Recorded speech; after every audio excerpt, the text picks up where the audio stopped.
Hello Soapstone, hello Diablo.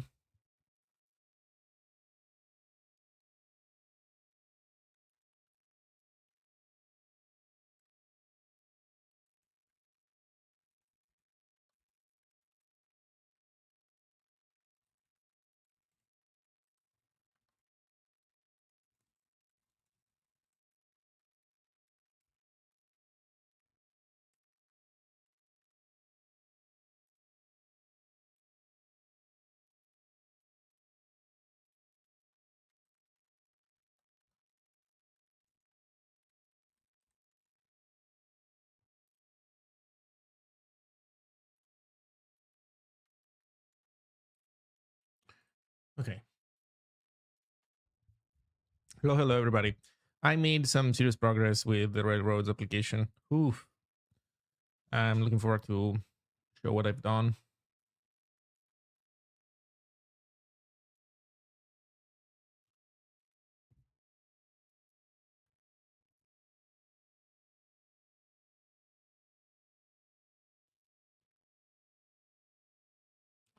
Hello random hacker.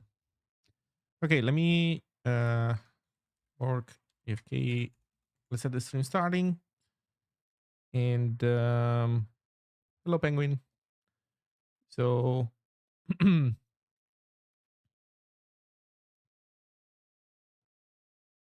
yeah, give me a bit and I'll be back as well. So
Okay, hello. Hello, hello, hello. So, what have I been cooking? Um, well, let me show you all. So, I left, I think, where I had, I think, either a partially working live server. Hey, Durasite, by the way, if you stick around for a few minutes, um, I have, well, you know what? I was about to open an issue for this. So, you know what? You don't have to. I'll open an issue, but um, you might be interested. I've been using Nightwatch. So, okay, I made the live server, and so check out how it is. Uh, First of all, I've implemented also the thing that opens a tab for you, which is copy pasted from the Zig implementation. So nothing particularly smart. Oh, you've been on vacation? Cool. Well, glad that you had a vacation. Glad you enjoyed it. Do not worry. Zine stuff. I ended up releasing, but you know, it doesn't matter. In the end, I unblocked myself. So I do think though that if we do a polish pass on these things in Flow, I'm thinking of making a video. You know how on the Zine webpage there's like watch a video section and then to do record the video. I think we might be at a point where it might make sense to record the video. We'll see. But in general, the fact that Flow has everything out of the box, I think you know it's nice because every time somebody wants to enter this ecosystem, um, well, that's the path of least resistance, if you will. So, okay, check this out. So these are the diagrams, and I have the live reloading server. Check out also what I have. I also have the thing that prints errors. This is the stuff that I was hoping to have nicely done in Zine in the past. But Zine has a more complex scope than this. And so I ended up, I mean, Zine shows you errors in the web page when they happen. But I think this is, given that this is a simpler, a smaller scope, this whole implementation is much more clean. And that being said, looking at this simpler version of the problem, I think has given me better insight on how to do it correctly for Zine, like how to improve the current Zine situation. In any case, Reload Live tells you if the build has an error. It shows you what the error is. Also, this is a good error if I say so myself. So, yeah. What else? Well, other than that, I've implemented a couple more constructs. No, I think I had this one already. This one is new. The alternating sequence. You have to choose. It's a sequence between two. It's a ping pong between two items. Maybe instead of zigzag, I should write ping pong. I don't know. And zigzag works well enough.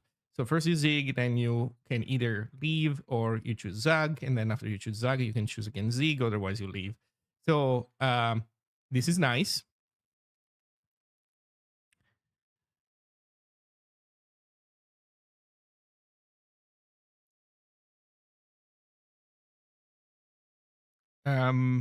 What else? Oh well, you can see also how the page is. I don't know. I think it looks good. I think that I ended up on a decent design. You can tab out and look at the Ziggy source. The Ziggy source is syntax highlighted. And the way this works is a new feature that I added to the Ziggy executable. So the Ziggy CLI now has a cat command, and the cat command prints renders a Ziggy document with syntax highlighting. I briefly, ever so slightly, peeked into the madness of providing syntax highlighting in the terminal. I'll let you all know that this is a simplistic solution, because the real solution is like, essentially, there is no way for me to account correctly for different themes that a user might have. Like, you can account for user themes only as long as you don't try to do any coloring. Which, to be honest, maybe that is something that I would consider, like having essentially the default. Oh, you know what? That might be the way of doing it. By default, cat only, it's only white, or rather, it's only your default color, and then all it does is play with italic, bold, and the dimmed version of the color, and that's it.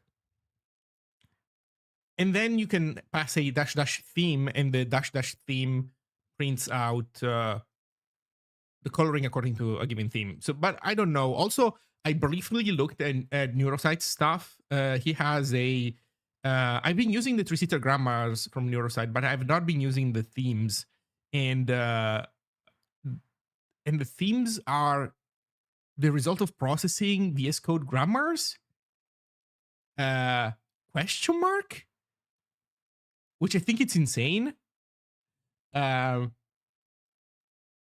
anyway, so it's crazy because that is, I don't know. Any case, the depth that this problem space has, it's absurd. But in any case, I added this, and I also added this, an HTML flag that allows you to print this with HTML. Oh, this is an old version of the executable. Let me make a new one.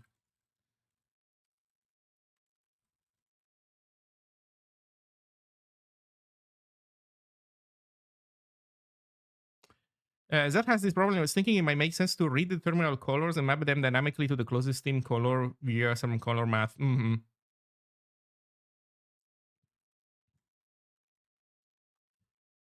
Okay, sorry. I had not installed the new executable yet. So check this out. So this is the Ziggy stuff, syntax highlighted for HTML. I'm also using custom items to shorten the amount of you know, crap that you have to pump out. So yeah, this works. This is not based on three-seater. I think the three-seater grammar is fine.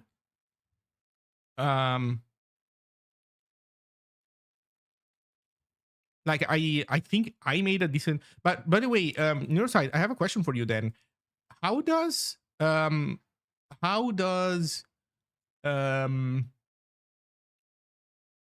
how do you know how to map VS Code names to three-seater names? Because if I remember correctly,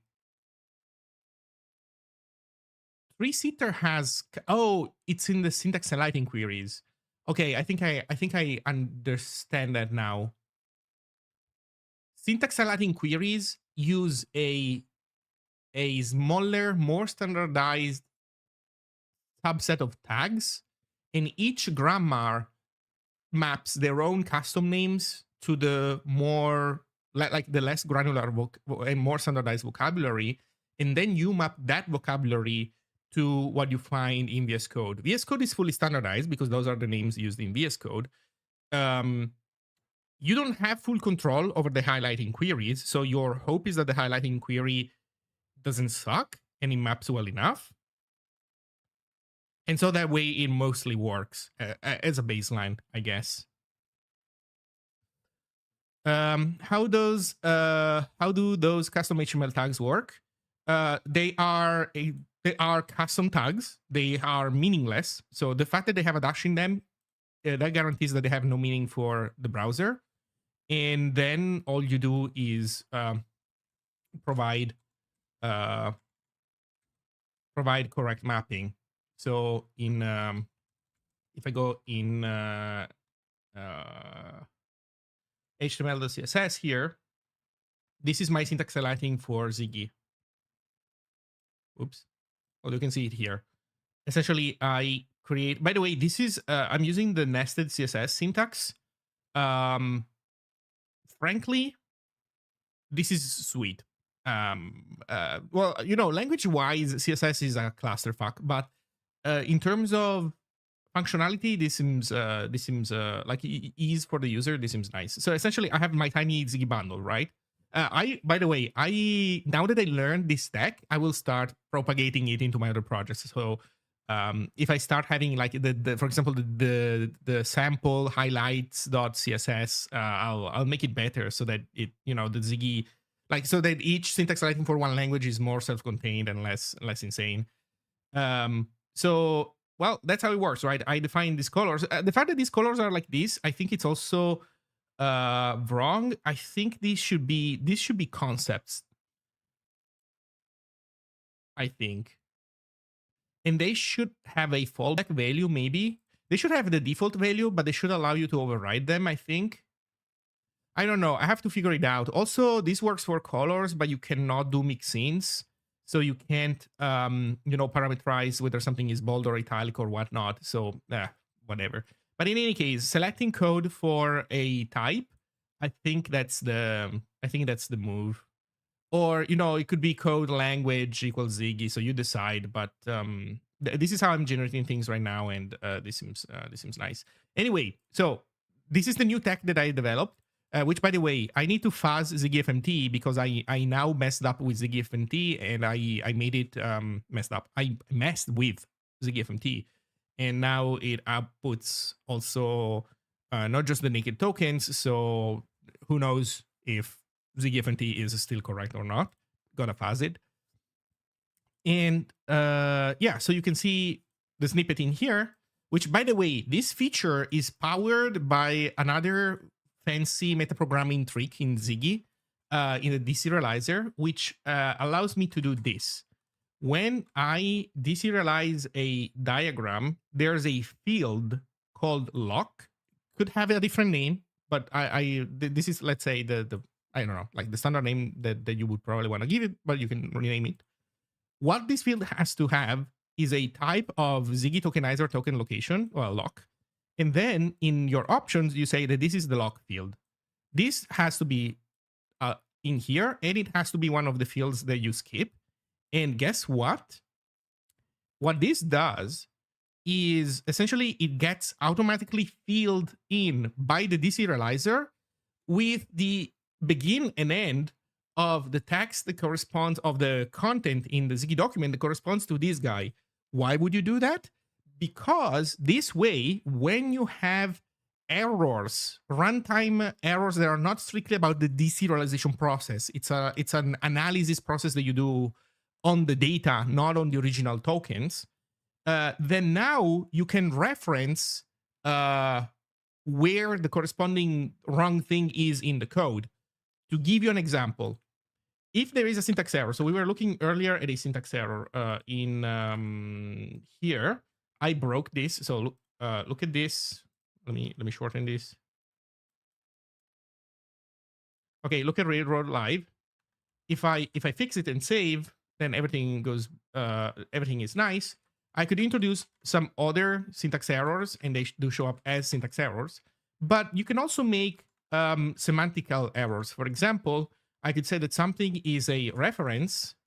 And a reference is a, so when you saw this the last time, I had terminal and non-terminal, and non-terminal didn't have any specific semantic to it except not being a terminal, you know, being a production that needs to be interpreted from the original underlying grammar that the diagram is supposed to represent.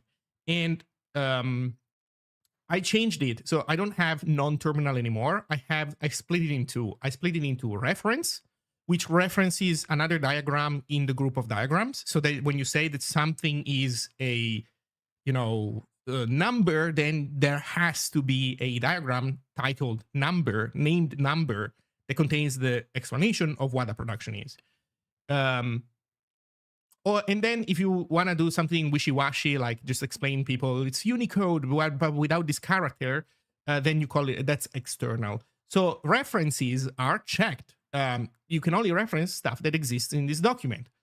So if you put a reference to something that doesn't exist, that is not a parsing error, or rather a deserialization error, because it deserializes correctly, but at the analysis level, it fails, like it's a secondary processing step. So which in our case is part of the layouting. When we are computing the layout of the graph, we are also checking these things. So if I save this, you will see that it complains and it says reference not found. And it also knows which diagram you're in. It knows because the document did parse correctly. We know that this is a diagram with a given name, with the name leaves. And then there is our analysis error. But we know the line and we can even show a preview of this line. And if I do something funny like moving it up, you see it displays also that the rest of the line. So this is this is not artificial. This is not synthetic. This is the actual line in the document. So that this is a key characteristic that I've always been annoyed at, that every system that has a concept of deserialization makes it impossible for you to provide source diagnostic at the source level, like diagnostics that are capable of pointing at the source. Obviously, there are pros and cons, like we are specifying the performance of the deserialization process in order to keep track, and we're consuming more memory in order to keep track of these pieces of information that we are not going to need in the happy path. So it's a choice that comes with costs. And you could argue that a better approach could be to not do that, and then in the case of error, generate an AST and then analyze the AST again, like essentially repeat the some of the process, like do more work in the error case to do less work in the happy case. But I think that for stuff that doesn't need to be maximally efficient, this is amazing because you don't have to overcomplicate your code and you can provide good diagnostics. So I wouldn't recommend necessarily this approach in, say, a programming language, but in a silly thing that reads a data document to produce SVGs, plenty good. So yeah. So this is how it is. Diagrams looking even nicer than last time. Thank you. Yeah, I've done also a little bit more work. I made it so that terminal nodes are lighter in color so that you more easily can tell when something is supposed to be, written verbatim versus needs to be analyzed. In any case, this whole thing is beautiful. And also, by the way, I don't remember if I already had this when I was streaming, but this all works by sending the page over WebSocket. Yeah, I was mucking with it, I guess. Yeah. I was mucking with it. So you have already seen the page update via WebSockets, I think. So it updates via WebSockets instead of reloading the whole page. I don't remember if I've shown this on streaming yet or not. At least some of that work I did, though. So in any case, this is how it is. And I also added copy to SVG, copy the SVG source code, copy the Ziggy source code, download the SVG plus embedded CSS so that you can, you have the files. So all in all, I'm really happy with this.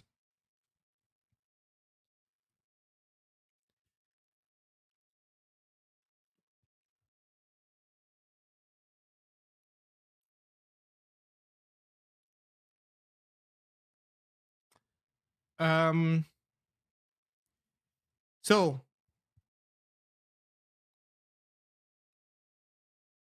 what else? I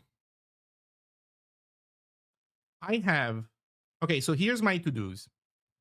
I have to take a look at the grammar. Sorry, take a look at the Ziggy schema to check if it all makes sense.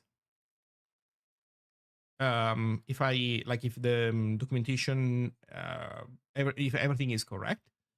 And that requires me, I think, to rename a couple of things in the code. Like, I think I renamed them already correctly in the Ziggy schema, but they are not renamed correctly in, anything else. That's minor work. Then we need to implement the very last element, the very last type of item that we are missing here. As I said, alternating is new. But there is one more, which is a optional sequence. It's a sequence where every individual item is can be skipped, which you can make manually. Like you can take. You know what? I haven't tested this in a while, and I've changed some things. Let me see what happens. You know what I'll do?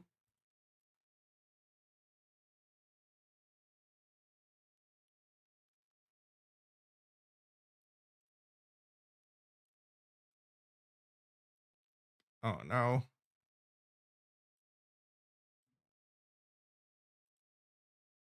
Really? Cannot make it smaller than this? I was hoping to be able to. Eh, that is actually pretty good.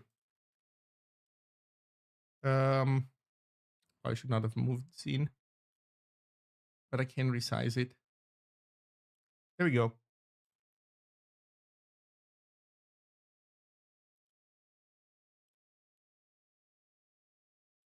Okay, so that's nice. So here's what I want to do. I want to go in here, and I want to see what happens if I put skips in the mix, because they used to cause havoc. I think they will still, because I don't think I've solved it all. So this skip works. This skip works. This skip works. Ah, this one breaks. You see? This one breaks the line a little bit.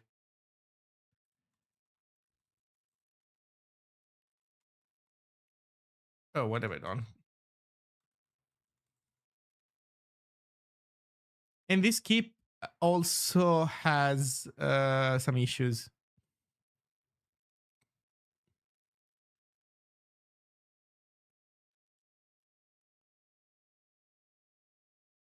So placing skips under an horizontal choice kind of works, but it's not perfect. I've spent some time fixing it a little bit, but it's not fully sound, as you can see. Um, anyway, but that being said, could have been worse, I guess. Okay, so keeping this in mind, I think that what we want to do next is um implement the skippable sequence and conclude everything. Let's do the cleanup first. Okay, the cleanup is easy. So this is gonna be fun. The cleanup is Zig build test. Oh, actually, I need to keep forking, not night watch. I need to keep forking Ziggy.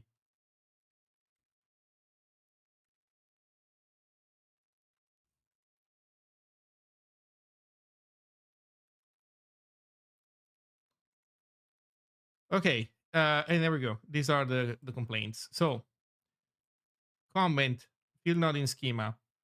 Schema type optional bytes. Optional requires Ziggy start field to have a default value. Alternating field not in schema and missing field comment in line. So we are now checking that my schema is not fully in sync. So let's go fix that in the code. So comment is comment in line now. Actually, no. I think I want to call it inline comment, because it's not like there are multiple comments. I use the suffix system only in other cases. I see. What the heck is going on? I don't know if you guys see it on stream,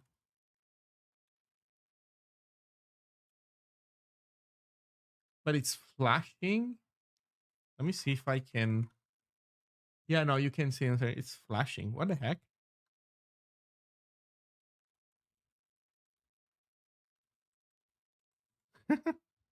That's new. Okay. inline comment. So this should have fixed one thing. Okay, now we have schema type optional bytes requires to have a default value. And that is optional.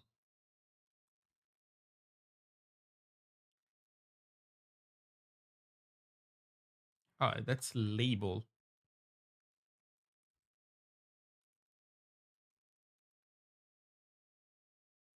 Oh, this is optional. And it will tell me now that it needs to have a default value. No, we reach unreachable code instead. Why? Wait a second. Why is this not complaining about this having a default value? This needs to have a default value. How are we not complaining about this?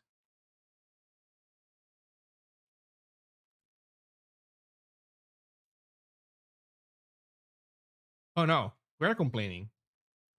We are attempting to complain. We just reach unreachable. Okay, there we go. So this is the validator that crashes, and there's a missing path in there. Okay.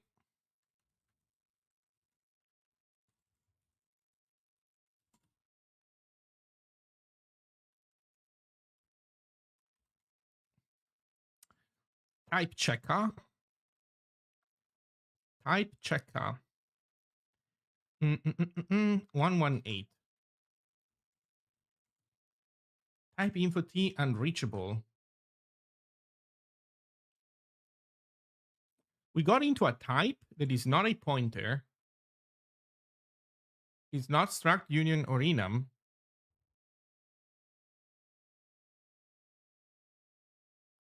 Oh, don't tell me. It's an optional.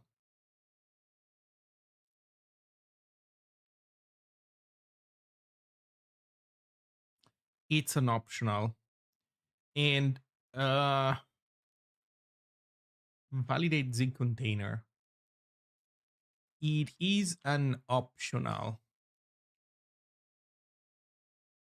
But in theory, so the reason why we have not hit this yet is because previously,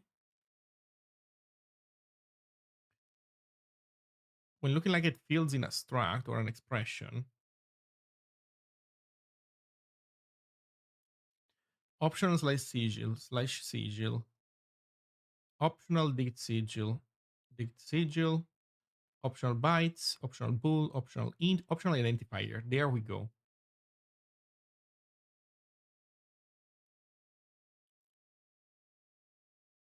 Field container type.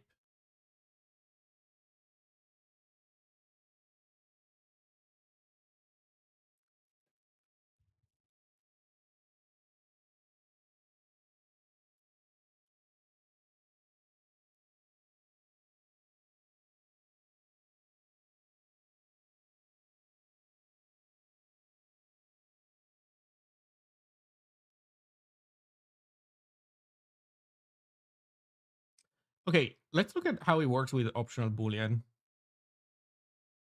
Optional boolean. Okay, this is the fold through. So what we're doing is, okay, optional boolean. If it maps 1 to 1, that's fine. Otherwise, we fold through. Here we are recursing.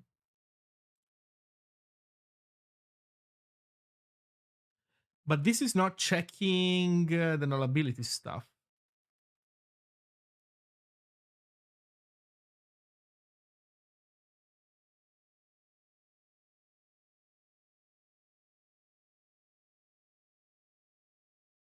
I'm a little bit confused about my fold through logic here. I think fold through implied to be an instant failure? Yes. Okay, fold through is failure. Has type which is incompatible.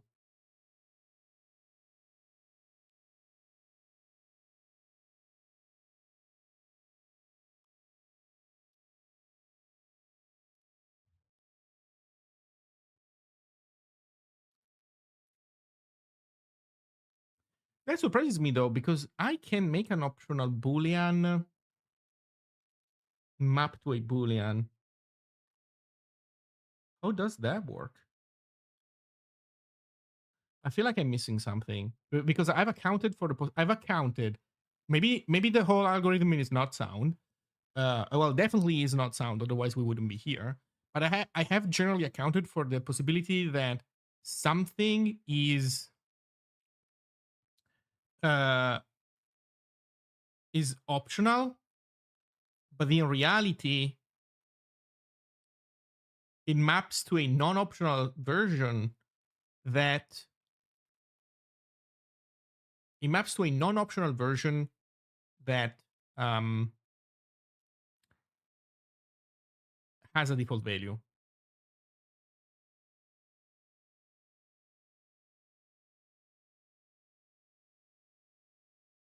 And we totally have that.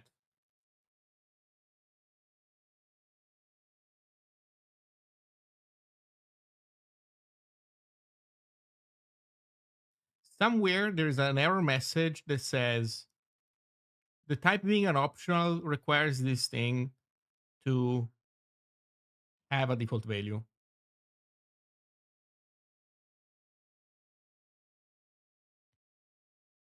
This.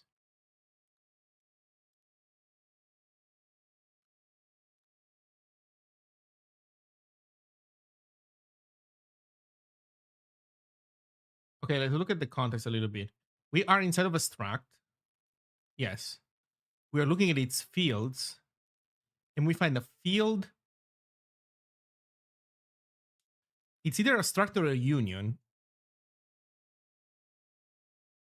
No, it is a struct.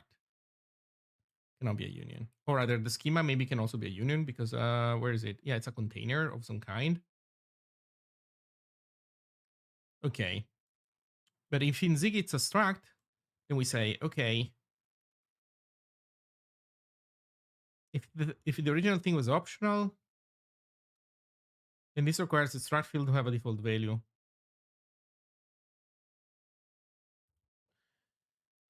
I guess what we want is not the kind to just be struct, but it also needs to account for pointer to struct. And that sucks.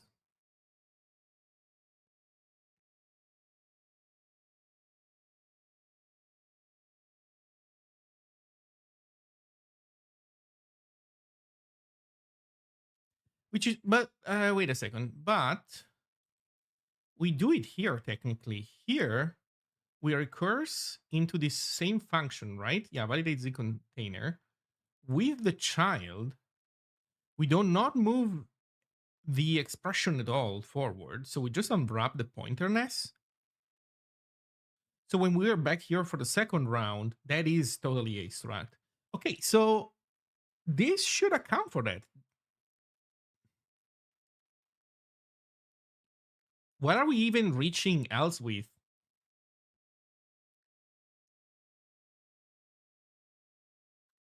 Let's take a look.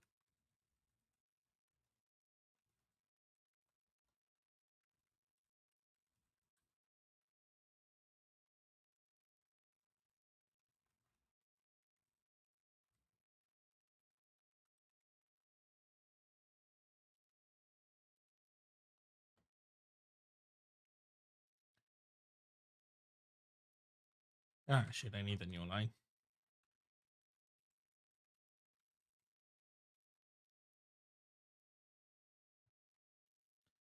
Optional. Okay, so I was right. I enter here with an optional.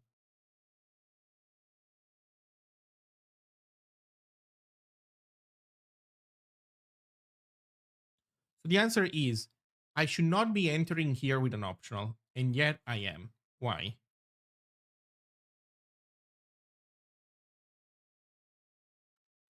Why am I entering here with an optional?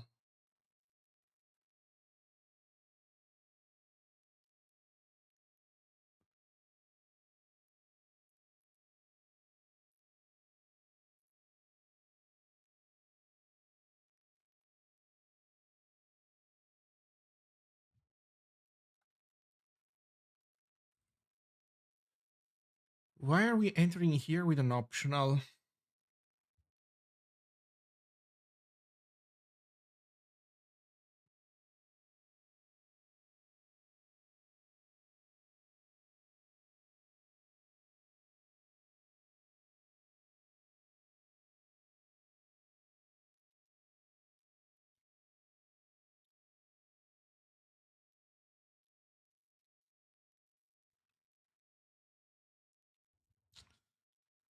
Why am I entering here with an optional?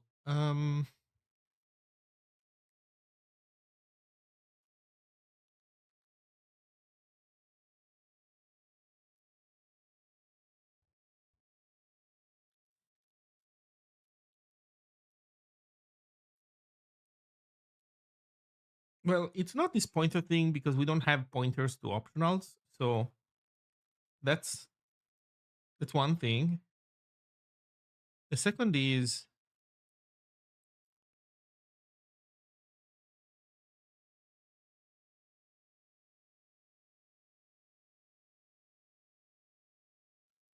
schema kind equals union. Maybe that. Maybe you know what? I think we need to run this in a debugger and just look at the start trace. That's the easiest way of doing that, I think.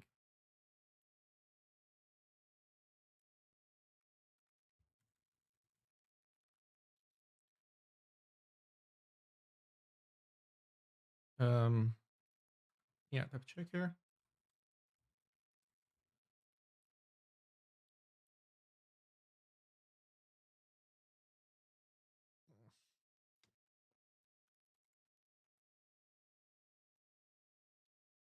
Okay, backtrace.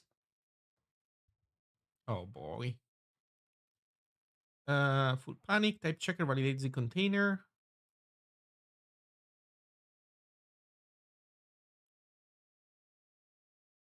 Okay, you know what? This is unreadable.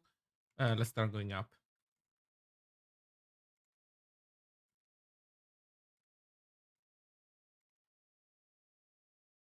Okay, we're in here.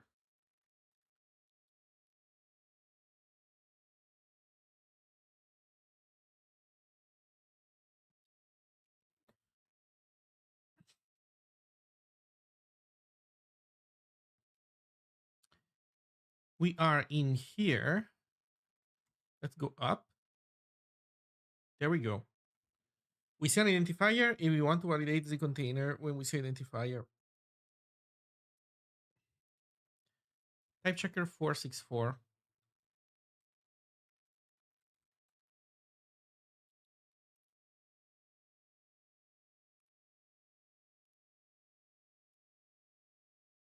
So here we say, okay,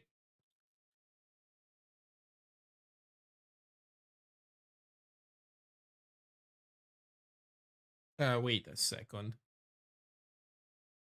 Is this a crash caused by me writing the wrong thing in the schema? I mean, it should be fixed anyway, but this is the identifier case. This is not the optional identifier case. Wait, are you telling me that I had it in the schema non-optional? I said it optional, and that's what's causing the problem?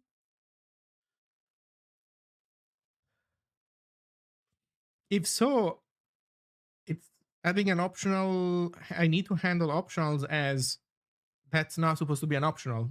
Okay, let's do this.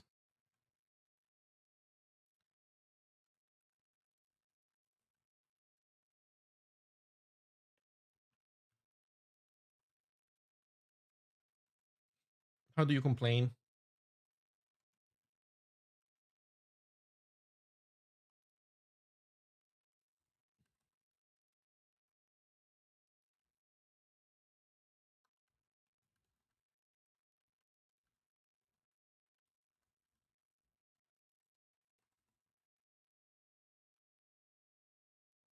I'm not writing a good message. Let me see how it works. So I guess this is like type must be a tagged union to be deserialized. Okay, is, but schema expects. There we go. Is an optional type, but schema expects a non-optional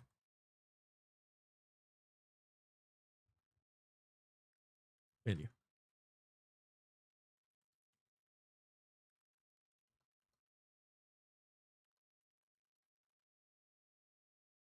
And that's T, the type that we're at.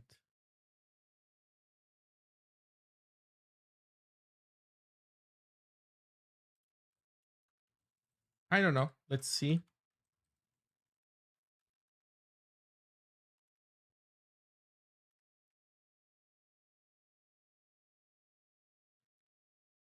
Optional pointer to diagram item is an optional, but schema accepts a non-optional value. Okay. Let's see if this is true. Label, I'm making this optional. And it's not. Is label optional? Yeah, label is not optional. Okay, so that was a missing piece of error checking. So what is the thing that was actually in need of fixing? God damn it. Let me remove this debug print. So I ended up not fixing the error. Row items struct blah blah blah label. Man, okay, this sucks. Okay, now I realized how to read this. This isn't me. This is on me.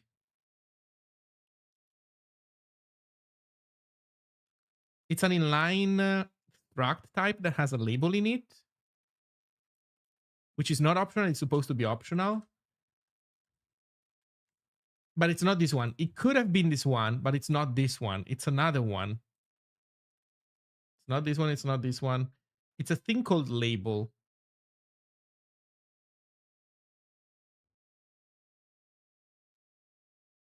Group label is optional. Oh, this. Wait, what is the error message? Requires the register field to have a default value. This is it. This is the optional that doesn't have the default value. I wish I had source location.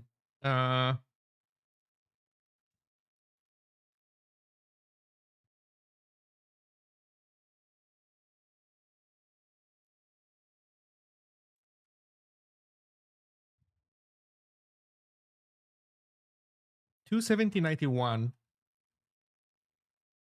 Oh, is it by any chance the line number 27? No, is it the byte offset? Go to byte offset.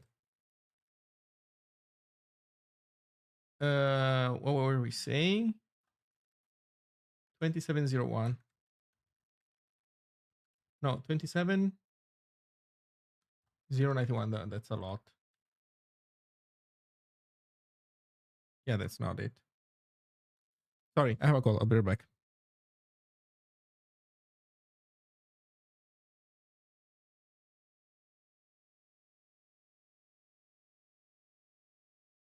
Okay, never mind. I missed it. Okay. Over the weekend, I released a package for .NET which uses ZigCC to enable cross-platform native AOT publishing. It's been getting a lot of love, so thanks for the Z. Thanks to the Z team. Nice. Stuart, do you have a link to it? Yeah, I just missed it. That's me.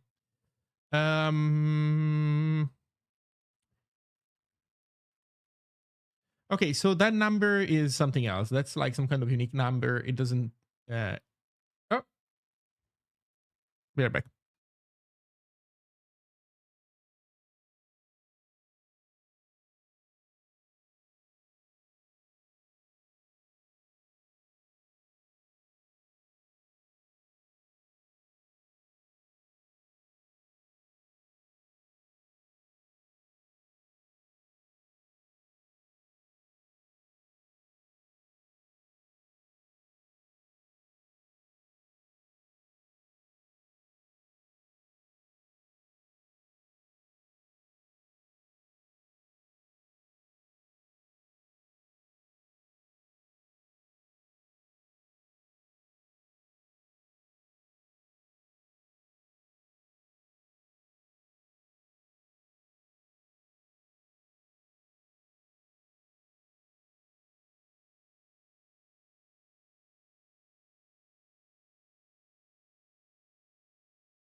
I'm back.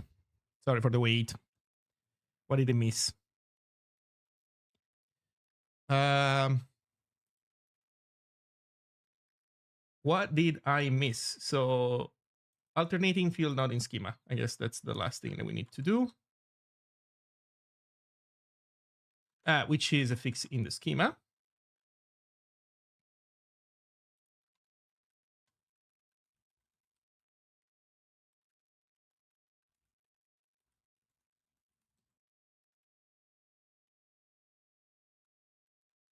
Oops.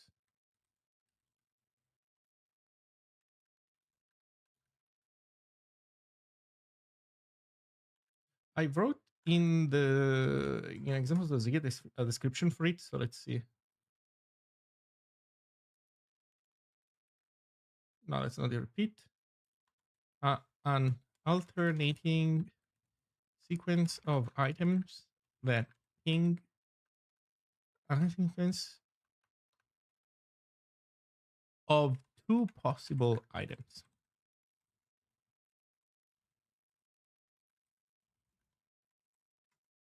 There we go.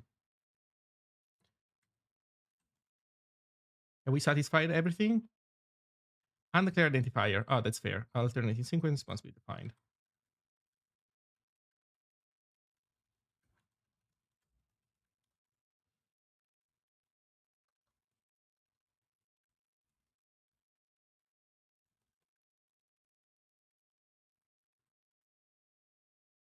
There we go.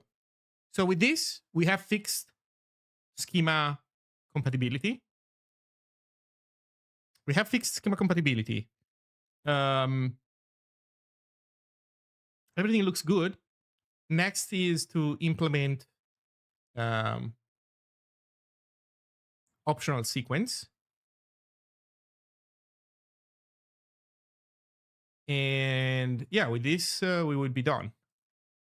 So this is nice. I'm happy. I'm really happy with how we're doing. Also, I like this. I originally meant to put in here the Ziggy um, railroad diagram, but frankly, that is nice to maybe to have in the repo. I don't know, but it's nicer to have just the examples in here, each with their own descriptions.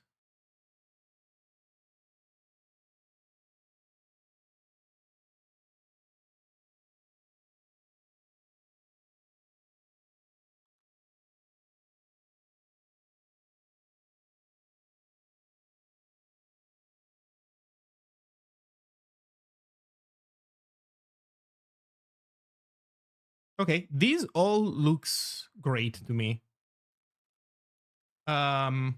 Let's do the last implementation. Let's fix the default schema that gets generated automatically, and yeah. So that's nice. You haven't ranted about anything lately, do you? Are you feeling okay? What do you want me to rant about?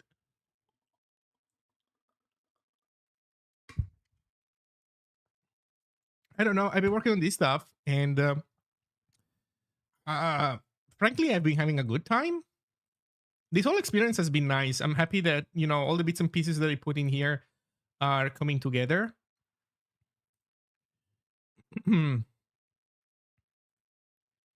And yeah.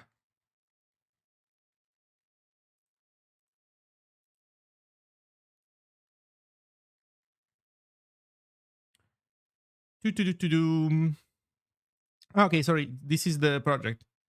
It's line 25 AOT anywhere. Okay, let me look at this.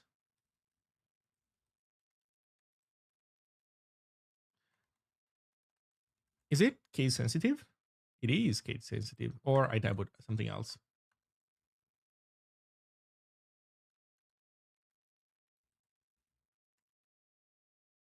It is not case sensitive. I did typo it.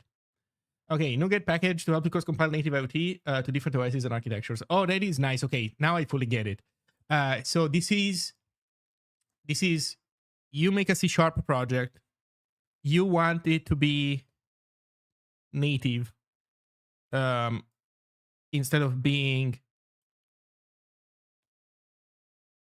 .NET runtime. Well, no, what's the name? CLR in being interpreted by the CLR. And so but the problem is cross compilation. Which cross compilations needs do you have? You know what? Maybe the README will explain this stuff to me, so might as well. Let's see. Publish AUT normally refuses to build for another OS. Cross-OS native compilation is not supported. AUT anywhere is a NuGet patch that lists that restriction. Add it to your project. Just works for Linux, macOS, and Windows. From a Windows, macOS, or Linux machine, it uses Ziggin as the linker and sysroot, brings everything it needs with it, no extra SDKs, cross tool chains or system packages to install on the build machine. That is nice. So you just do .NET publish. Runs on. Builds on, runs on. Wait, where does this... talking about graphs, where is this graph coming from? In a project that already uses native IoT, add an SDK. So that's an SVG that you made? Oh, so you made that in like an image editor? Man, if so, congrats. This looks awesome.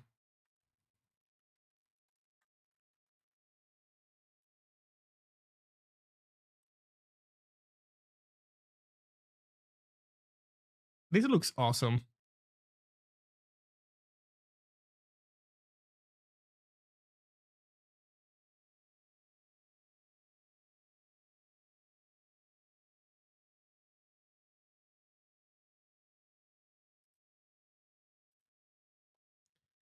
That's it. No other tools required. You can already compile natively on .NET, but not cross architecture. Yeah.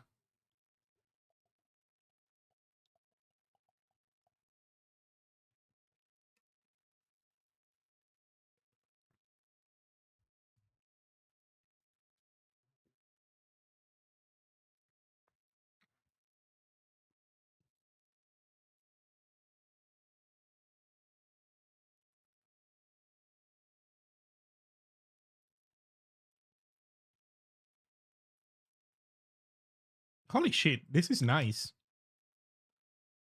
Compressing with UPX.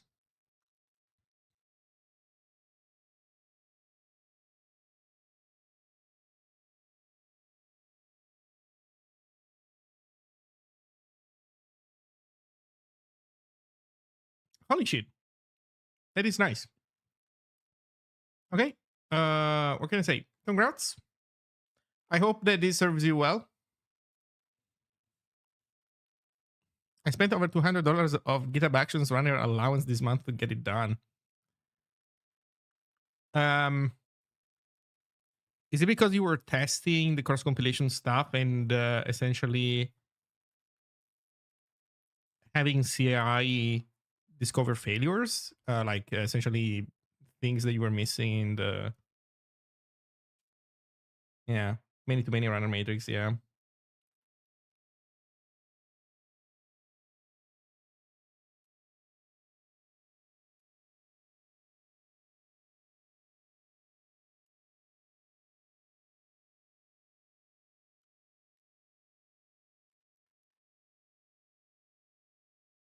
Hmm.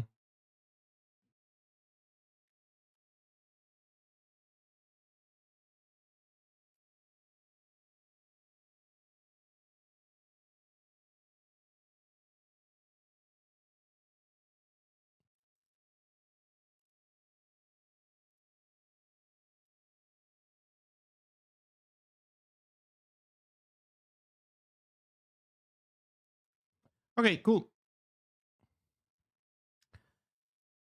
uh, we were saying, let's change which file we serve by default when filling out. Also, you know what? I changed something in my schema. As I was testing Unicode stuff, I changed something, and I noticed that my default white in this theme is not a full white, is a washed out white, and I hate it. So I'm gonna restore my previous setting of foreground being full white. Uh, Having the foreground be hard coded to full white was not doing me any favor when selecting a light theme. Let's just put it that way. But man, I cannot deal with the washed out white. Um, I just do not like it. Okay, so build.zig. In here, we have the Ziggy schema, which is fine. We have the Ziggy, which we don't want to have that anymore. We want examples.ziggy.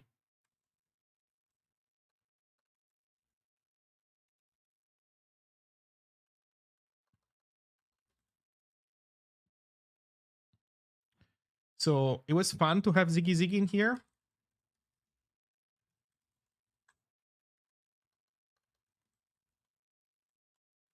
But examples is more appropriate. And so that means that in live,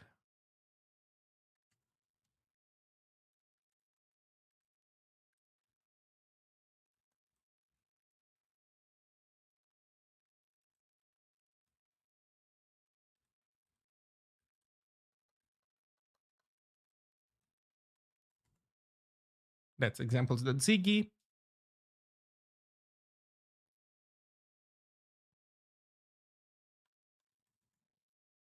And are we still building? We are still building, so that is done. And we can try. Oh, sorry, that was a test. It wasn't the actual executable. So let's build the actual executable. Then railroad live foo dot. No, wait. Do I have any foos in here? I have foo CSS. Okay. Railroad live foo dot ziggy. And there's an error, which is fair that it's an error because the original source code has an error. Okay. So that's fine by me. Oh, you know what? Also, it might be nice to have a thing that says that when the last client disconnects, it exits. Like once you close the last tab, it is not unreasonable to want to close the thing. Overridable maybe with a flag, but by default, you close the tab. Like after you connect, if you close the tab, oh, but you know what? You might be just refreshing the page. Hmm. So it would be something more like close with on a timeout. Okay. Um, let's implement the final thing. Also, you know what? While I'm here, I saw that somebody posted on the Zine forum. What do we have in here? Please refresh. Wow, the dark theme is intense. Holy shit, that blue, man. Add market solution. Yeah. Unfortunately, this feature requires money to enable.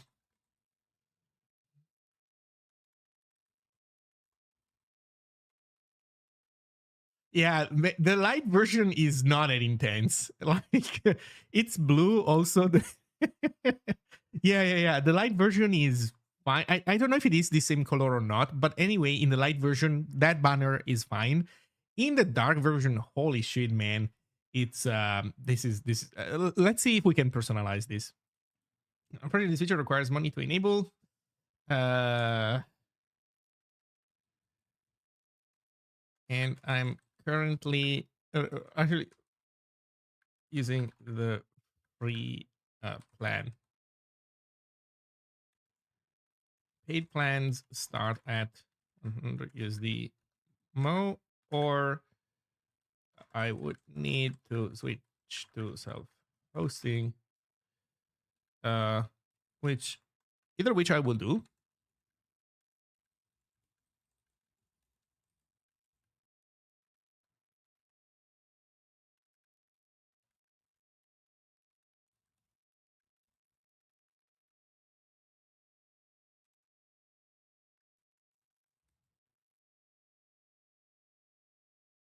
Yeah, it's not $100 monthly just for that thing. It's essentially it's $100 monthly to have a real forum. As long as you have a tiny, essentially demo forum, it's free. With like the basic stuff is free, and there's some usage quota. But the moment that you start having like a forum with enough activity, like the starting point is $100 a month. Oh, you know what? Let me double check just so that I don't say things that are factually wrong. But if I press upgrade to Pro,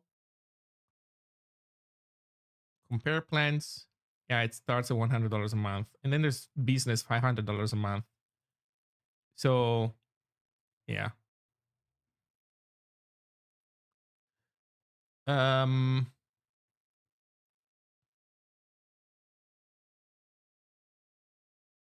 Appearance, color palettes, Horizon Dark, Dracula. Wait, can I choose?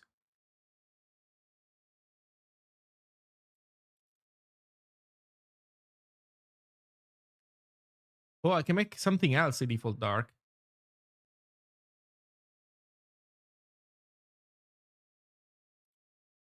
Does this work?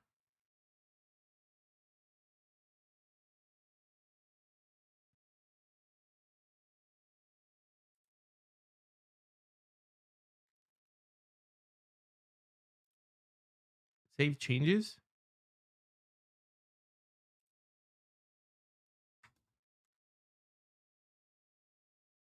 Okay. I'll take this. I would say this is much more reasonable.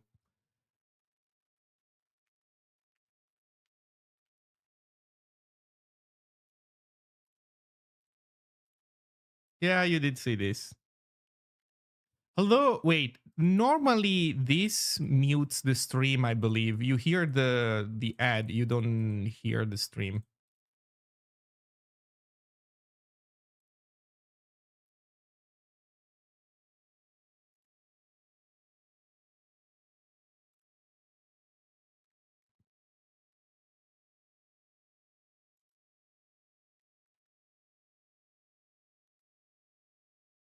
Ah, man, upcoming changes. Enable AI bot start conversations has been automatically enabled.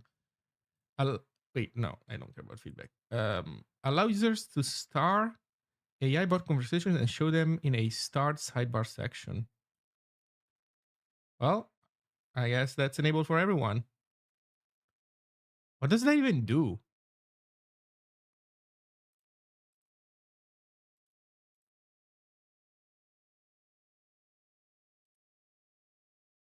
To start AI bot conversations. Ugh. Okay.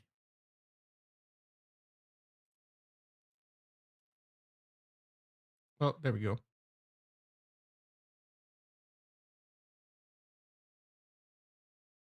No, I think that AI bot conversations are kept private. At the very least, I fucking hope so. I know there are some AI features, but my impression is that those are generally private. The moment I see some stupid bot conversation with somebody, like if you want to, which you know what, if the bot, if you have an AI bot that can help you grok what somebody else wrote, like you write something that somebody else wrote, and then you say, wait, what the fuck does that mean? And then you have like the Ask AI button, and you press it, and then you can have your tiny chat with an LLM. If it's private, sure, do it. Right? it's your like it's essentially what you could already be doing with an external chatbot, but with your steps. But yeah, that should not show up in the thread as a uh, as a piece of actual content.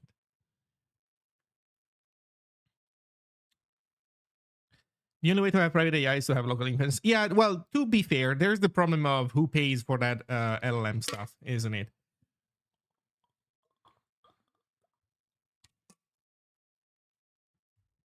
Uh, Frankly, I don't know. The moment that they try, as long as it's not me that has to pay, whatever.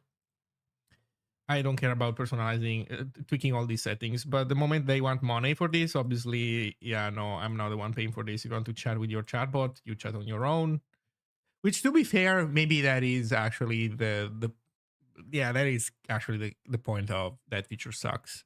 I don't want to pay for that.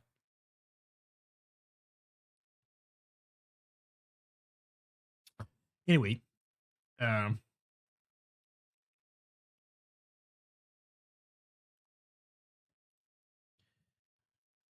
uh, what do we do next?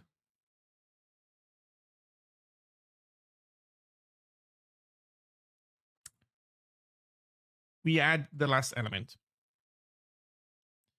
which is optional sequence, which I have here commented out, I think.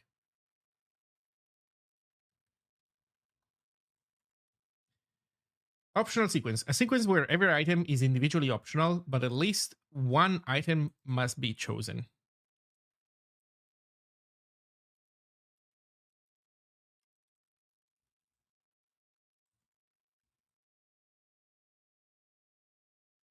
Oh, also,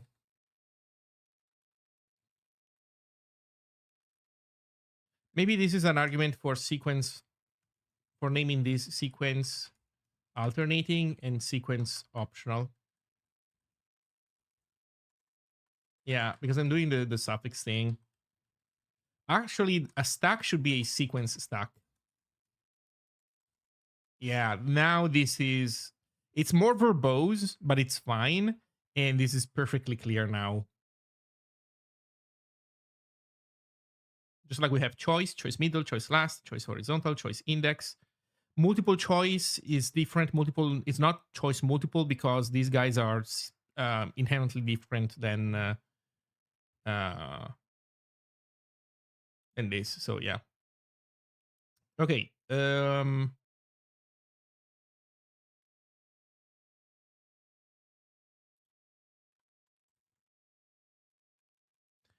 Also, this means that these two bad boys should go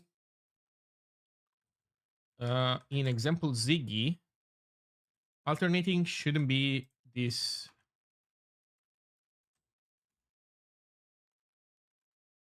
Down here.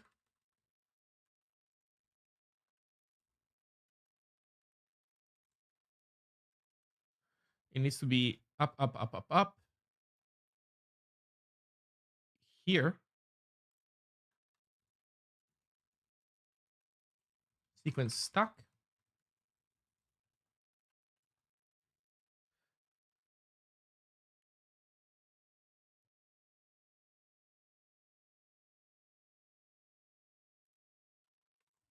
There we go.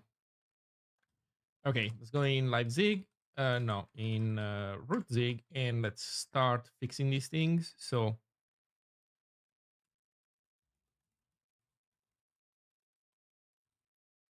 sequence alternating and oh shit, I'm dumb.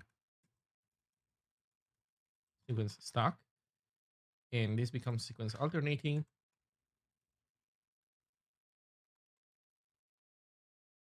And we're missing sequence optional.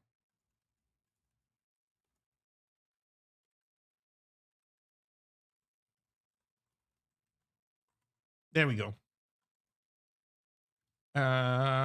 Do we put optional above alternating here? We should. Okay, now we need to implement it. And You know what? I'm gonna keep the source code for optional sequence open in another tab, so because it's just easier for me, makes it easier to let's context switch in my editor. So I'll copy paste stuff over as I translate it.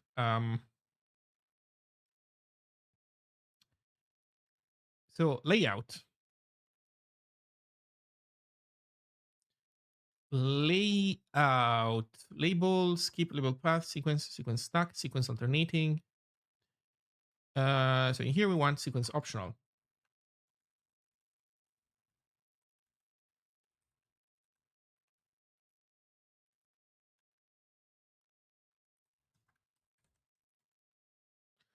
Okay. So sequence optional will say that it must have at least 2 items. So let's add the thing where we complain. These are items.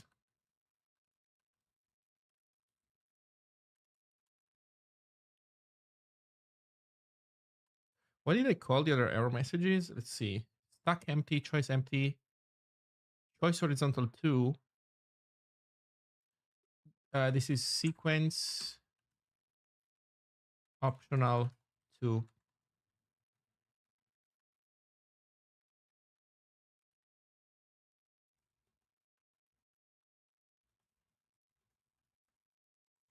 call it sequence optional 2.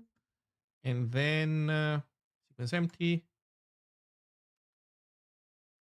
Oh, there's also stack empty. So put it below stack empty.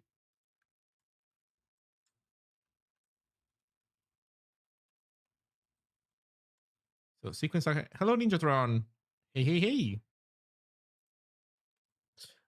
So sequence stack empty. Stack cannot be empty. Sequence cannot be empty. Choice cannot be empty. Choice middle requires another number of items. Choice index out of bounds. Okay. So here we can do sequence optional 2.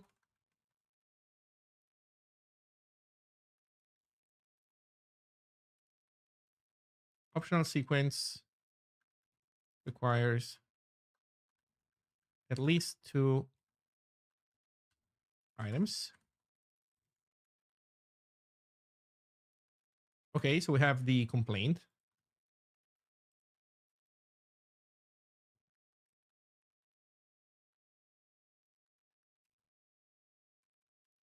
Okay, now the layouting.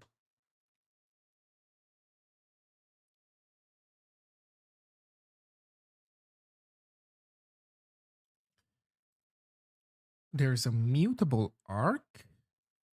Oh, there's a mutable arc, but we're not mutating it. Huh. Okay, the original code. The problem with porting code from JavaScript or Python is that it's just sloppy.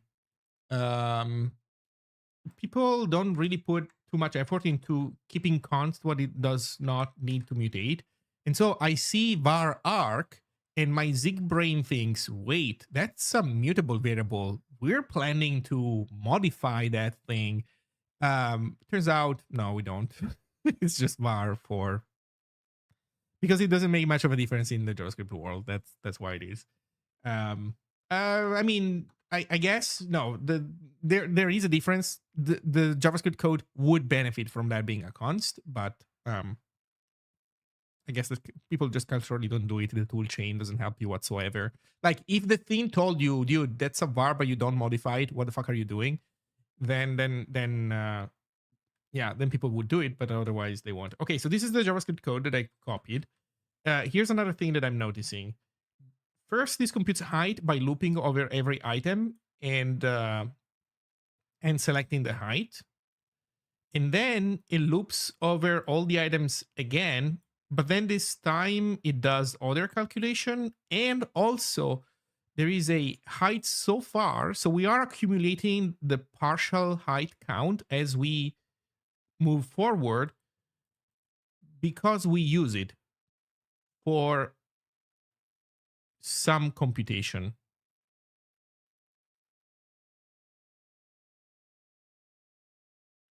Also, here we're calculating the max between we're updating up between the max of itself and some other calculation that includes height so far. But height so far is not added. Height so far is subtracted. And there is item dot, it's parameterized by item dot up. So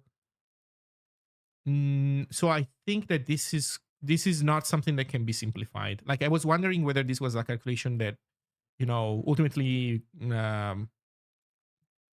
you could just totally simplify it and hoist it outside of the for loop. As I was porting this code, I noticed that occasionally you would find things that could be hoisted out of a for loop, and this also can be moved inside. So for example, height so far, we don't need height so far. We can mutate height and keep using it. Although to be fair, I understand that the author probably wanted to kind of make it clear that height in the end is going to be just this, and then in the meantime, sorry, and then in the other calculation he needed height so far. But I'm going for more efficiency than to make this fact explicit in the code.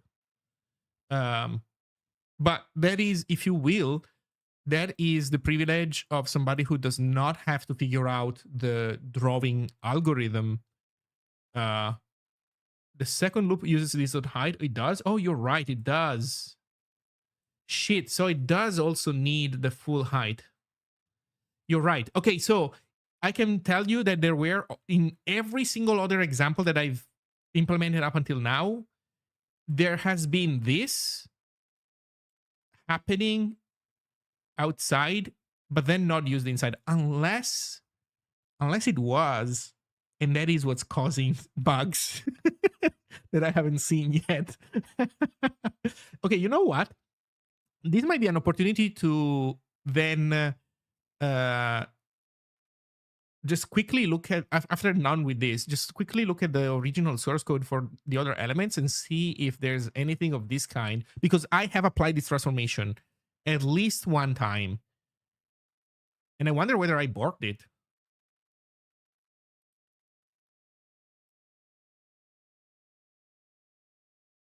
Maybe that's on me. Okay. So that means that we need to implement this as they did. So n.height. Actually, you know what? Let's do it. Their line, my line is, oh, it's a sum. Okay, so for items, item n.height plus equals item.height. And this is this. Then n.down is items dot first. No, what am I doing? At 0.down, yeah, this is not an alternating sequence. Okay. Okay, then height so far. Height so far. Let's leave it at that for now. So this for loop is now for items. Do we need the index to do weird indexing stuff, or is this just a for each? This is a for each. We're not doing any indexing shenanigans. Oh, so here's what we're missing also. The original JavaScript code had essentially the layouting code in the object constructor, but we don't do this in Zig. In Zig, the object quote unquote construct the initializer. The initializer is the deserialization process, which does not do layouting. So we split it into two things. So that means that every time we want to look at an item the first time, we need to layout it.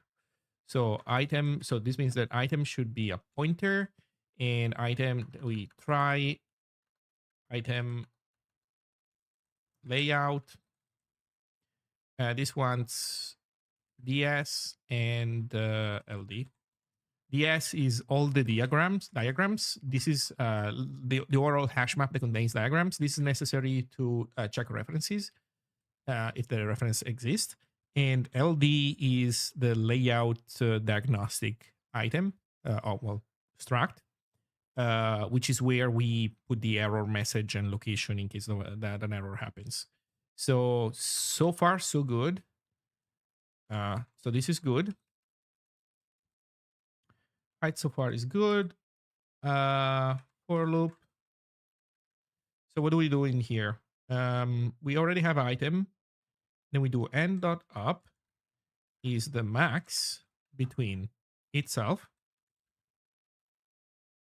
and then the max of something else minus height so far. Okay.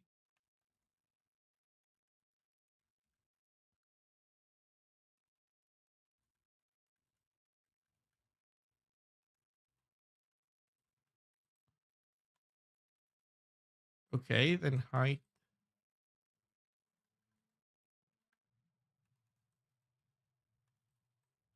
Item.height.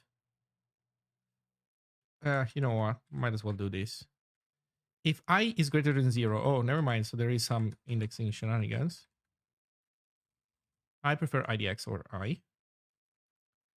If IDX is greater than 0, so if it's not the first item, then n dot down is the max between n dot height plus n dot down, height so far plus max between r times 2, n dot down, and vertical spacing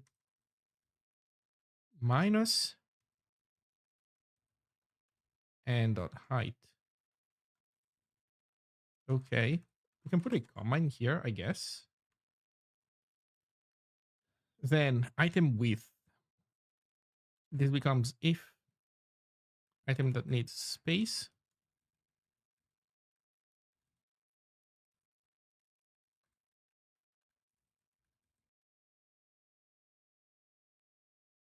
Health 0 plus item width, but this goes in parentheses because item width, well, this is essentially item dot width plus, and then this. There you go. If IDX is 0 and the width arc max between item width and arc at max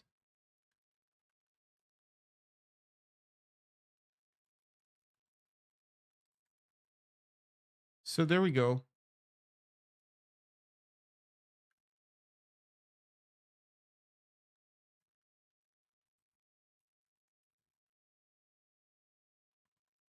I'm gonna call it height accumulator. Item width, why does it have an error? Or it's missing missing the type.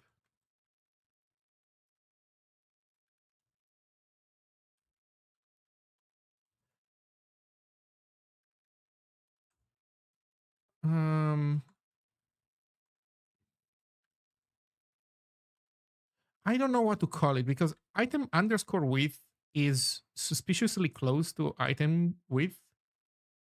Oh, const, you're right. What do I call it?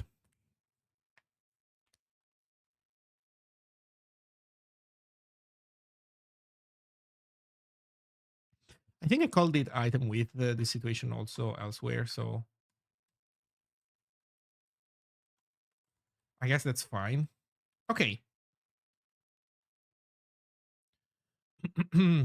So this seems good.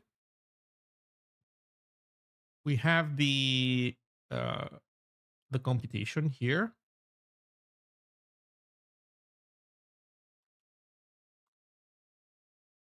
Okay, let's look at the rendering. The rendering is going to be more involved. Sequence stock, sequence alternating, sequence optional.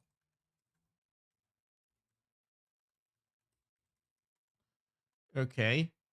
Um, well, usual preamble, this. Then we know that it's going to be this at the end. Okay, let's see. Let me double check that the boilerplate is actually what I think it is. And let's then add the rest. There's a upper line Y as well. Okay, let's see. Original X, original Y. Oh, this is right instead of H. Minister of Defense. Buongiorno. Buongiorno. So, yeah. This is it. Oh, there's a second path. Oh, wait. Where's the second path that everybody has? There we go. This. Gaps 0 with Y plus height.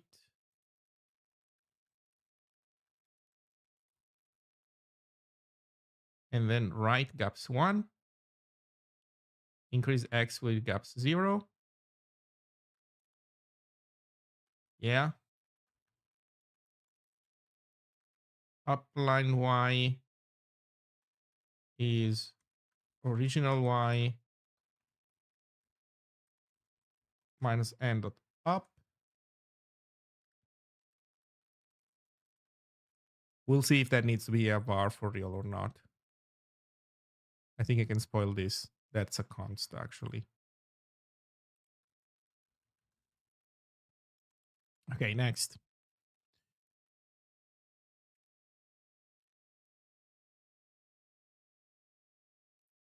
Ooh. Ooh. Um.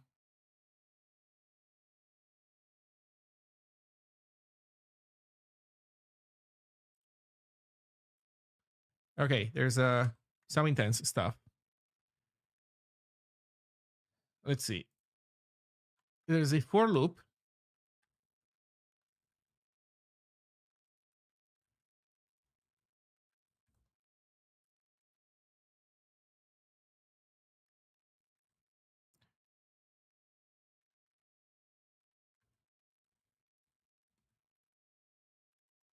We're gonna need index, I think. We don't need the item. We have it. Then item space.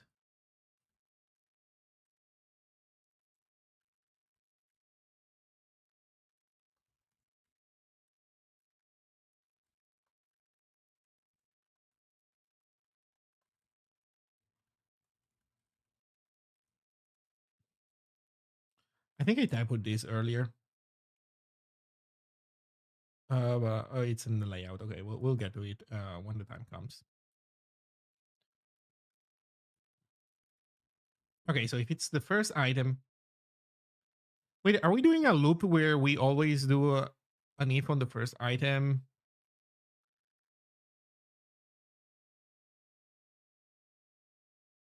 This seems to be shared by both.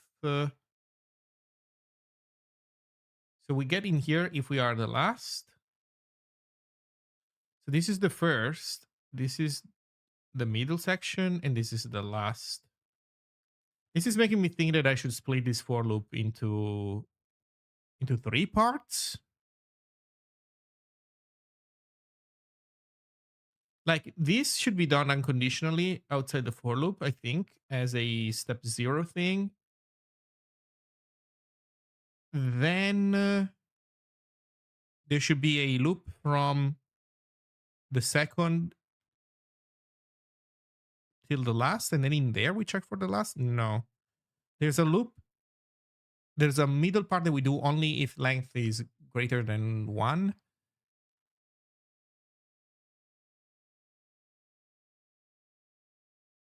And then there's the very last one. Yeah, I would do this. So before we get into the loop, let's see if we can split this. So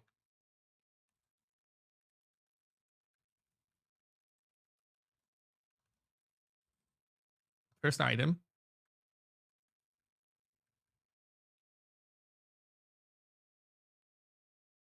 Oh, you know what? Actually, we know that we have at least 2 items, so we can always do this without even having ifs.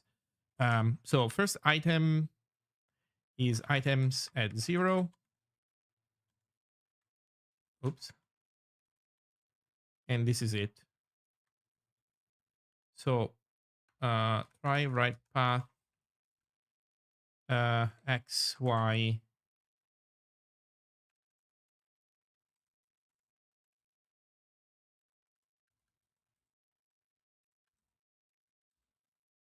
Arc up.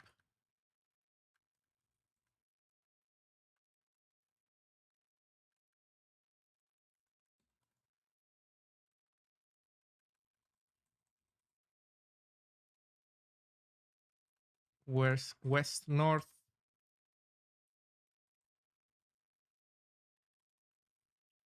Then there's a right.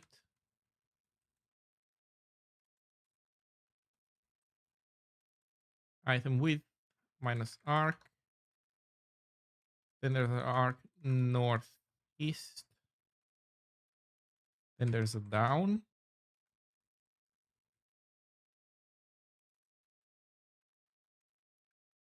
Y minus plus.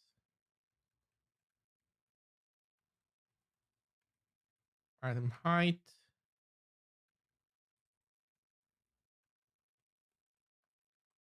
Upper line y minus arc times 2. Then there's one final arc west to south. Okay.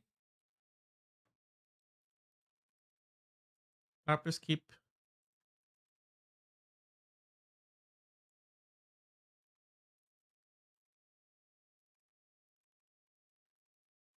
If I have a YouTube downloader on my Mac OS app, can I get sued by Google?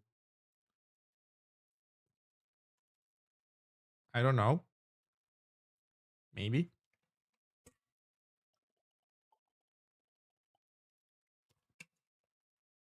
Did you make the YouTube downloader? I would say that it's more likely that you get sued if you are making the YouTube downloader rather than just being a user of it.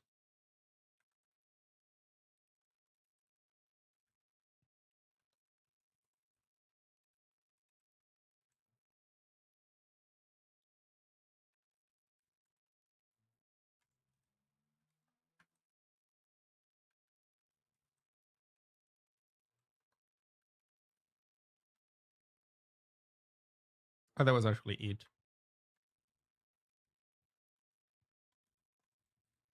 Okay, then the item itself.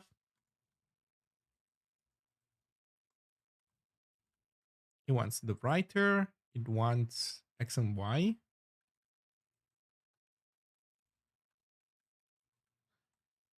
It wants the item width.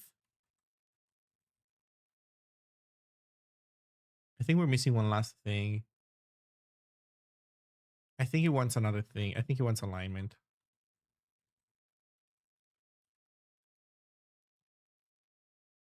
Oh, we're mutating Y.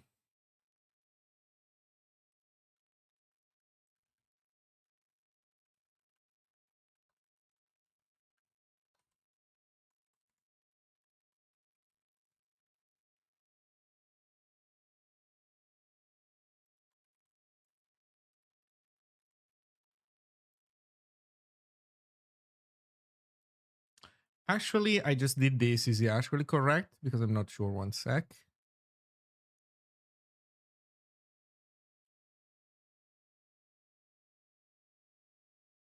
Yeah, no, this is okay. It doesn't interact with any of the other things. So okay. So item format, and then increase X and increase Y. Okay, so this is the first thing. Then this is the body of the for loop. Oh, also, this guys needs to be defined in here. Are they defined in the body?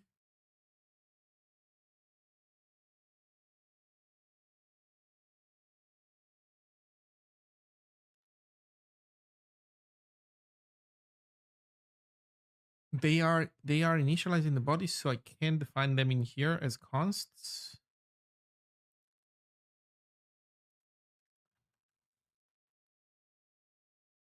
Actually, this is no, this is relative to item. So okay, they need to be defined in here and in here.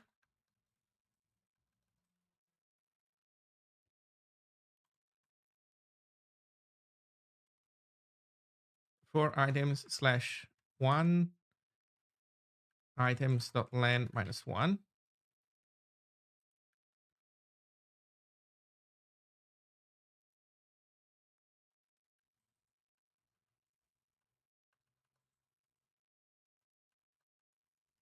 Into items. This is what we're gonna do.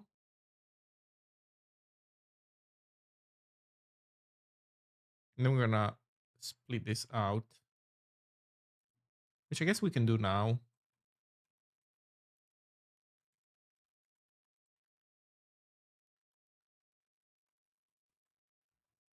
Last item.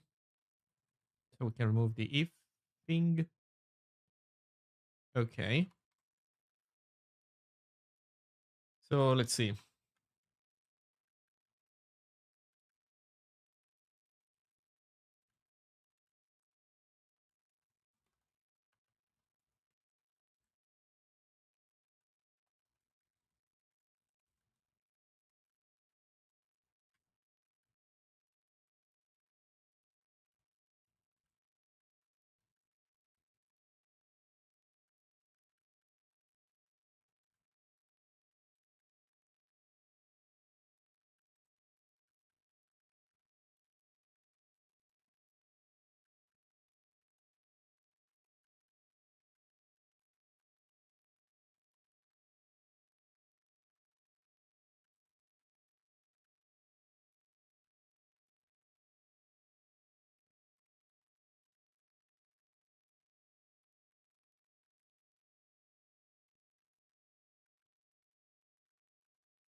Okay. Last path. Item skip.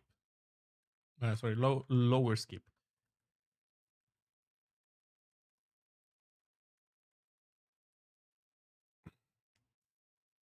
Man, I'm having bad posture. I'm my whole arm is is getting tired.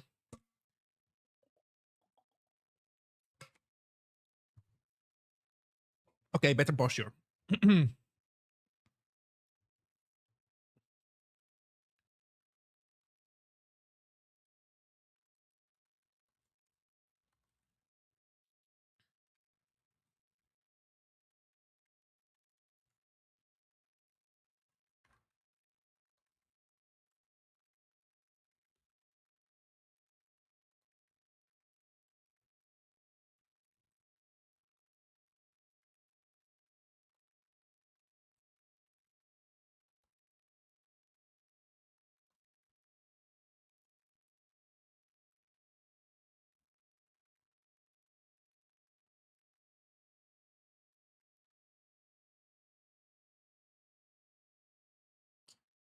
um,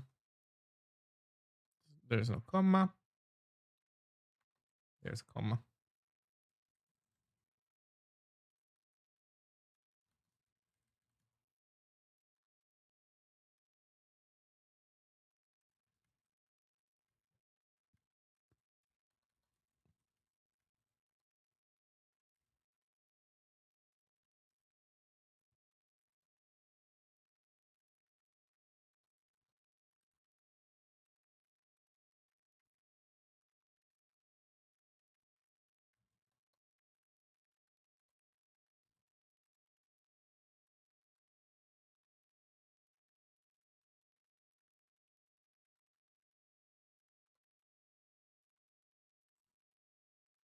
Okay, last item. Oh, that also means that I don't need I in here anymore.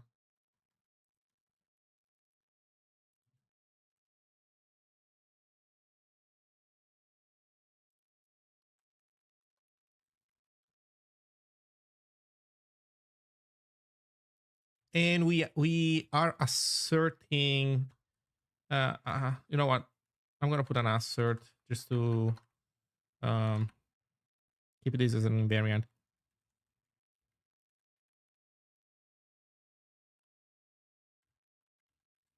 Is at least two. So item is items at item online -1. I'm asserting because if we ever by mistake, in a moment of weakness, try to relax the restriction that there is at least two elements, I want this assertion to trip rather than to essentially render twice the first item by mistake. That's the reason for the assertion. Okay, so this, then right path,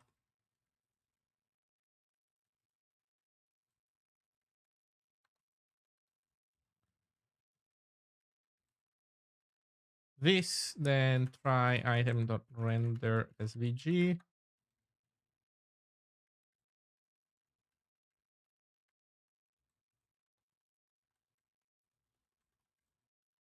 Then try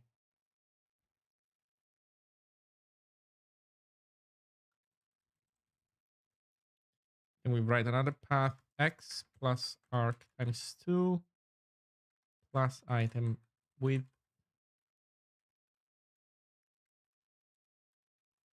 item height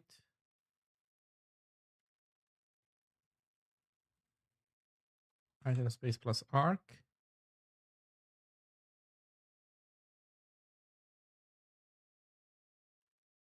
This needs a curly.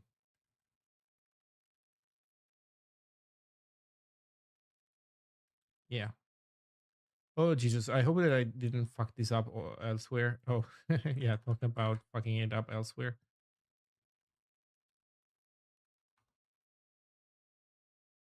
Talk about fucking it up elsewhere. Okay. So this is it.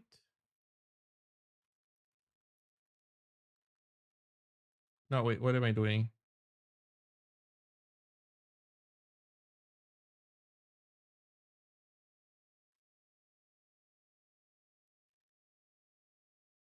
I have this already written down. Wait, so this is this. Yeah.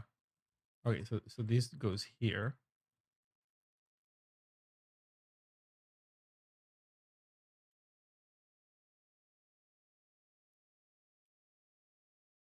And this.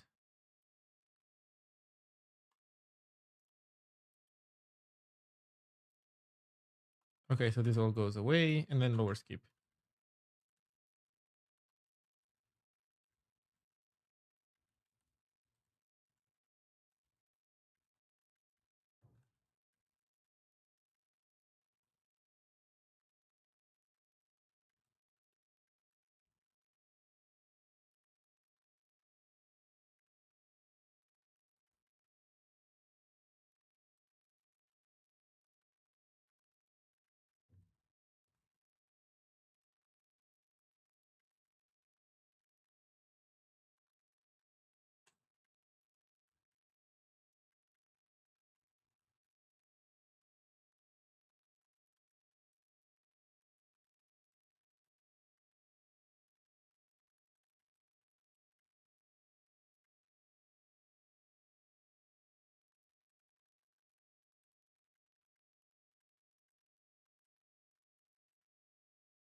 Okay.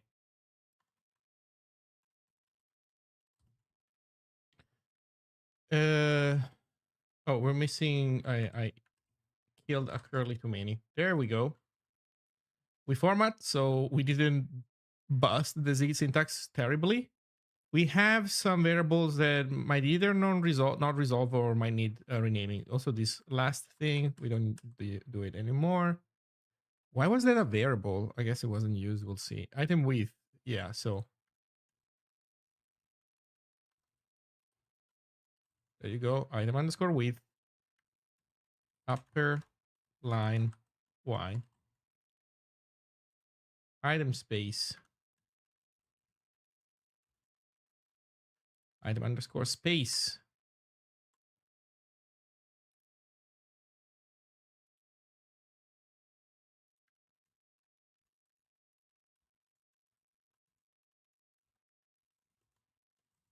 item space, item width.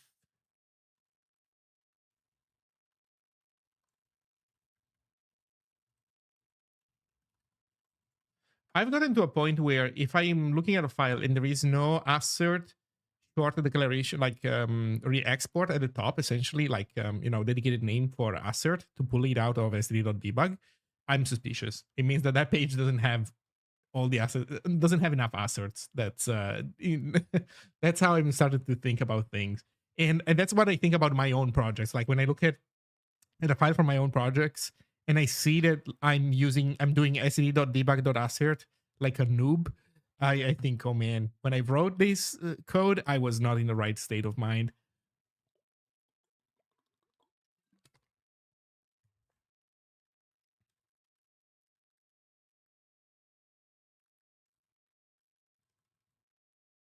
Item space. Oh, right, because we are missing these declarations in here.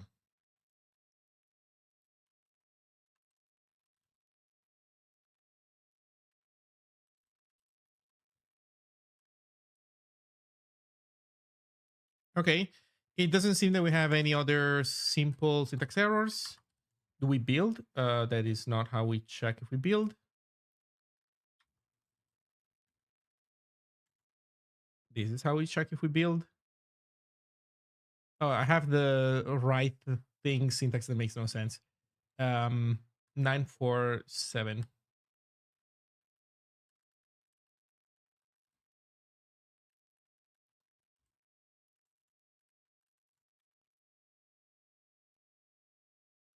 And another one at 977.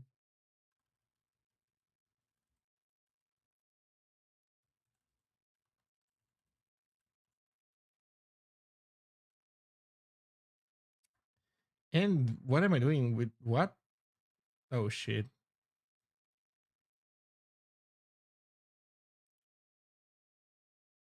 Okay, let me look at the original source code. So this is the last item lower skip. Down, right, up. Down, right, up.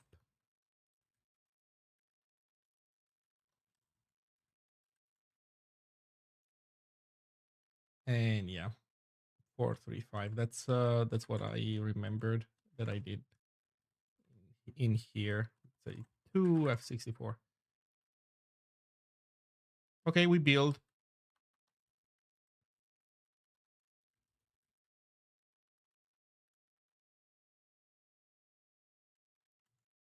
Let's live examples.ziggy.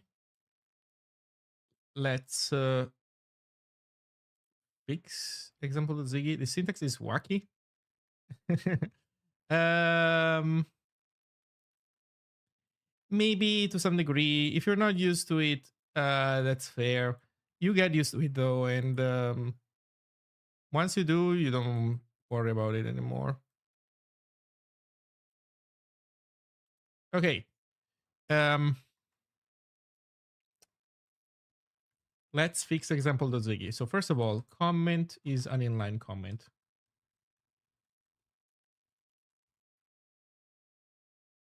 Okay. Then let's introduce sequence optional. So it's gonna go in here.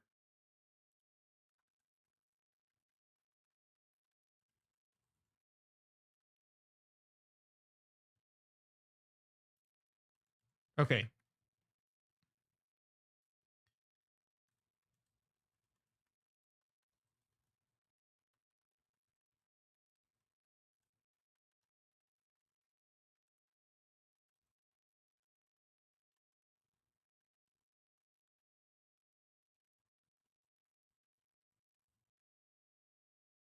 Well, holy shit. It works. And it renders correctly first try. What the fuck? When did I become this good?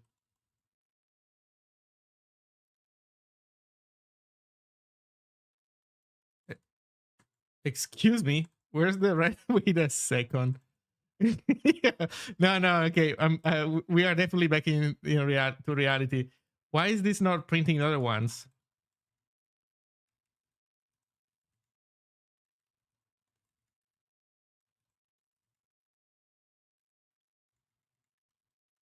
Are we? Are we in an infinite loop or something? What is going on?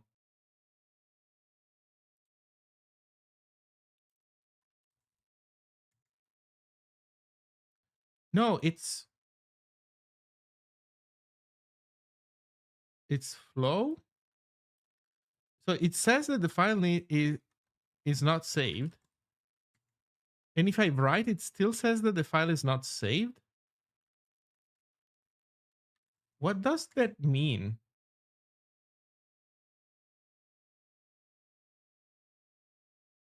Is it my language server?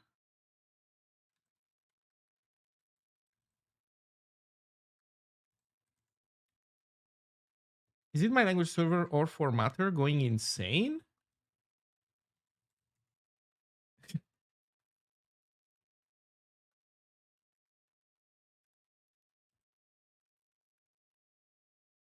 No, this is still running. Why is this not saving?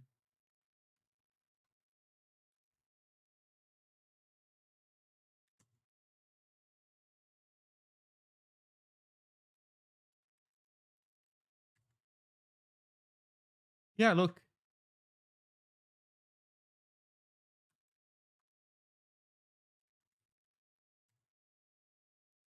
Oh, now it is saved. And yeah, we see it. What? Okay, now it's saving. What the heck was going on? Okay, I swear this is the first time I see this. This has never happened before. I have no idea what was going on.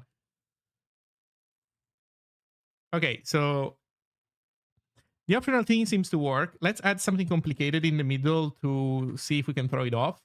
What if I add a skip? Oh, look, adding a skip makes it render not okay. But at the same time, what's a skip doing in the middle of this? I guess your auto formatter was ping ponging. It could be.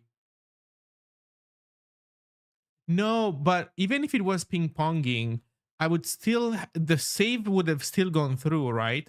And we would have seen this update. We would have seen this update, I believe, right?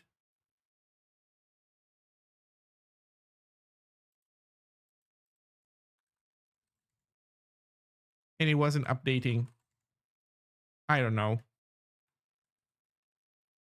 Although the ping ponging thing would definitely explain the. I've never seen Flow have an issue with this though. Like I would agree that it is very unlikely that it is Flow misbehaving unless it's full blown UB. Um, I've that has never happened to me.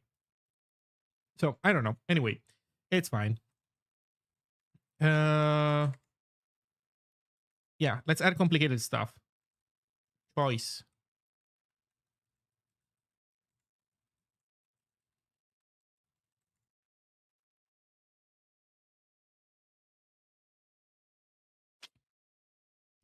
That is not exactly right.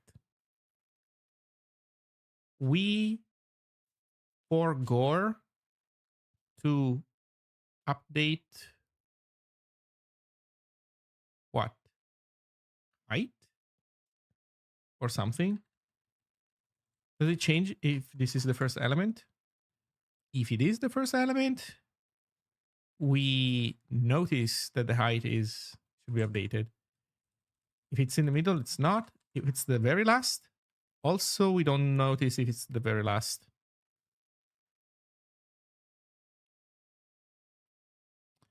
And the general layouting works out correctly. It's just one of the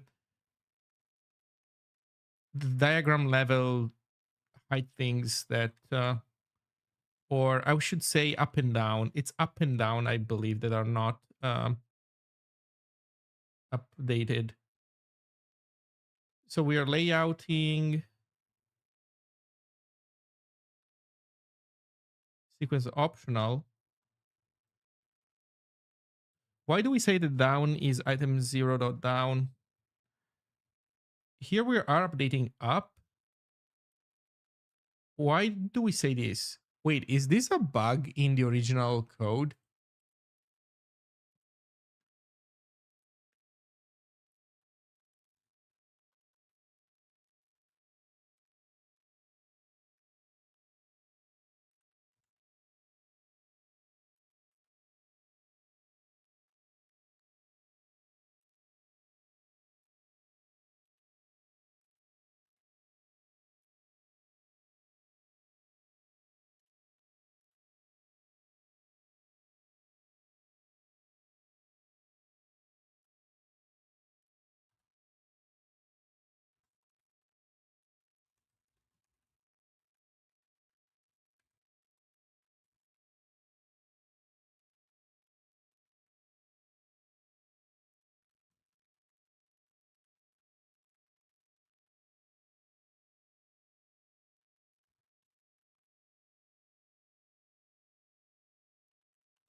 No, that computes it correctly, although this is an up thing. Now this computes everything correctly. So that means that it's a bug in my porting code. Yeah, like we oh no, this is touching down. So this is initializing down. Why are we initializing down this way then?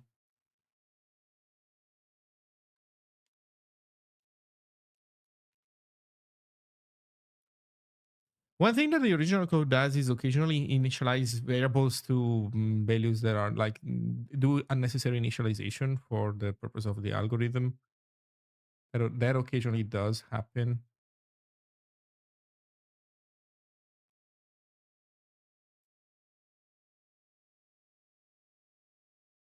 So why is this calculation not happening right away?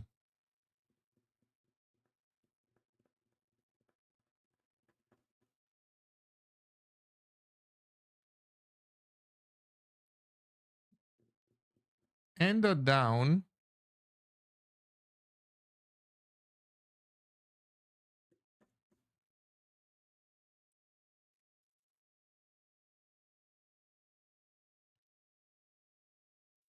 is the maximum between height plus down, height so far, so the accumulator, plus the max between arc times 2 and n dot down plus vertical spacing.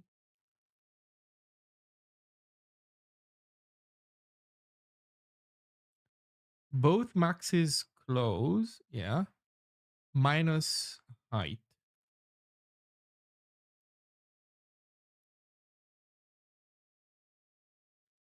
I guess if down was set to 0, that would be height plus 0, this, or height between something and 0 plus vertical spacing minus n dot height. Frankly, this initialization of n dot down seems unnecessary.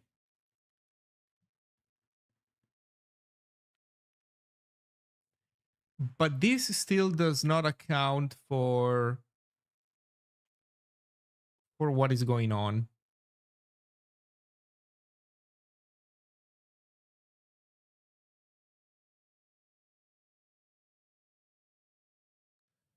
This still does not account for what is going on.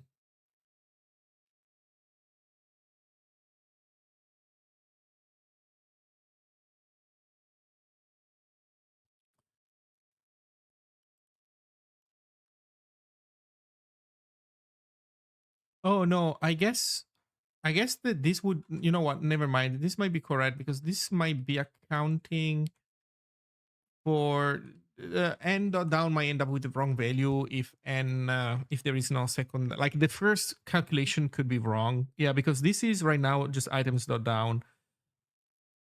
Oh, but you know what? Never mind, because that does not matter because um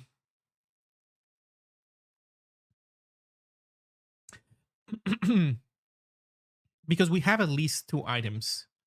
We assert. Oh, also I'm not checking for this correctly.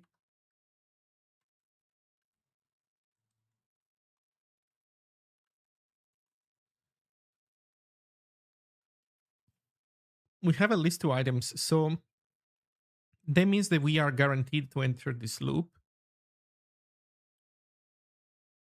But does but on the first loop, we get items zero down. Do we here get anything different if we do that? Yeah, there's height. There's height factored in. There's n dot down. Oh, I know why this is the case. Because the original code allowed you to pass in only one item, and this sequence optional would degrade into a normal sequence, I guess. I don't know. We'll see. So I'm not gonna touch this for now. Let's break it only after we have fixed it first. So what are we missing that makes us mess up the height calculation? Um, it's either that or down. One of the two is fucked up.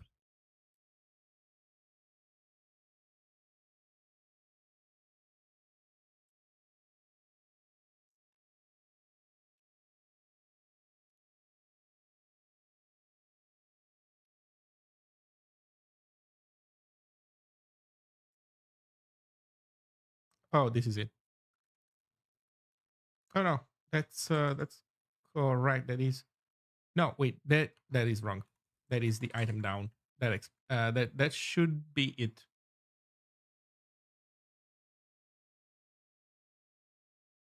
Yeah, I think that was it.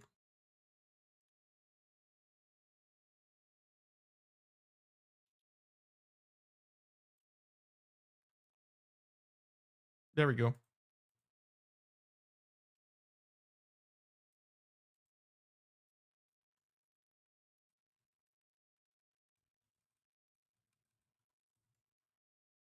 Now complaints, at least two items here.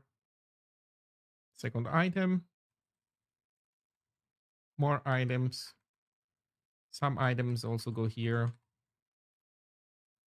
Yeah, and then somewhere else, maybe at the very end, there's a choice first.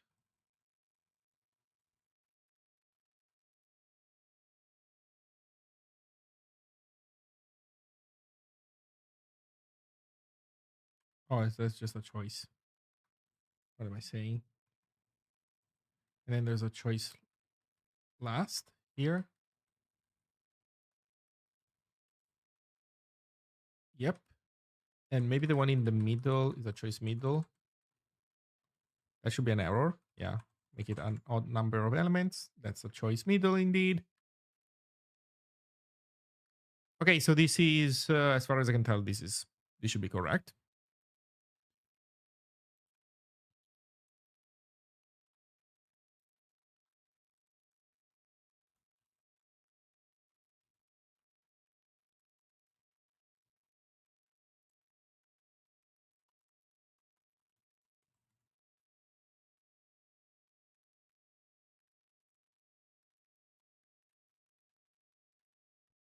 Okay.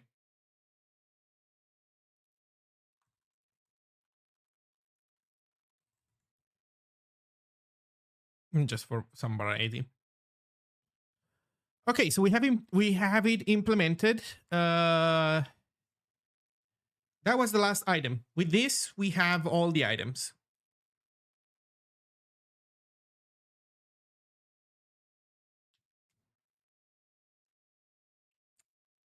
With this, we have all the items. You know what? I'm actually kind of curious. Does the original thing support skips in here? So if instead of this, we had a skip. Yeah, you see, the original also fails to connect the skip. The reason is that,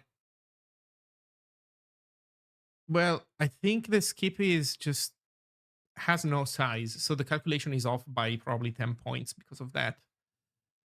Somewhere there should be something like a minimum between whatever the count is and at least arc, I think. Uh, Something like this. Although I think an alternative would be if we were to give skip a size, then things would be different. But it's fine for now. For now, I'm fine with keeping the original bugs. I'm not yet at the point where I can um, confidently fix these errors in a generalized manner. I learned some of the layouting logic, but I don't want to waste time trying to fix this corner case right now. Okay, so we did it. This project is at least complete, essentially complete for now. It doesn't have everything. There is no API for creating these diagrams programmatically in a comfortable manner. You can, um, create the object literal um,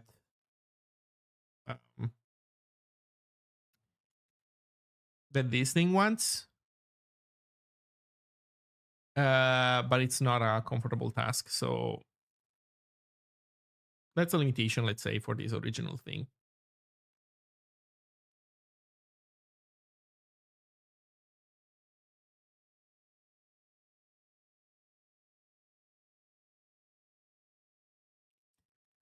Okay. Let's add a description to the graph, which we take from here.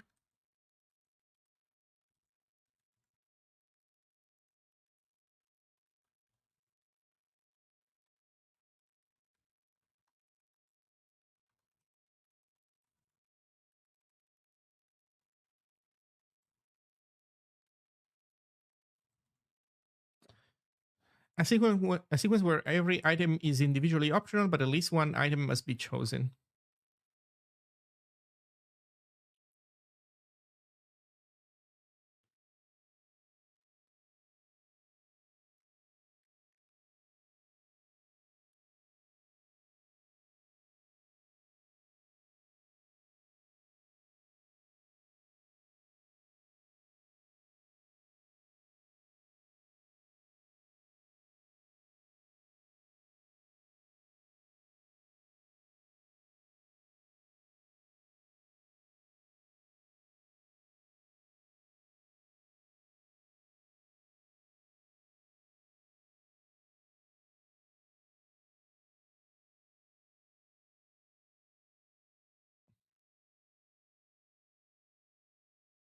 Okay. This is delightful. This is indeed delightful. I think I'm not gonna ship Ziggy Ziggy in here, so I think we can move Ziggy Ziggy to the Ziggy repository, I guess, or to the Ziggy.io repository. I guess the Ziggy.io repository would be, yeah, it's the Ziggy.io repository. I mean, this is not really authoritative. These diagrams are just for explaining language to people. Um, they're not a grammar. So yeah.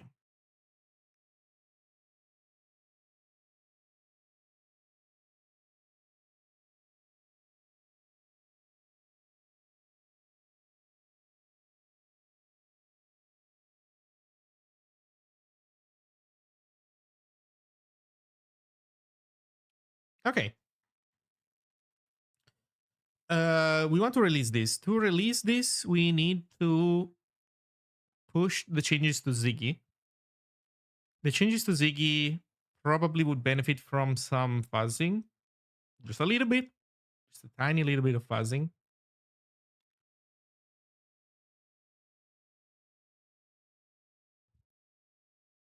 And that might be also an opportunity to fix a couple bugs that people have been reporting uh, about Ziggy.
Okay, people are posting to the forums. Let me just quickly reply.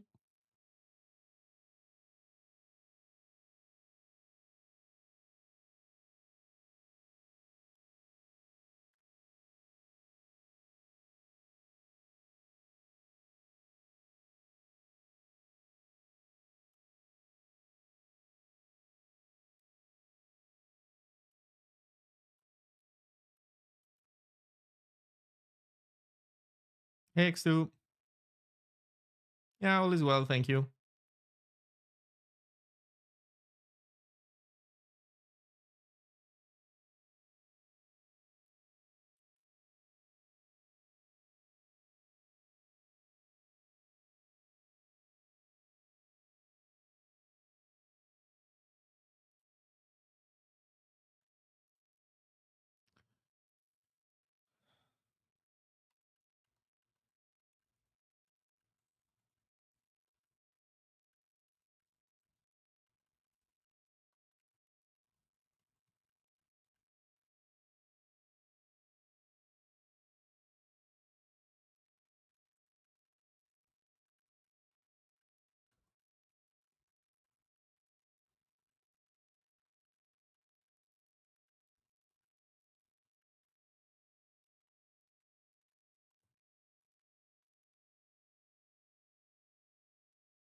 Okay.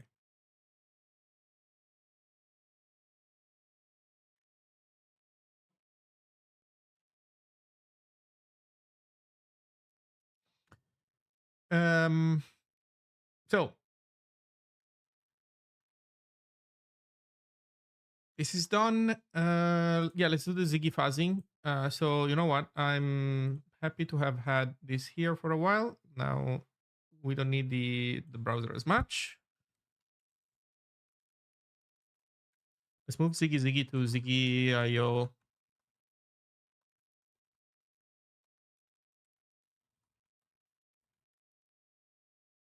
Ziggy IO assets Ziggy Ziggy. Do we put it in there? We put it in there for now. at least. We'll see. Okay, so there's a lot of stuff in here that we have done.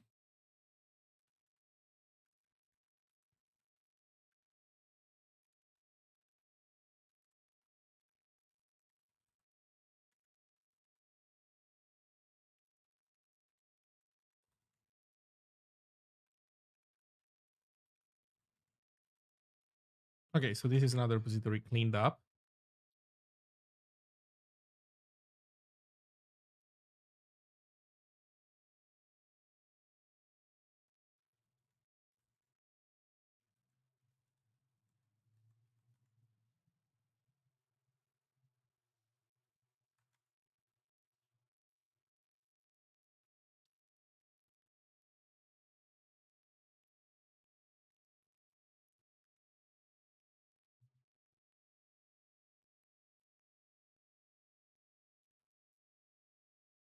This sounds about good. More than examples, maybe this should be singular. Example.ziggy.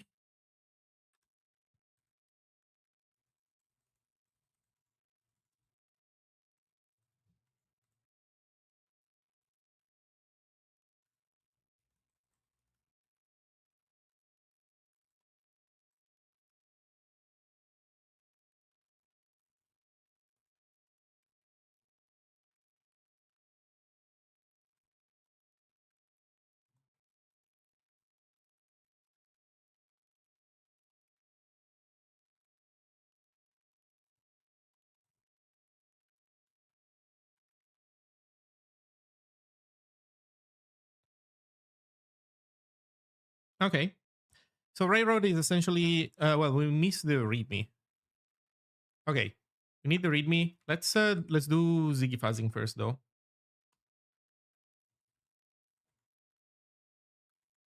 So here we have a few changes.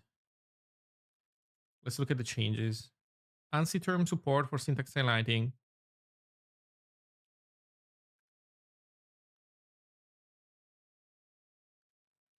Optional fix.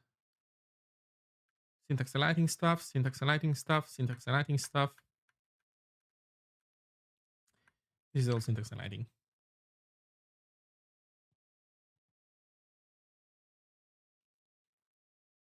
Hmm.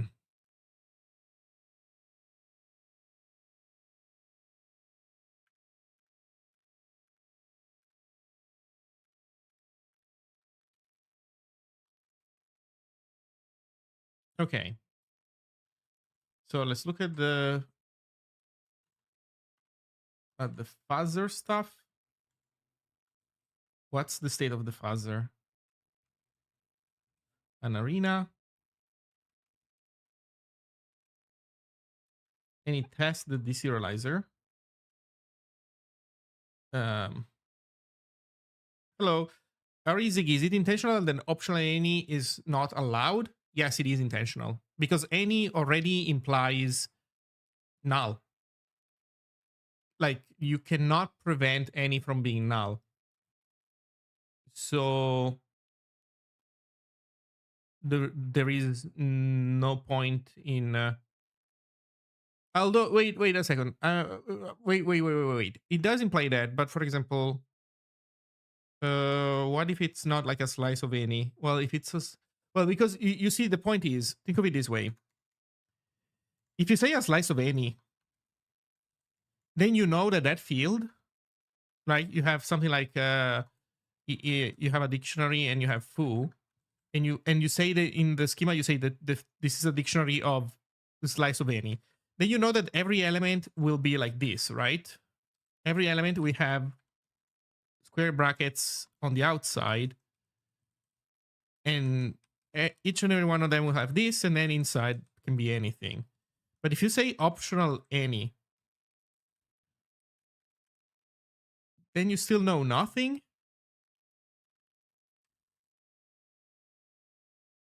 because you haven't gained any information about the shape of things. Any implies null. Now you could say you could say that any implies can also be an array, right? But let's say this: if you have any versus slice of any, then um like then in this case this is a document that matches. In this case this is not a document that matches, because here you expect the square brackets on the outside, here you don't have them. That's wrong. But if you say any versus optional any, there is literally no difference.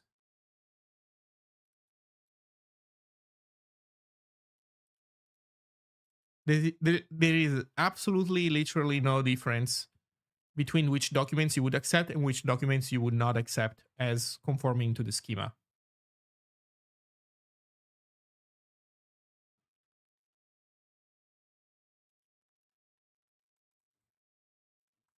Let me know if that makes sense.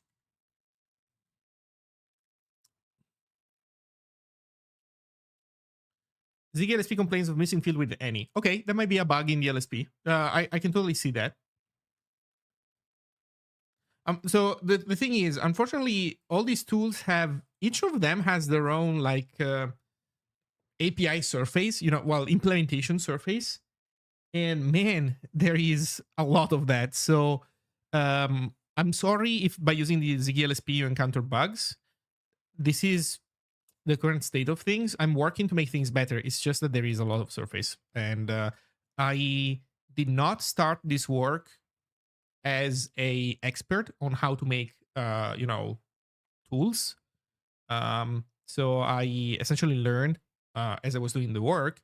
And right now, the highest quality LSP that I've made is Super HTML. That one is much better than the Zig LSP one. So here's what I would say. If you encounter bugs, please report them. I'm getting to those as soon as I can. Okay, let's fuzz the AST. Actually, we want to fuzz FMT. So we want to fuzz with the AST Smith, because the AST Smith is the one that allows us to exercise rendering, the renderer. And I think they should fail to compile, because now the renderer wants a mode. And we can do .plane. We have to do .plane.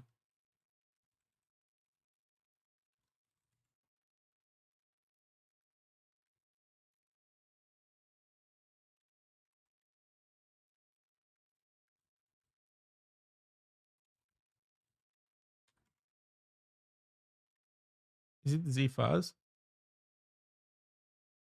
Oh, render mode is in the middle.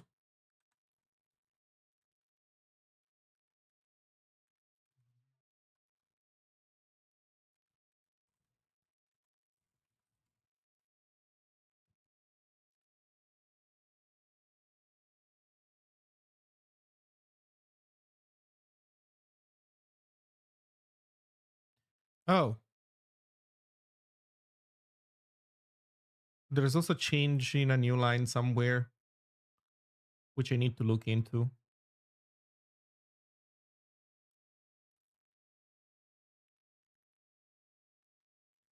So I removed somewhere a new line, which I don't know if I should have done. So that was in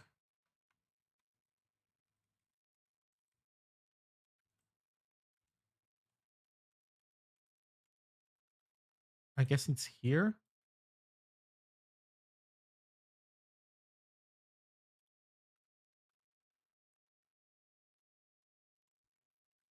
It's this that I think I changed. For example, I'm not sure if I like that optional slices allowed. That is a good question. Yeah, that is a good question. Let me think if I have thought this through. Because I think it might be legitimate to say that we do not allow that.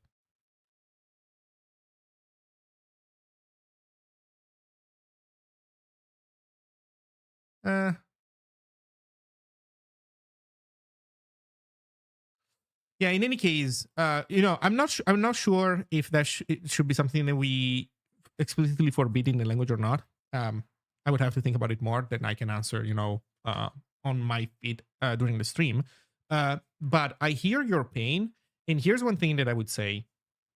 You tell me if I'm wrong, but my impression is that other data serialization languages and their schema language, they don't have the idea that a slice, a dictionary, and an optional, or rather, sorry, that a slice and a dictionary. Well, in this case, let's talk about the slice. So let's just focus on the slice. They don't have the idea that a slice is implicitly optional. So I believe that they sometimes have to do, or maybe they don't have to do, but there are reasons to do this. Because if you say that a field is an array, a non-optional array, then you have to fill it out, or you have to remember in the schema to say that that array has a default value of empty. While essentially in Ziggy schema, a slice is always implicitly optional in the sense that you can omit it, and it is expected to default to an empty slice. Whether that should be something that then gets enforced at the type level or not, I'm not sure. I need to do more work, more polish, and use it more, and use it for a while, and then essentially base my judgment on how it feels to use it. It's too early. This railroad work has been, in my opinion, at least for me, has been beneficial because this has been a example of really stressing this stuff out. Holy shit, what is happening now? We went from not enough new lines to too many new lines. Bro, I added just one. What is going on?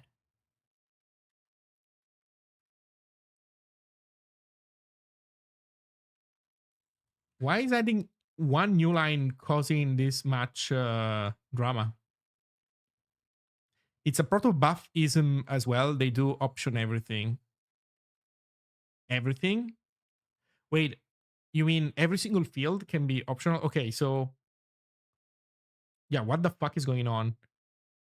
I added, okay, here's what's happening. I added a new line to the line preview printing. That's what I did. Or at least I think I must have.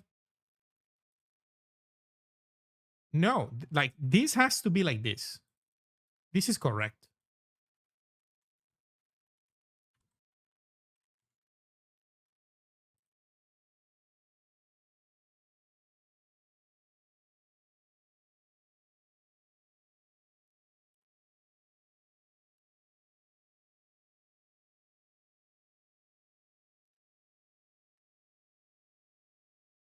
Okay, question. Are we even looking at deserializer errors? Yes, these are deserializer errors that went from not having any new line to now having one new line.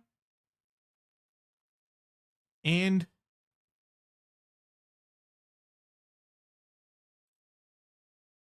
so report errors if errors line greater than 0. Oh,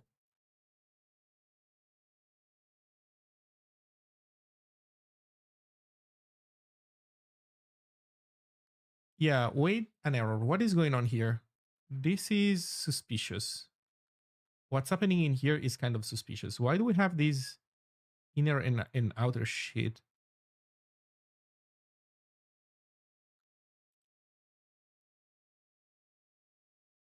Yeah, I think this new line is wrong.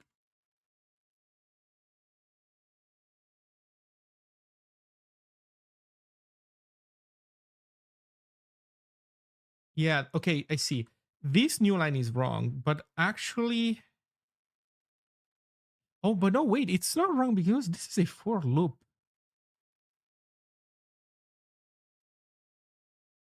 Okay, so this is the case where we are printing AST errors. Well, this is the case where there are no AST errors and we are printing the error from the deserializer.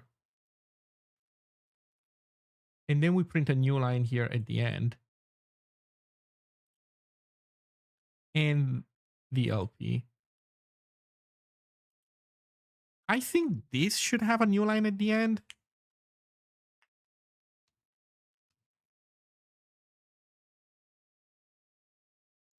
There should be a new line between these errors. Like between one of these errors and the next, there should be one.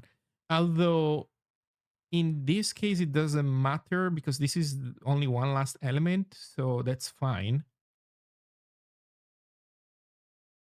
But this should.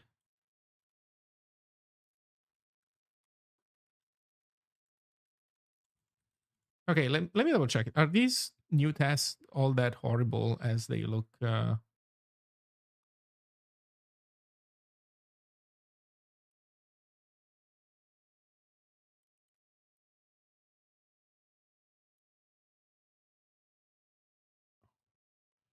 Okay, I see. The problem is that this is like a trailing new line in the end.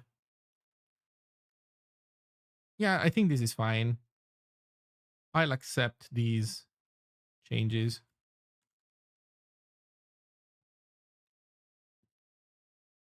Okay, I'll accept these changes. So far so good. Our snapshot tests are in a good state. We did build the fuzzing stuff. So how do I build the fuzzer now?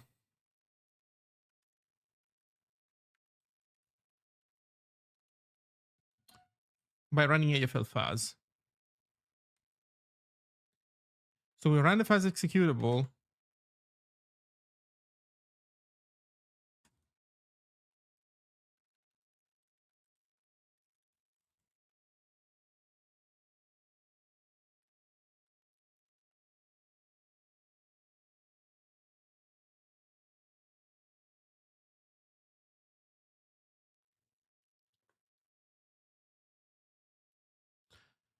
Okay, let's put a countdown.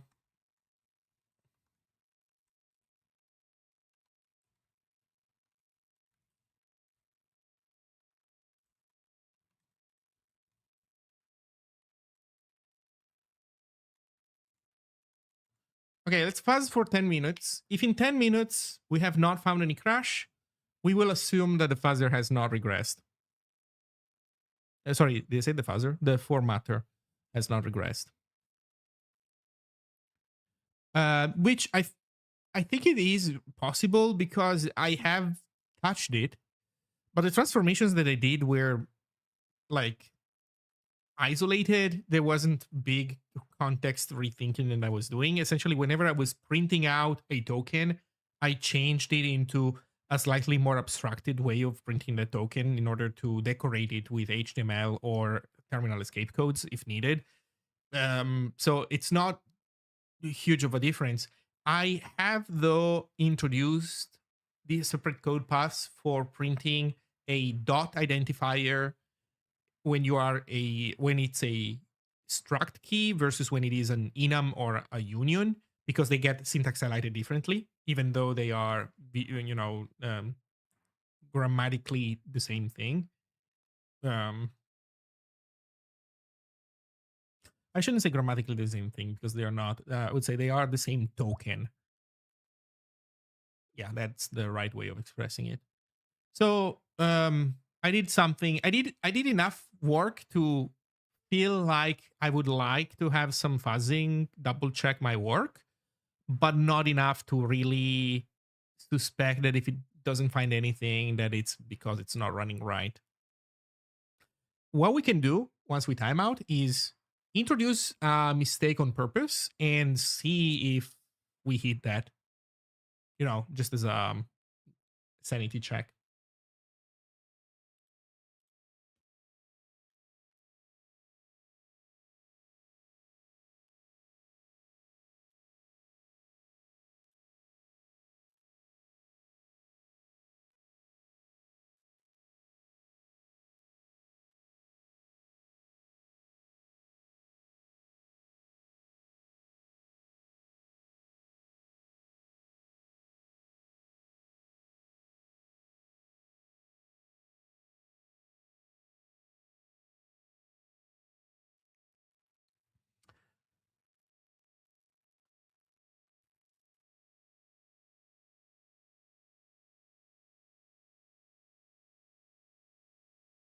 Okay. Uh, you know what? While this happens, let's write the README for Railroad, and then maybe I can look into other fixes for Ziggy. So README. Also, you know what? I need to update the license because um, there's a lot of code that it's essentially ported one to one. I don't know if mentioning this stuff in the README is enough. I guess so. I don't know. We'll see. Okay, Railroad. Uh, Railroad diagram generator, and then at the end we have credits.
Thank you.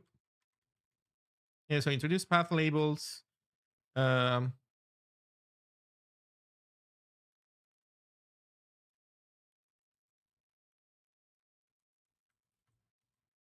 introduce item path labels.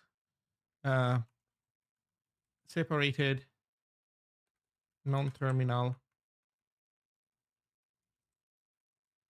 into reference and external. Um,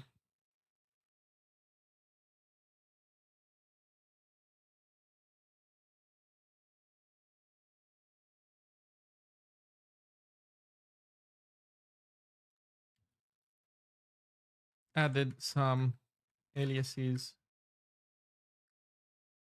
uh, to do some aliases and made other adjustments to improve the ergonomics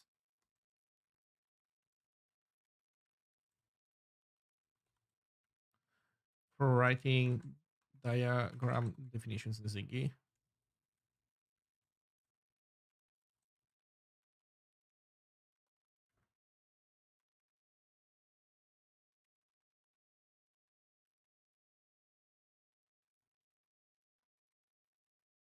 Oh, oops.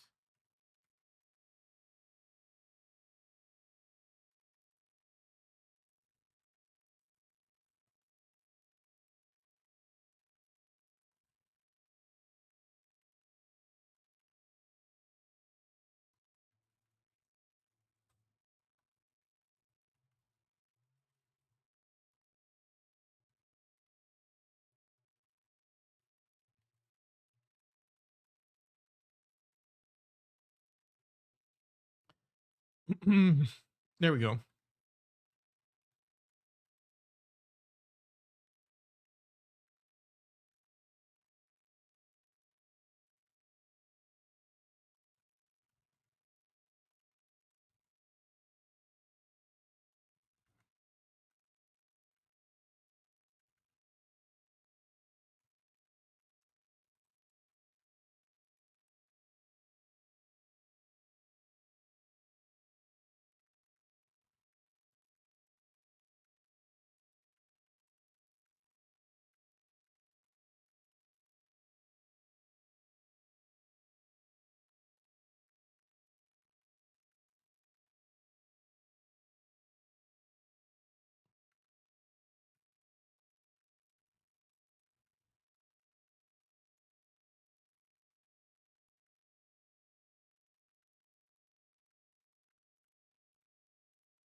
I think it's fine like this.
Okay, maybe we should post a screenshot of the live preview, and then I think we need a banner image here. How are we fuzzing?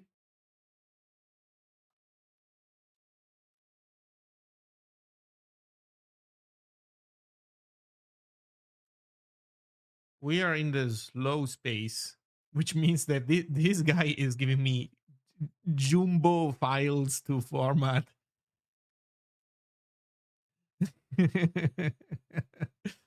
It's fine. Also, yeah, we're also. Oh, you know what? I think I'm doing wrong. I think we're doing a debug build. I don't think we're doing release safe.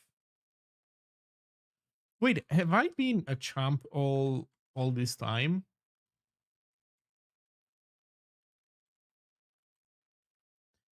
Have okay, no, I have not been a champ.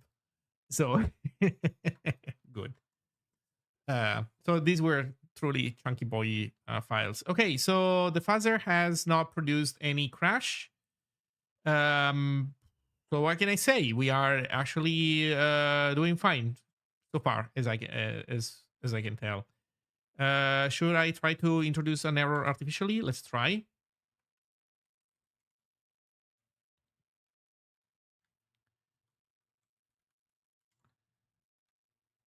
Function render.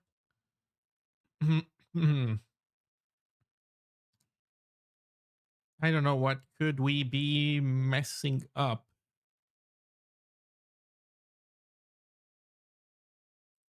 Supposed to be a space, but it's now a new line.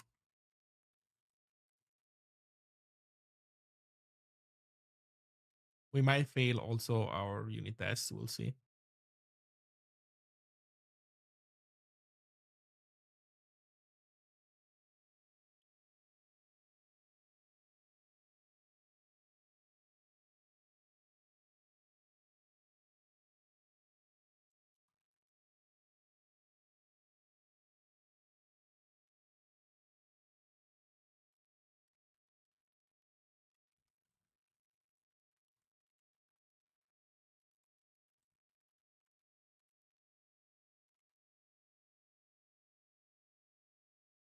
Okay, let's run the fuzzer.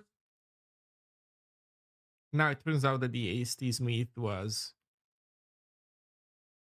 not powerful enough to really stress test any of these.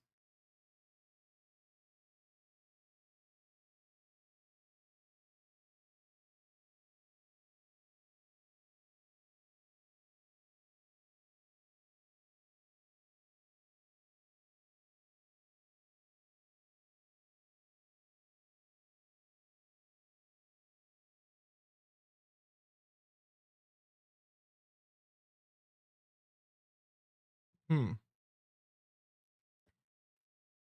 Let's take a look at the Smith.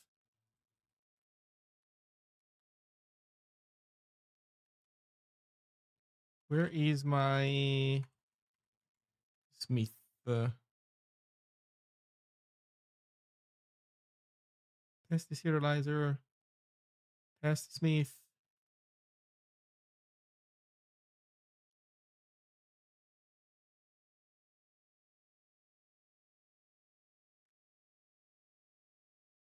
Slice.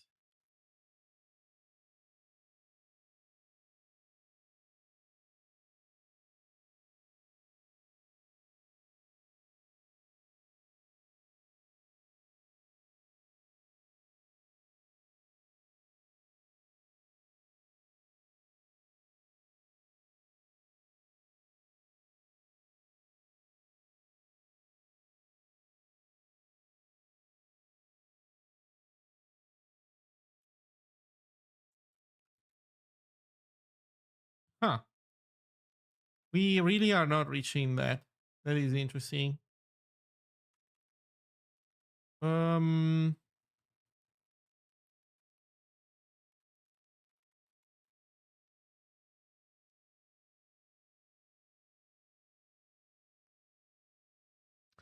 there is a chance, though, to be fair, that I might be doing a change that would not explore, that would not be.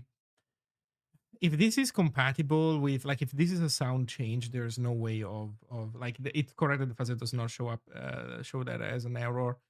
There are a bunch of other ones, but the other ones are like really disruptive right away. So, I mean, we could try to fuck this up so like much harder.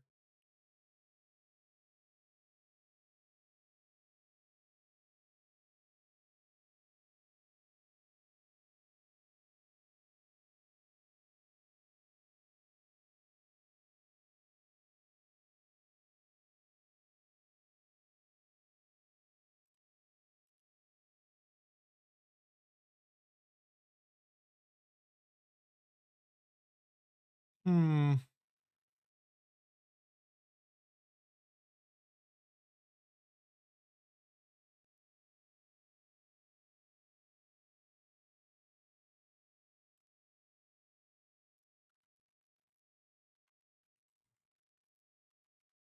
There we go. Something much more obvious.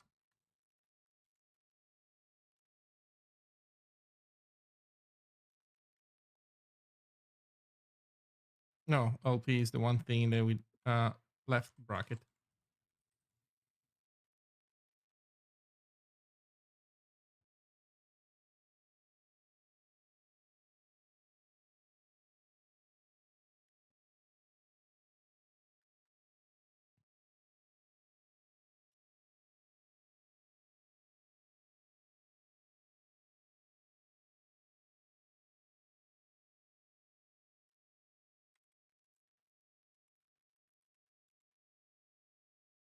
Okay. Yeah, this one is easy to find. I fear that the other change might have been sound. So yeah, okay, we find them. Doesn't even take much. Okay, so Ziggy is fast as well. Ziggy FMT. Okay, railroad diagrams generator, live preview, couple screenshots, shall we?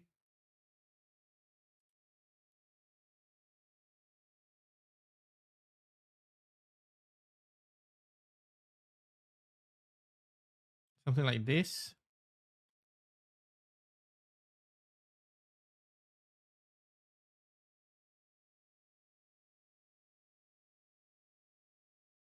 Maybe we can make this bigger so that we can incorporate both of them. Uh,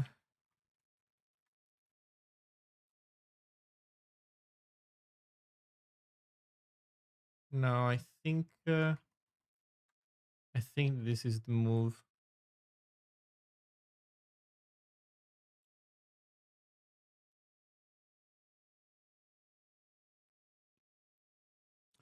Like this is not bad, I think, for a screenshot.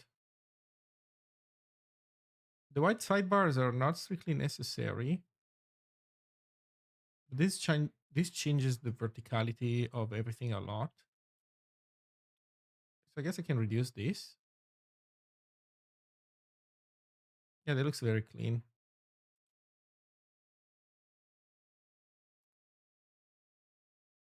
It does say offline though. I wish it said online. Let's see if we can make it say online.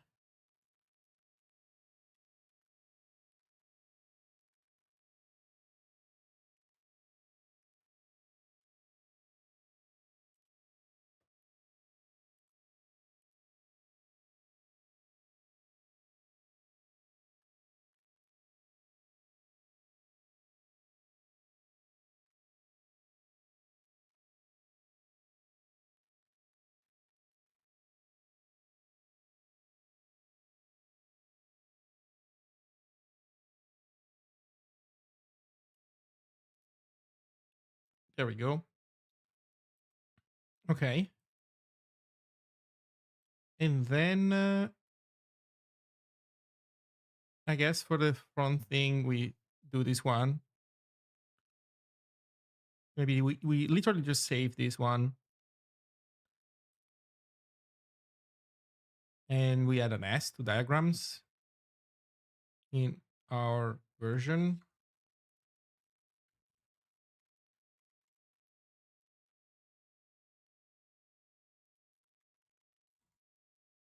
Railroad diagrams. Where have I been running this? Oh, this is plural still.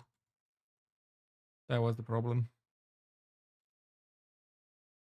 Yeah, there we go. So I can download this.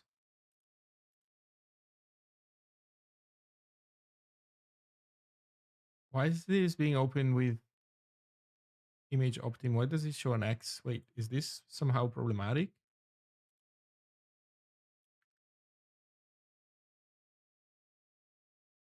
No, that looks about right.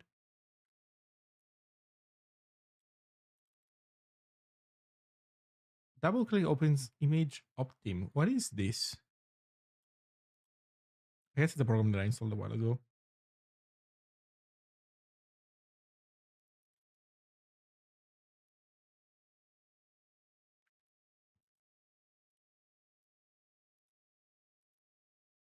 What does this mean?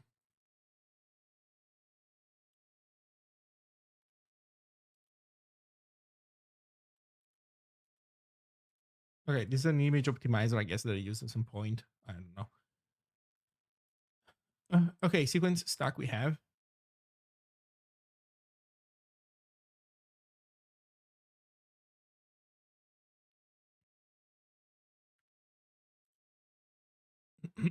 I think the original project also had something like this. Maybe we shouldn't be too pleasurizing. Yeah. Generate some railroad diagrams and more.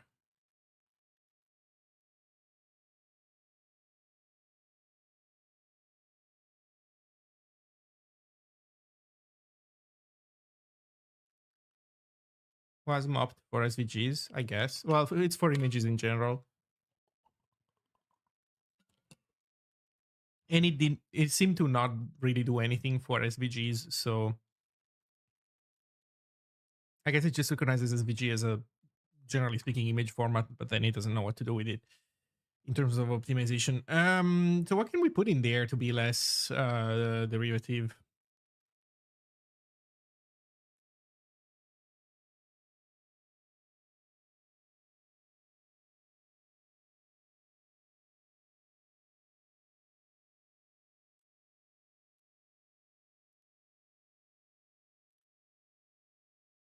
Hello, Julian.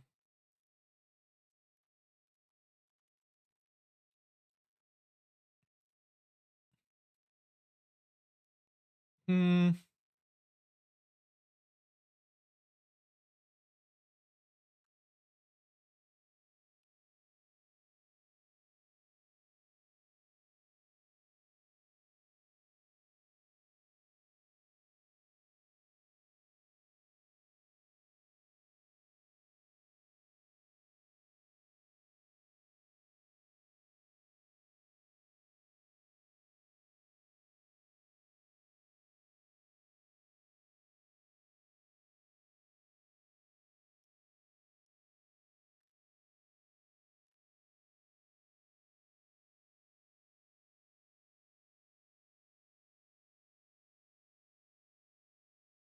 You know what?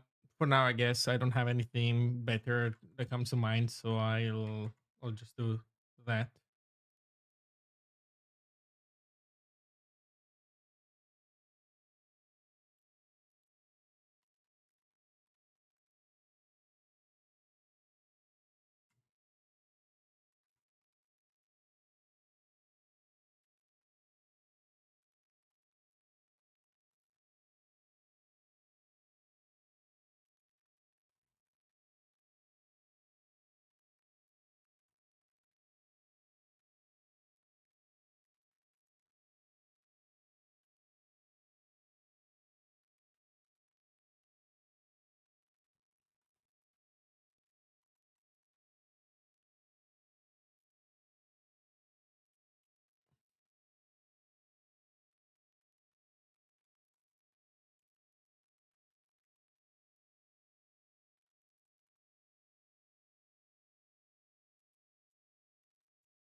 Okay. How does the box layout process work with different text lengths? Do you measure the text in Zig or does it happen in the SVG? SVG does not do any form of text layouting for you. So it's all manual counting. And it is also based on an estimate. So I haven't done it yet, but there is a character with estimate going on. And if you get it wrong, then the box will not be of the right size. So yeah. So yeah.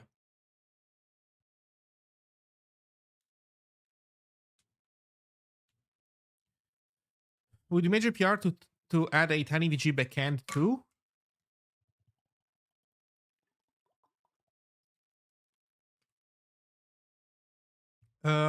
Yes.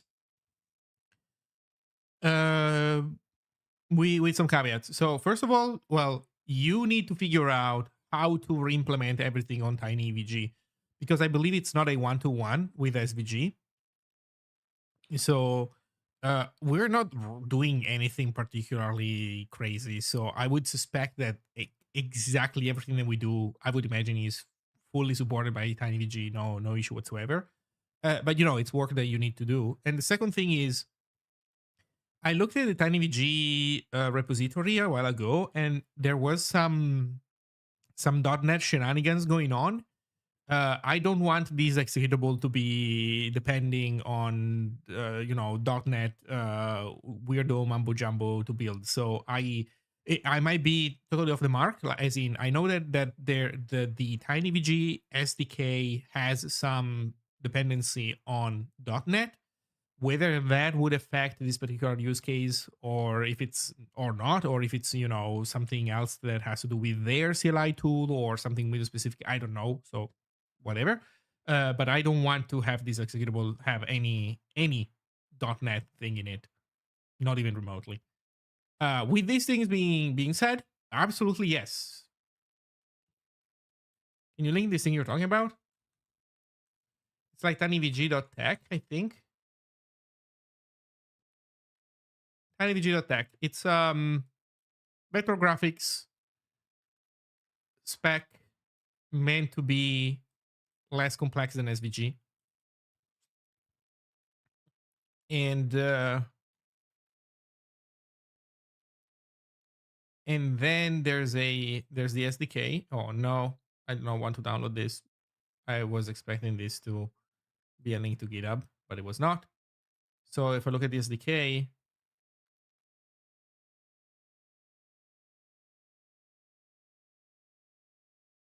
the SDK is implemented with Zig 0, 11, and .NET 6. So no .NET, please.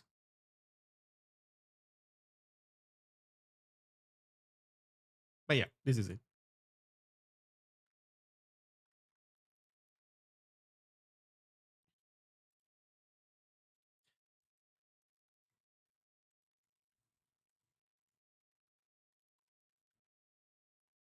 Okay, so Zig build test, we were saying we're fine. We only have tiny changes. I don't see any. Well, it's in the README.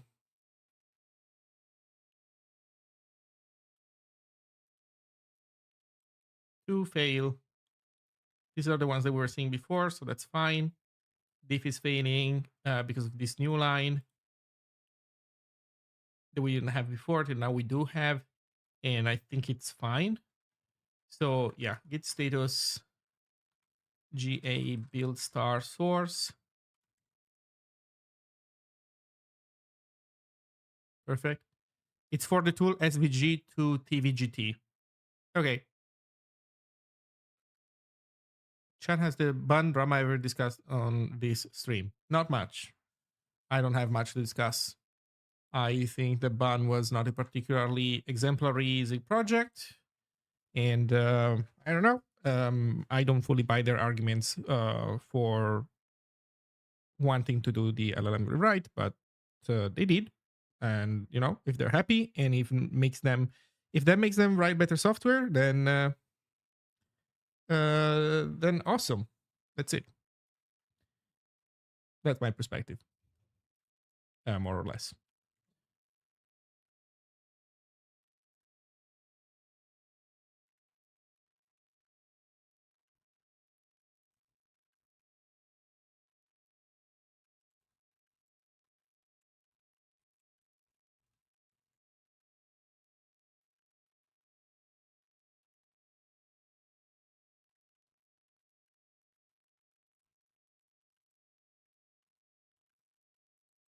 Well, Ziggy cat command.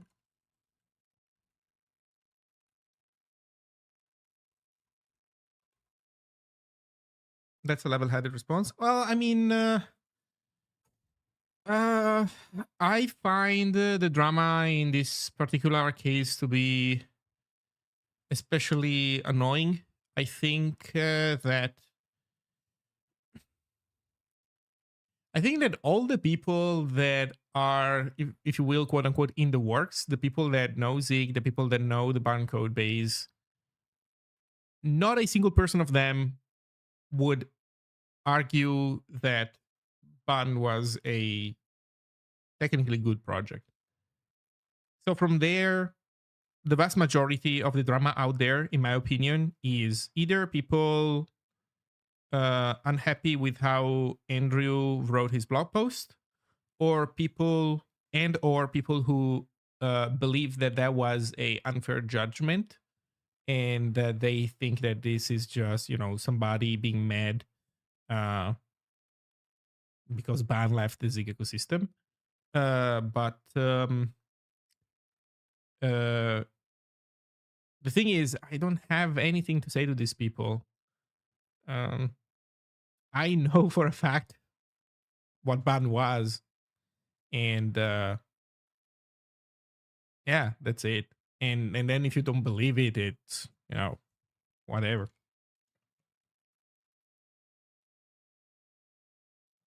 Isn't that the reality of all large projects? No, I don't think so. Sure, all projects have issues, and this is not a matter of um, this is not a matter of essentially arguing for a level of cleanliness, if you will, of the code that it is unrealistic to expect. um Ban was really in an egregious state. There are projects that are the same size and bigger. There are projects that are worse, of course, but there are, I'm sure, plenty of projects of same size and bigger that are significantly better. The reason for this is not even actually something that should even surprise people much. Ban was a startup, and they had a reason to, how they say, right? Move fast and break things. Implement features first, and then do the bug fixing eventually. And that has been going on for a while. They have accumulated a lot of technical debt because of this, and if you will, it was part of their business model doing this kind of stuff, right? That's what startups generally do. So, yeah, the part that I found unpalatable of this whole story is that Ban was in this state. We were trying to help them to do better. Um, that help went nowhere. And then the reason being pushed forward publicly for moving away is essentially that their problems are not theirs. Their problems have been unavoidable. I mean, the blog post, I believe, has a chapter titled "Just don't make mistakes and be good." It's like, uh, obviously, for an external observer, is not immediately obvious where to apply. Who should be considered responsible for what should be considered, reasonable as part of any big project not being perfect, and versus what is definitely way outside of the norm. But I obviously have my own perspective on this. They have their own perspective on this, etc. So I guess that is a key part of the disagreement.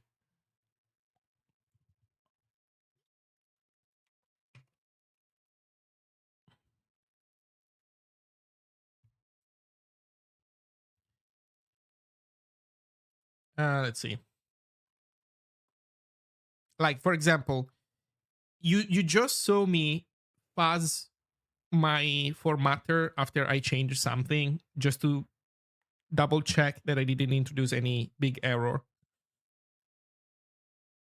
The BAM project has not been fuzzing for the long majority of its existence. I remember asking the BAM team whether they were fuzzing, and the answer being crickets. And then they added fuzzing essentially like a month or two before doing the port. And then the blog post says that what have we been doing to try and fix bugs in the BAM code base before resorting to the port? We've been fuzzing 24/7. I mean, sure, maybe for the last 2 months you've been fuzzing 24/7. Bro, you should have been fuzzing maybe not 24/7. Maybe you should have been fuzzing even just a little bit, but you should have been fuzzing since the beginning. And that was generally the theme, I guess, with Ban. So anyway, that's my perspective. I don't know. People can believe whatever they want. I think the only part that didn't sit with me was the paragraph in Andrew's post about Jared being a bad manager. Oh, otherwise the post was on point. If only that wasn't there, all of this could have been avoided. Maybe, but man, here's the conundrum. Okay, here's where things get if you will problematic from that perspective. I have spoken with a few people that have been contacted by Ban's recruiters to work at Ban. So to give some context, just in case this is not clear, I work at the Z Software Foundation. My title is technically VP of Community. It's part of my job to go and hang out with people in the Zig community. I help organize Zig meetups. I go to them. Sometimes, if the meetup, we have like full day meetups. So they're not like 2 hours at the end of the day. They are like, they run on weekends usually. They're called Zig days. So I go to Zig days. Sometimes I fly to a Zig day if it's a Zig day that has, a good number of people in it. So I hang out with people a lot and we talk about job opportunities for Zig developers. I've spoken with people that have been contacted that did not end up taking any offer, doing anything with Ban. I've spoken to people that have interviewed at Ban that then have decided to not move forward or were not accepted. Or I've spoken with people that have worked at Ban, and there are also egregious stories there. Again, no company is perfect. Not a single company is perfect. Not even the ZSF is perfect. If the ZSF was a perfect company, I would probably not be able to work at it. But so the thing is, what are you supposed to do? Do you not say anything? I guess one reasonable answer would be you don't say anything about it. But if your loyalty lies with the people in a community and not a startup owner, then you don't stay silent. And to be fair, I have been telling people the things that I've known, that I've been told about working or not working for Ban. And to be clear, I've always said to people, look, I've heard this, and this. The code base is in this and this other state. Given this, now that you know this, then it's up to you to decide what you want to do. So to be clear, it's not like I've just been making sure that people have the context when they have to make that decision. And yeah, that's it.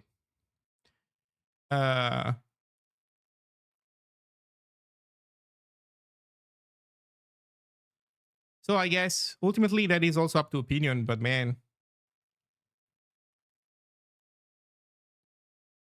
I would say this. If I were to tell you exactly the stories that I know and you were to believe me, I think you would find a hard time to not agree with the statement that Andrew made. And again, even considering the fact that no company is perfect, by the way, I want to make this clear. The point is not being the perfect company, but there is still a lot of space between, being impossibly perfect, being normal, and then being more than 2 standard deviations below normal, if you will. So I don't know. That's it.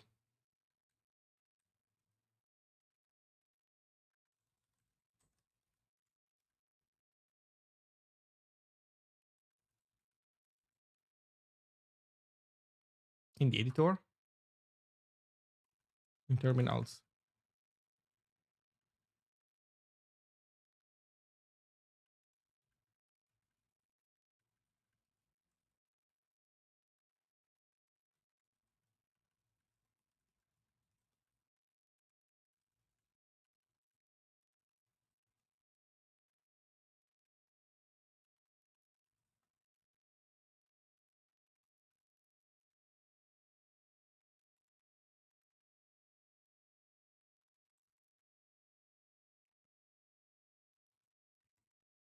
Okay, let's push these changes and let's take a look also at any other.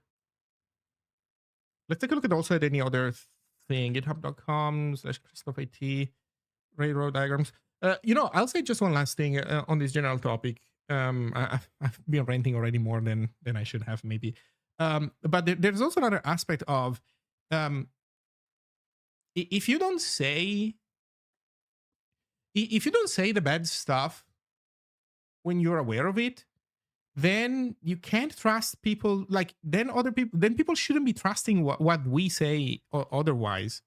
And the thing is to be clear that while the blog post comes very late, um, none of us have never really kept a secret what we thought about the bank code base and what we knew about the working conditions. Starting from the fact of the very public uh, tweet from Jared about working 90 hours a week plus at Ban, so that you could make him uh, so that you could help him reach an exit. Um, so when I say good things about companies, man, I want my words to have a meaning. When I say companies, I don't mean strictly, in terms of products. I don't have sponsors, so I don't mean in that sense. I mean a company as in a group of people that, in theory, you could potentially join and work together with. When I say good things, I really mean them. I don't say good things just because they donate money or because I'm playing this stupid fucking game where you say good things about everything and everybody, and then you just keep the bad information for yourself so that everybody else can just get fucked, but not you.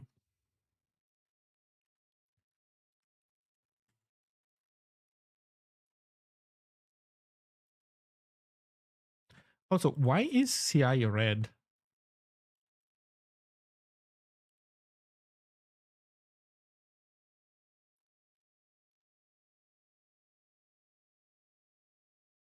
Wait a second. Did I not add these guys?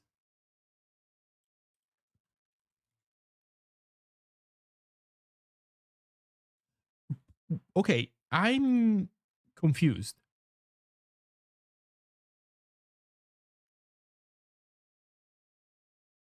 Oh, wait. I'm dumb.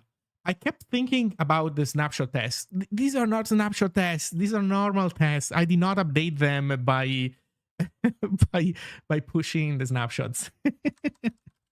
That's me. Okay, yeah, these are normal tests. Deserializer duplicate field.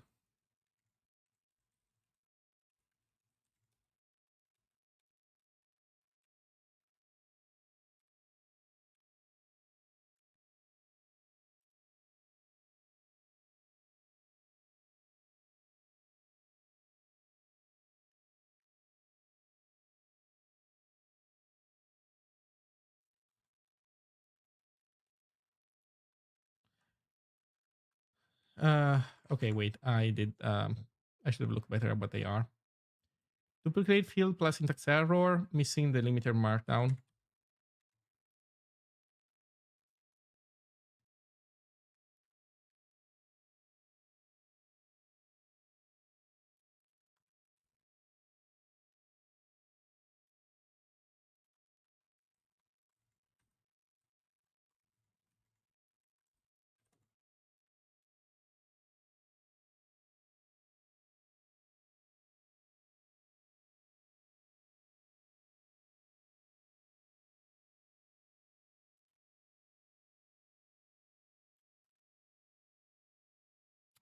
It would be really nice to have someone who can make sure Andrew is intending wants people to be offended. Well, technically, I should be maybe the one who advises him in that sense. The problem is, I don't know. I guess um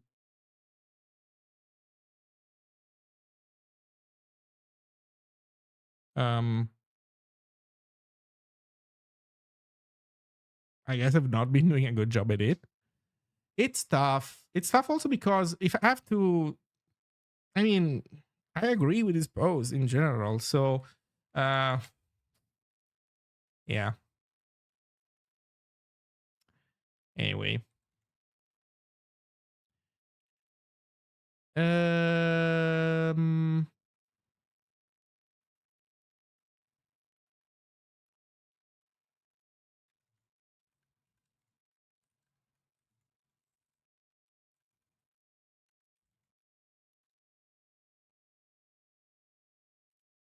okay, let's push it right this time.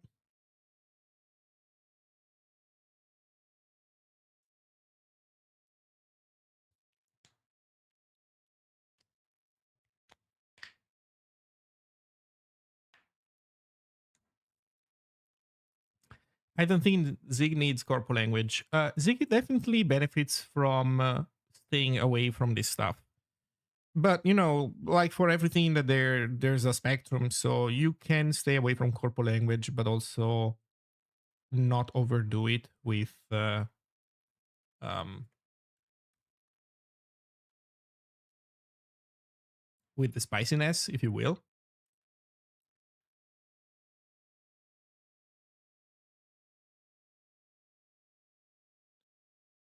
Keyword is allowed as start fields. Oh, that's a field named Annie. Yeah, that should be allowed. Maybe. Well, no, because it's a keyword.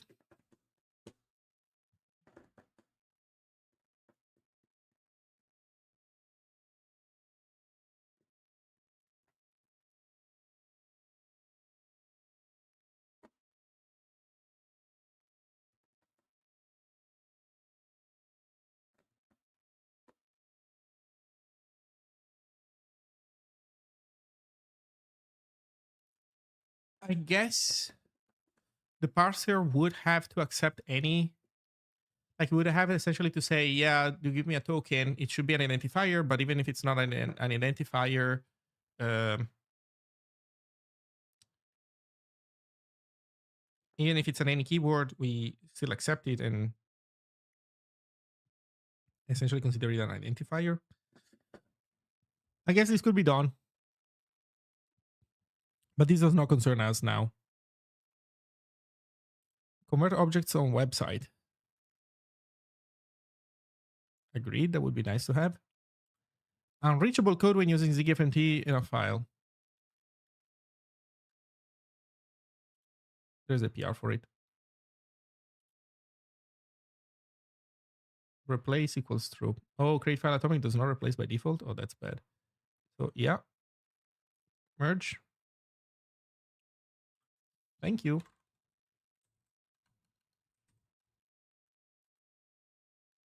Yeah, that's the new API that I've been using wrong. So has this fixed? Has this also closed the corresponding issue? Yes. Support for JSON you escape 8 things. That's okay. Okay, so this should be good. Work in progress. All PR. All PR, all PR. Okay, so these are all PRs. Okay, so I think that the only like annoying thing, the only annoying bug that I left in Ziggy has been fixed. In the Ziggy CLI tool, I mean.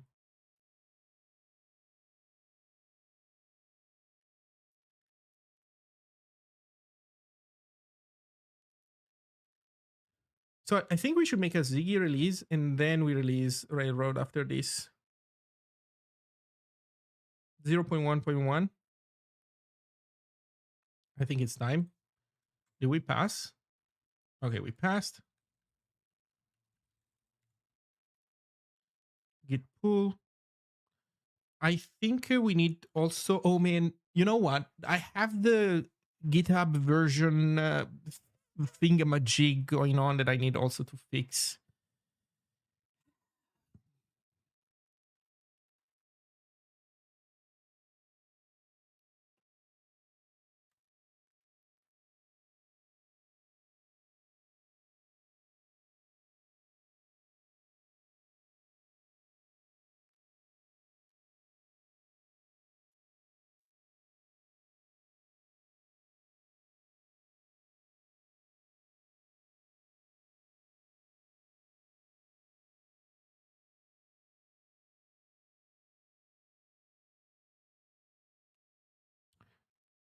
Okay. Let's look at my build code. You know what? I think I've been putting off for way too long making my own like release library. I need a library that does consistently in all my projects the Git version checking in an unobstructive way, so that the versions can make sense. Because yeah, look, we're gonna need to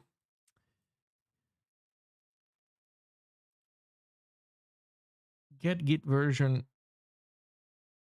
Oh, wait a second though. It might be not a problem for Ziggy, because now that I think about it, no, we call it unconditionally. It's not something that we do only um for the CLI tool.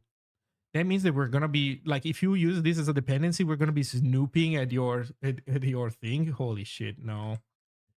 That is a problem.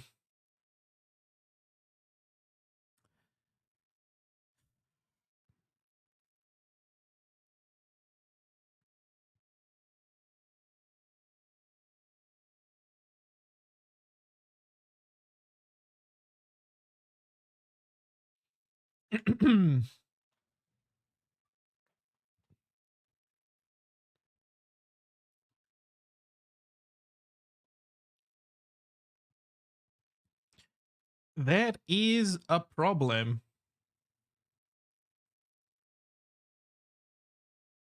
You know what though? We can worry about this the next time. So what are we looking now at?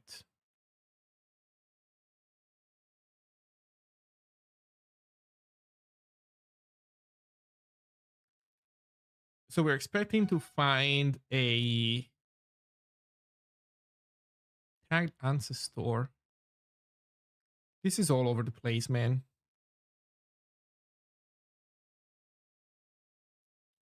Like say version command 2. Yeah. Let's double check.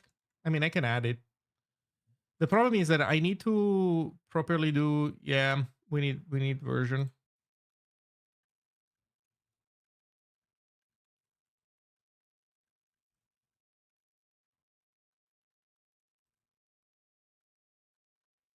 Show the version. But I'm pretty this should be display.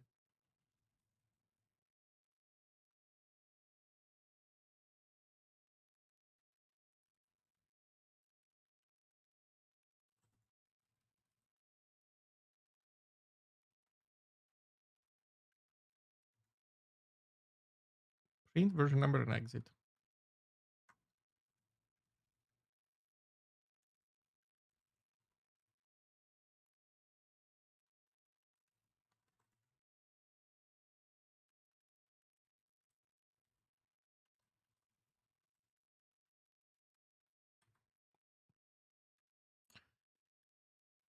Hello. What are some resources that you would recommend to learn Zig? I would recommend you go to. I have 3 recommendations. One is go to ziglang.org, go to the learn section.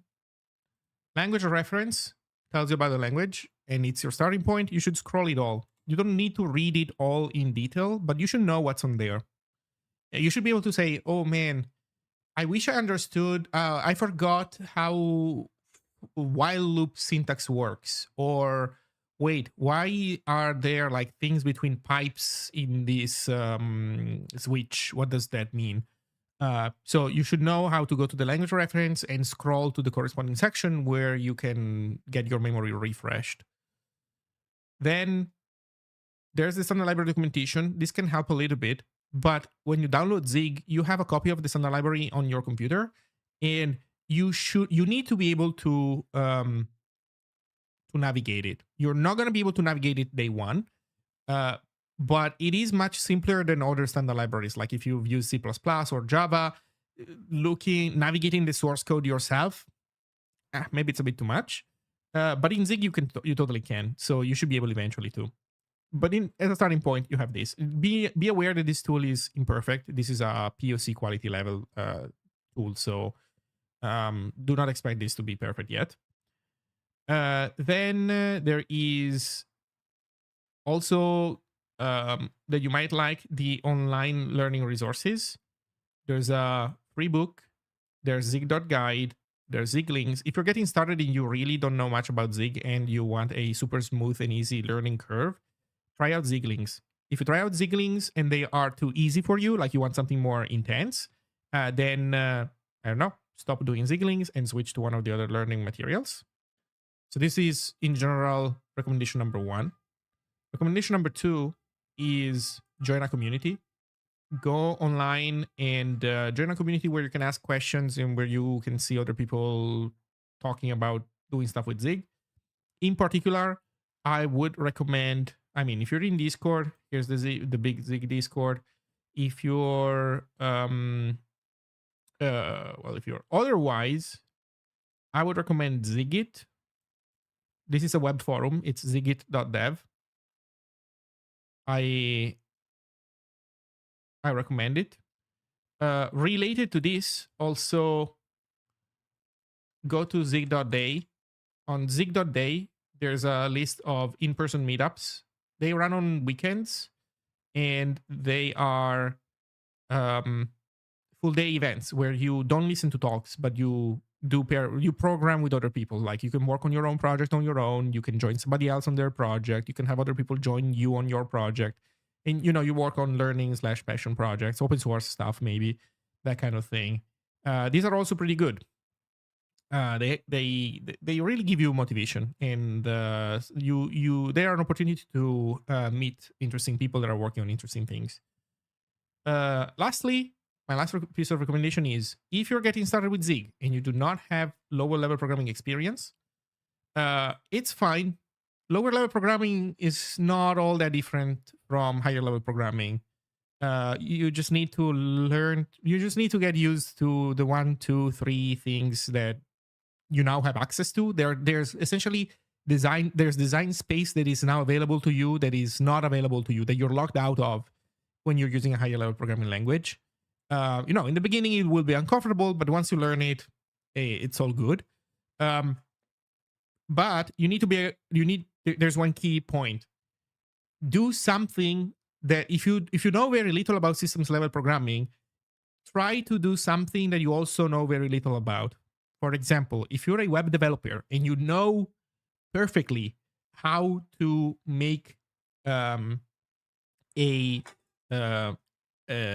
server, a web server, or rather, you know how to write, compose together frame libraries that give you all the usual web server bits and pieces. Let's encrypt, couple other middlewares, and then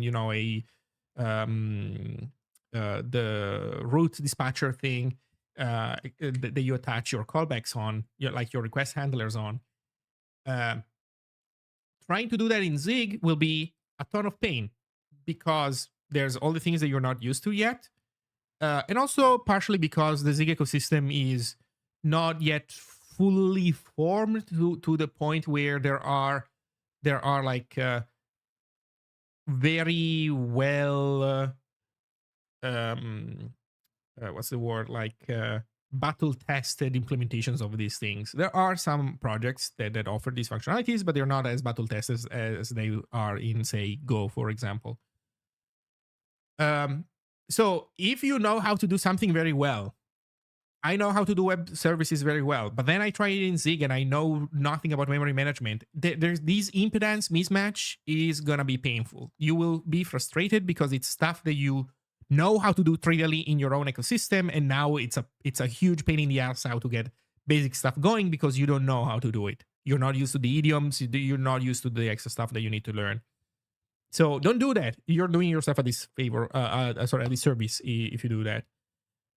My recommendation is use this as an opportunity to do things that you've never done before. So, for example, write a tiny interpreted language. And there's also, you don't have to go out and do everything on your own. There's prepackaged experiences that help you with that. So there's crafting interpreters. So you can do crafting interpreters in Zig. There's There's ray tracing in a weekend. There is operating system in 1,000 lines. There's more out there. So try to do one of these things, and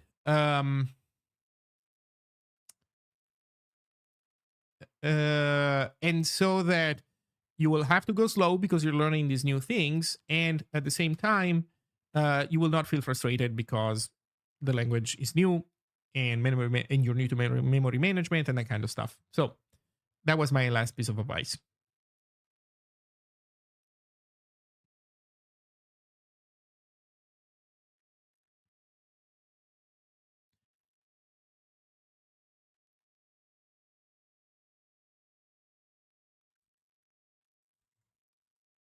Do I have an options thing with the version in it?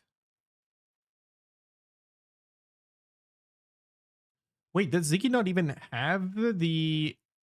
Oh, it does. There we go, version. And we add it to Ziggy as options. Okay.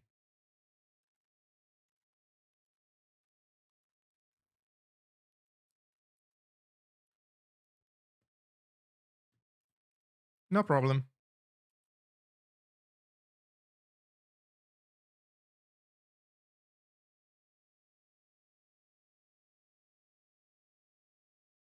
That might make a good blog post. You mean how to get started with Zig?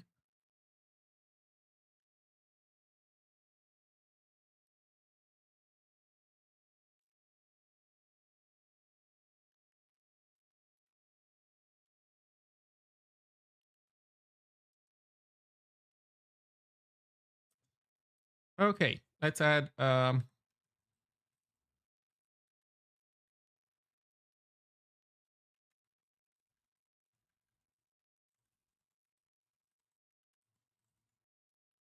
options.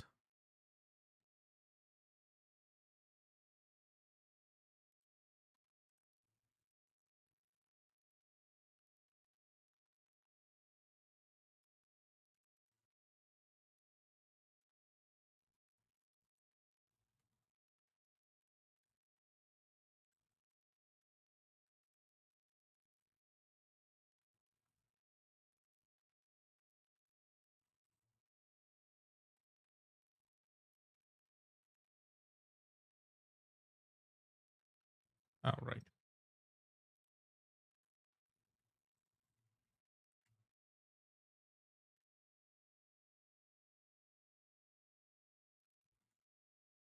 Oh, I see. There we go. We have now version. I guess we can add aliases for it.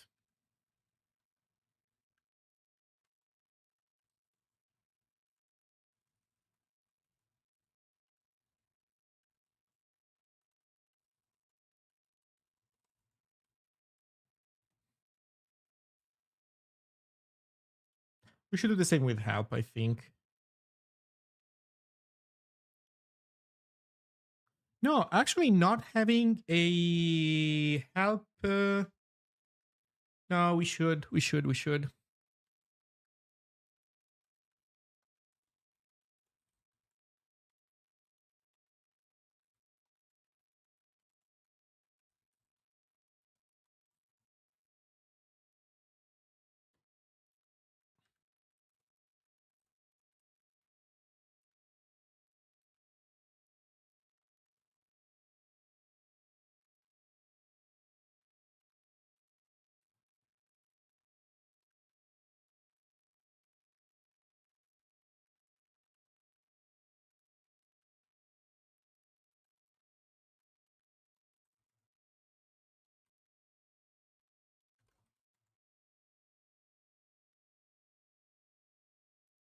Hi, has Jacob stopped contributing to Zig? I used to watch his streams on Twitch back in the days. No, he has not stopped. He is still in the core team. He is actively working on stuff, and he's been doing a ton of work. So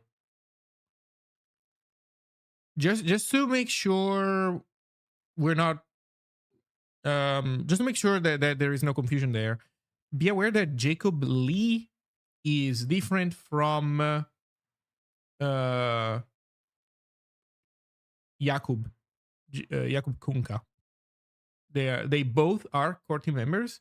Uh, KubeCon has not been working actively. So KubeCon is from Poland. Jacob Lee is from the United States. So just to give you an idea, so just that should be hopefully enough to make sure that we, you know, that we're not mixing them up. But yeah,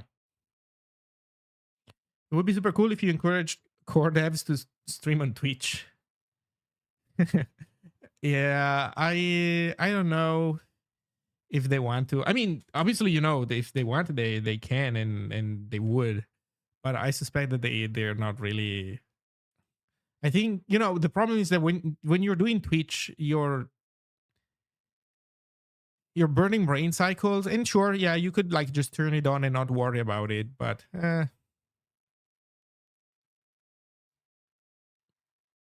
Zig needs his own not in-house streaming website. Yeah, of course it does. So, yeah.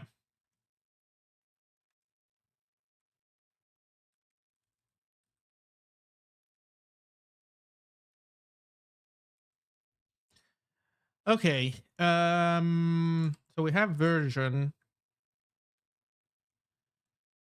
but I'm still not happy with the way that we do this with Git. I'm so unhappy about this. This is just such a hairy problem.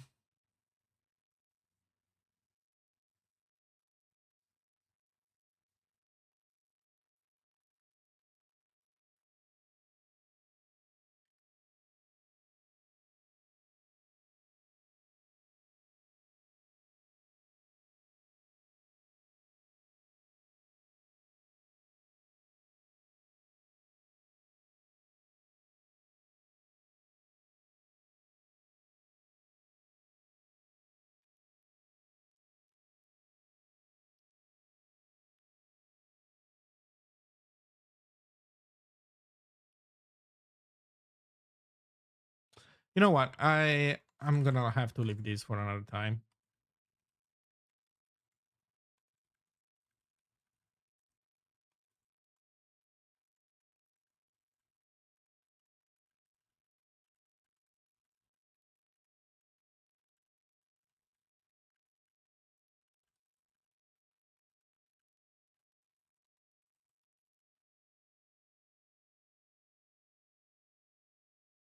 So with this done, I guess just run the build test for good measure. With this done, I guess we can tag a new release. So we make a commit where we change everything to v1.1.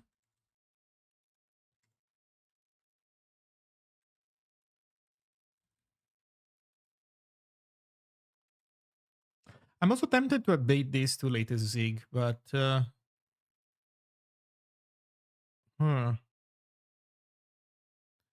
is Sphero involved with Zig in any official capacity? No, he's not.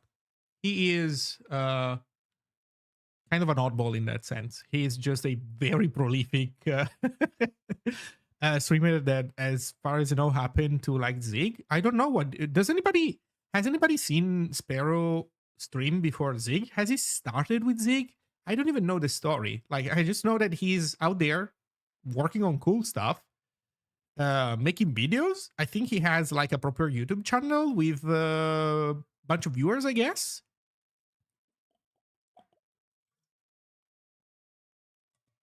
So no, I've occasionally been in his chat. Um, I've never seen him at a Zig event. Not to say that he hasn't joined any, I don't know, but not any of the ones that I have been to. Also, I believe that he's in the United States. I'm in Europe, so that probably counts for something.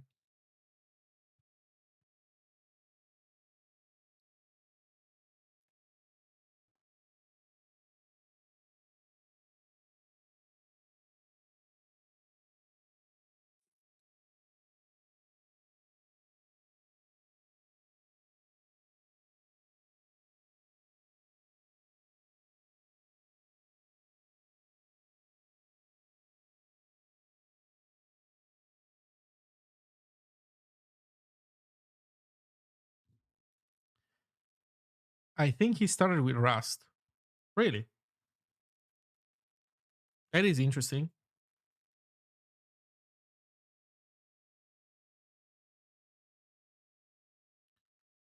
Former Fang, he quit, started streaming to kill time.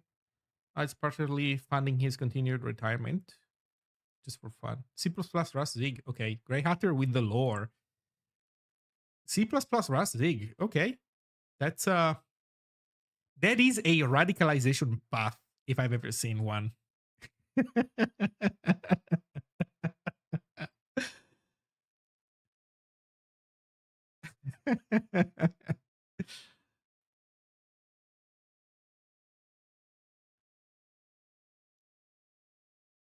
Cool.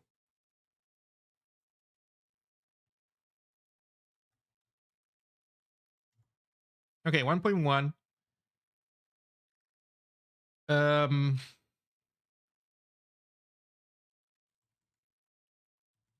and then we have to update also the extension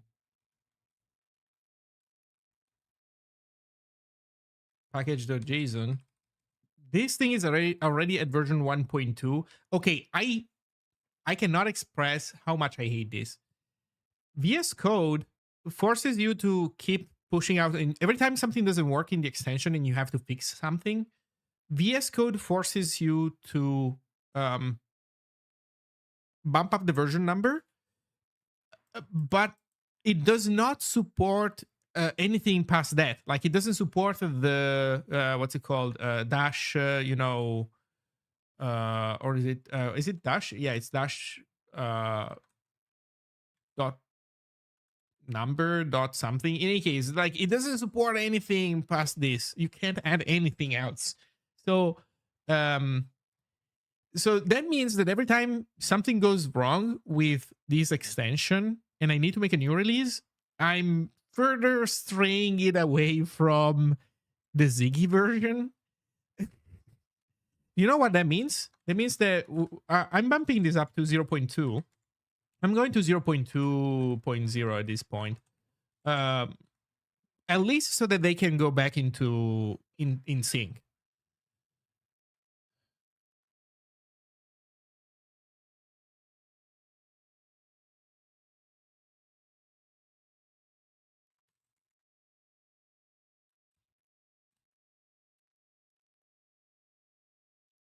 Okay, 0.2.0.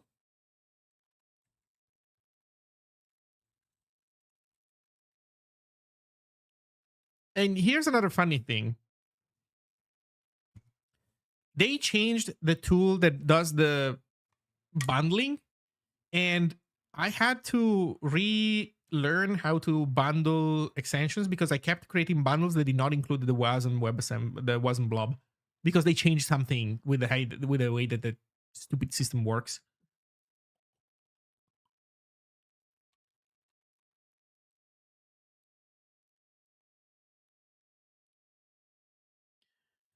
So I don't know. Let's build the WASM. Actually, that's also an opportunity to see if the WASM still builds because it might not. It does. So we also need to change the changelog.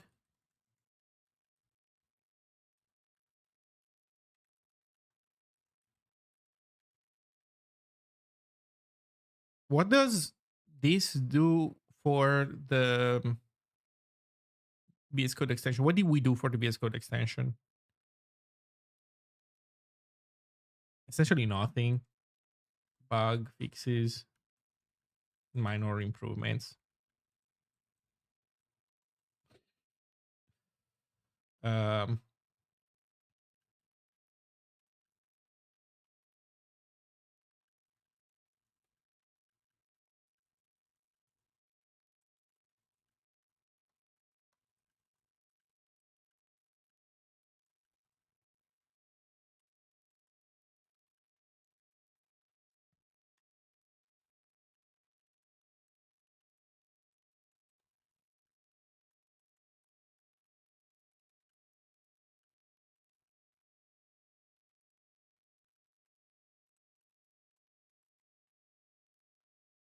Okay. Does Zig have an LSP now? Zig has had a language server for a long time. To be clear, this is Ziggy, which is my data serialization language. Where is it? Here. It's my data serialization language, which is meant to steal syntax from Zig and essentially provide it to you as a JSON replacement. Um, for that, yes, I have been working on an LSP. There is an LSP. It's not the greatest yet, but it does work. But Zig itself has had it for a very long time.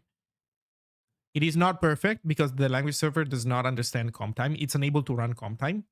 And the reason why we're not scrambling to have the language server be able to run comp time is because there are plans to have the compiler, the one thing, the authoritative source of how comp time should run, actually do the running and be able to communicate that information to editors or a language server. Um, but that work is not at the top of the list of priorities. So for now, we quote unquote make do with an LSP that doesn't understand comp time. The reality is, chances are that if you're using a type that really breaks with an LSP that doesn't understand comp time, chances are that you are overusing comp time. So uh, it is a thing that needs to be fixed. It is planned for it. It's not a top priority because of essentially, the list of priorities that we have. But it is also, in practical terms, a reasonably comfortable position to be in. Hey, Matt. Hello, hello. Thank you for the tier 1 resub. Um, I hope that you're having a good time. I am.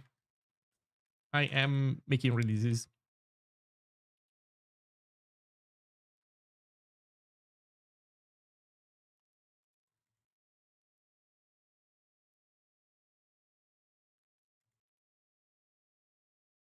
Okay. Now here's the $1 million question.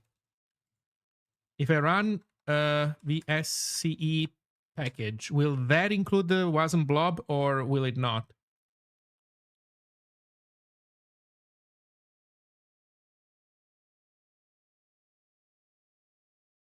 No, you son of a bitch. Tell me what's in there. Tell me what is in there. Oh, you know what it is? Is this it? Why was I in wait, isn't this stuff installed globally? Why was I in the other directory? Was it another computer? Maybe it was on another computer.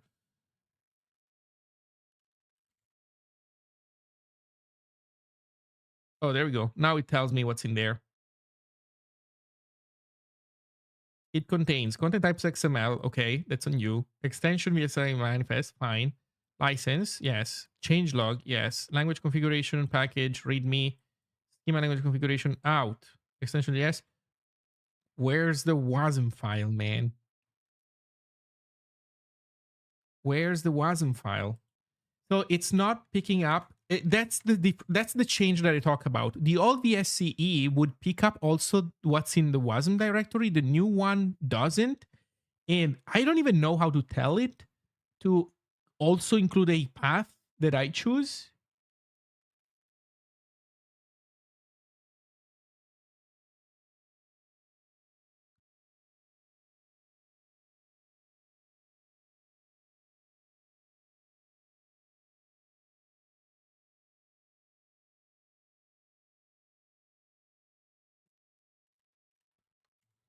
Wait, do you pass in?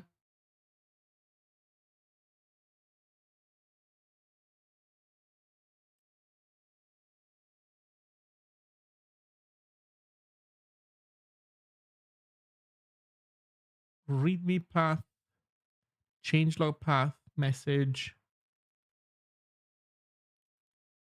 GitHub branch, GitLab branch.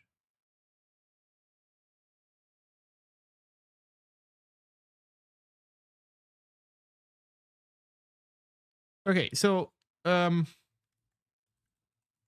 means that I have to change Zig build wasm to put this stuff in the root.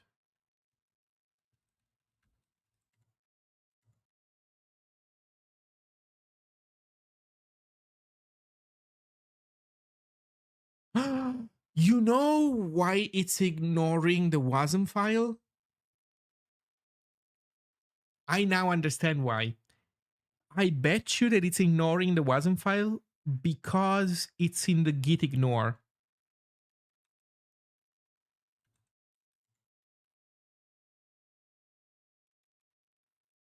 Well, it's not in this git ignore, but it is in the outer one for sure. Actually,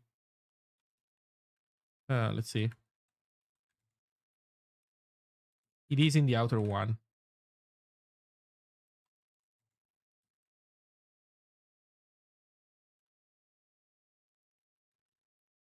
And no, I think I said something wrong because by having it in the root directory,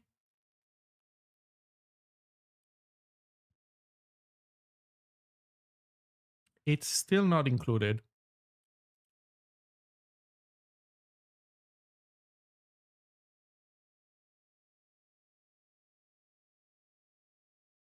I have to put it in out then.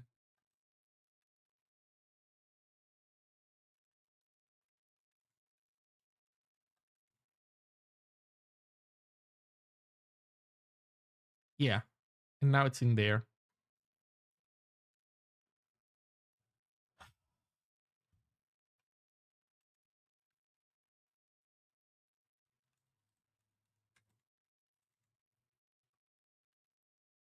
So if I put it in out, it gets picked up. The problem is that now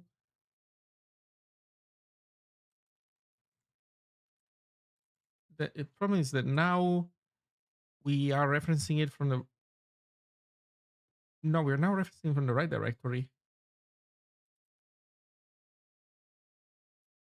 Oh, that's because I fixed it. Okay.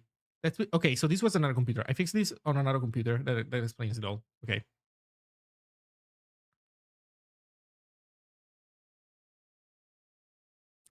I've heard at least 3 other people mention how they came from Ban and heard that Zig doesn't have any LSP. What?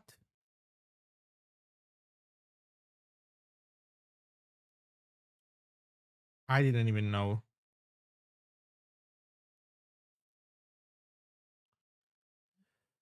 Uh, okay. So the packaging has succeeded. We have Ziggy V02 with everything in it. 500 kilobytes zipped.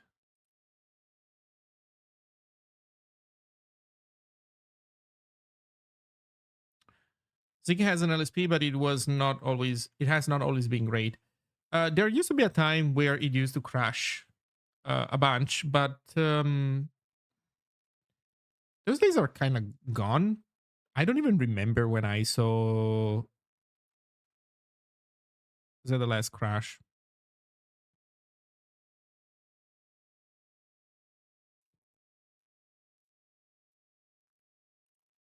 I think that it has. I think that overall the trajectory of the language server has been okay. There is the fact that we are purposely not prioritizing that level of tooling and polish because there is more pressing, plumbing stuff that still needs to be fixed. But anyway, okay, so give me a second. I'll take a very quick bathroom break and then I'll be back. So we are releasing Ziggy. We are releasing new Ziggy, and then we are releasing Railroad. So give me a second. I'll be right back with the releases.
I'm back.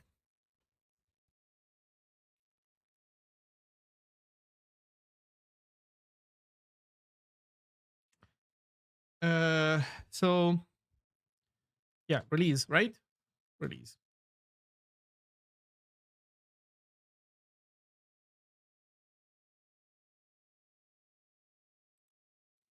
Let's do first the main one. Oops.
Yeah, let's look at the go.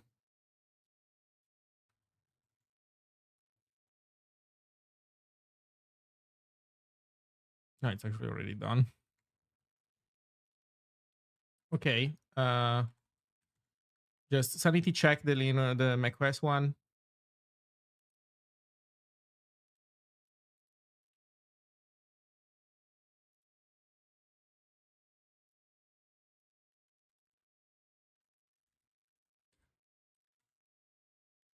That works.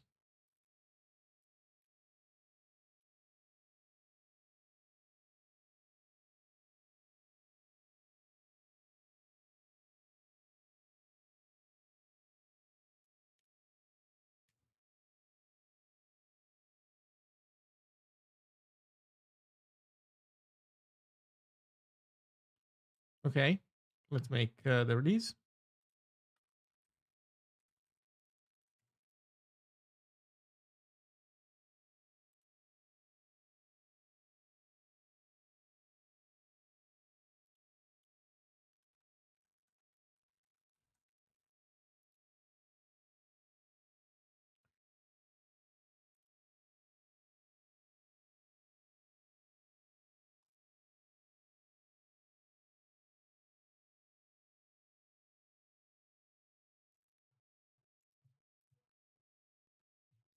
Compare.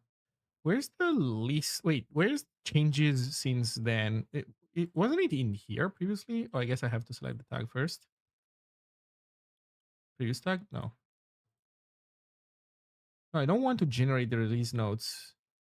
Where is the? There used to be a link that you could press to trivially see what changed since then. Have they removed it?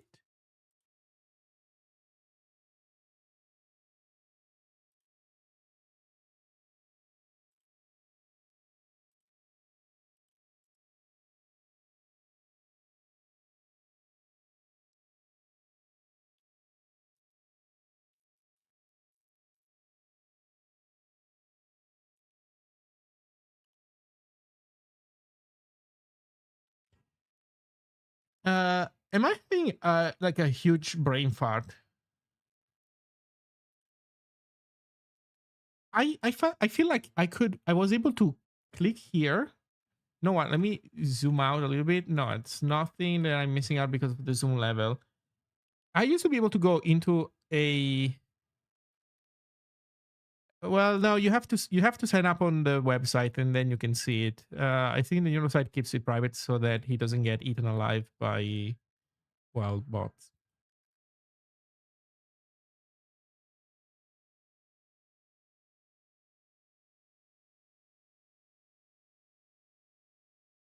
I'm really flabbergasted. Where's the list of commits? Okay, so I feel like I'm having like a huge boomer moment. I'm gonna click on a release, like this release. There is no button. Wait, is there really no button? It's gone, but it was here. I swear to God, it was here. There's this button that I would press every single time making a release that would allow me to easily see what changed in the meantime. I guess I can press this crappy button. Oh, it's this. This is it. This used to be a link present as a yeah, this one.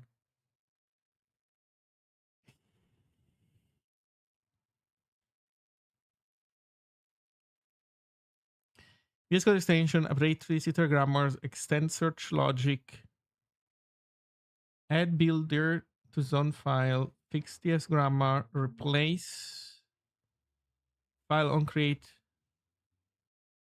type checker, fix field logic, introduce terminal rendering, version command.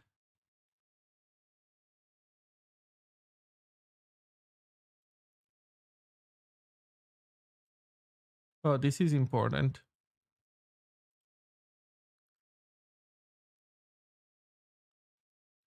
Okay, so thank you for your effort, VS Code. Sorry, GitHub, you suck. Let me do it. Actually, do I even put them here? No, I usually write them on the website.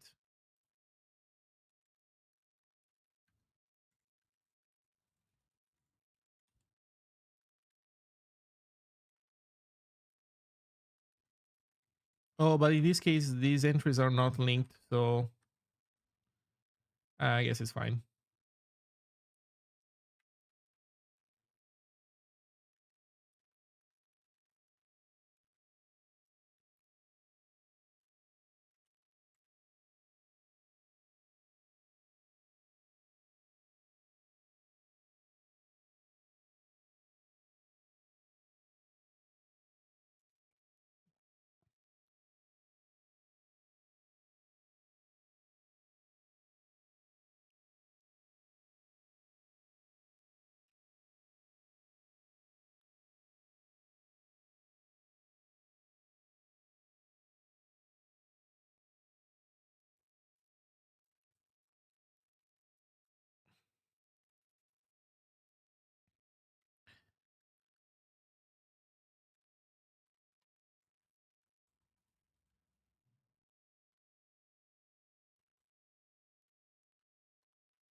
Oops.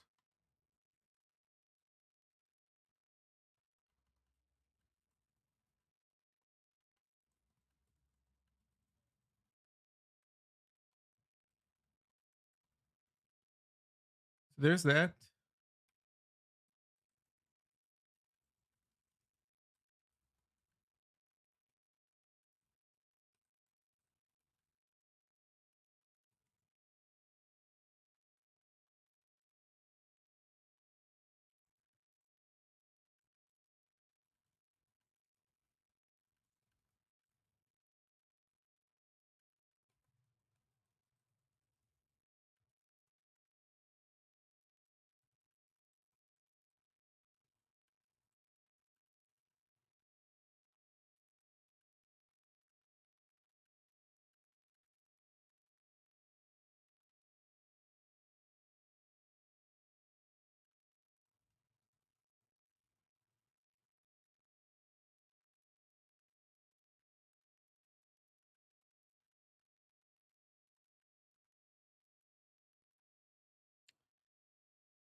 Um, do you guys think it would be cool to have a website that tells you where is best to live depending on your job based on true stats and a lot of verified true experiences?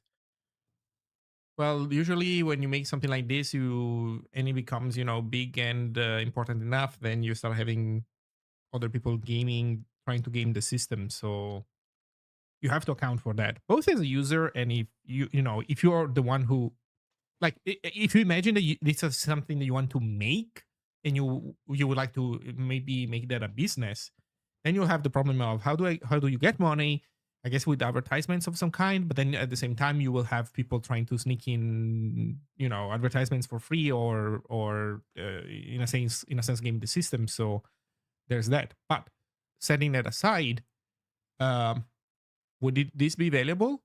I would say probably so, yeah. um One thing that when I gave the keynote speech at Software You Can Love Vancouver of, what was it, 2024? Well, the last Software You Can Love Vancouver, I think at some point I did 2023. Holy shit, time has passed. I'm at. But in any case, when that happened, oh right, because then we did one in Europe after it. Right. So, but when I was there, I mentioned at some point that one of the ways in which I believe that people get stuck on a hamster wheel in tech is that, well, when you work in tech, you get a big salary, but then you also get tempted, one might even say scammed, into living in a place where, sure, you make a ton of money, but also everything is turbo expensive. And so you live in a place where your rent is $5,000 a month, and eating decently means that you have to spend like $500 to $1,000 a month. And so in the end, you make a ton of money, but then you pay so much that ultimately you're not having a particularly high quality of life necessarily. And then there's also, and here's where things, in my opinion, also get worse, because you could have something comparable in an economy where everything is scaled down, right? You have a much smaller salary, but your costs are also much smaller. That would still be preferable. Have a nice day, Matt. Did you see the pic I shared for the user manual? Yes, I did. That looks cool. I'm looking forward to see what you do with that kind of style of stuff, for sure. So I think that this second case would be preferable, because even if, relatively speaking, everything is the same, it's still much easier to get off of that train without incurring into crippling debt. Right? Because like you if you live in San Francisco, you have, like, if you live in San Francisco and you're working in tech, like, if as long as you want to live there, you have no option other than have one of those FANG jobs or a startup job. There's no way for you to do anything different. You have no flexibility. It also makes it harder for you. Like, let's say you want to start your own company. It makes it harder to do that because everything costs a ton. And so to do it, like to survive even a few months without having a salary, either you saved a ton of money before, or you have, or you get venture capital. Because how are you going to afford a tiny office or pay your own rent if you're working on a company that for the next 6 months to a year is not really going to make any money?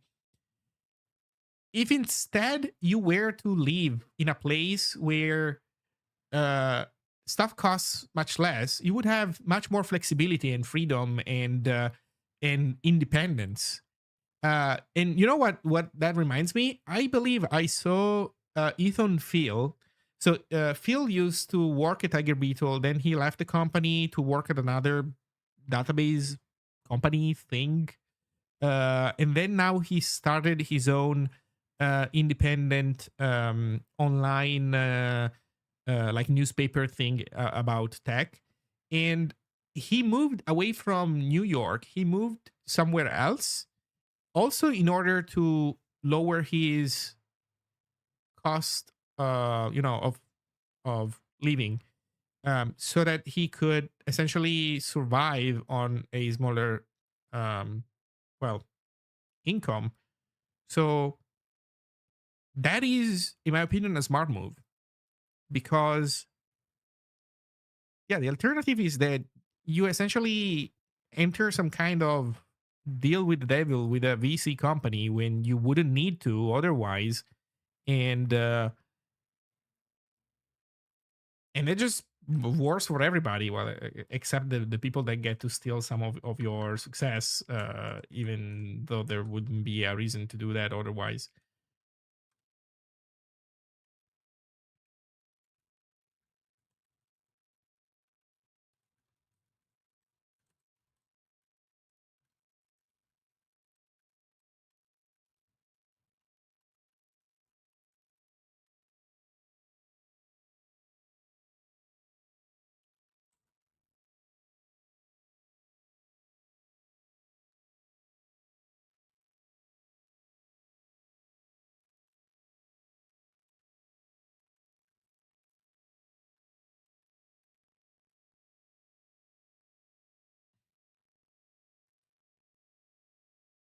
Okay, so I don't know. I guess I'm gonna paste this also on GitHub.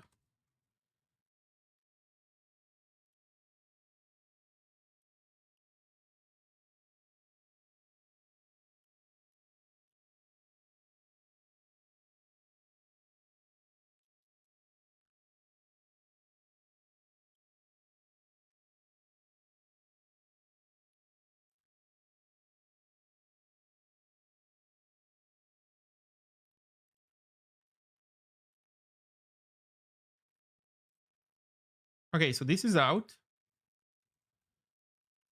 That means that we can go here.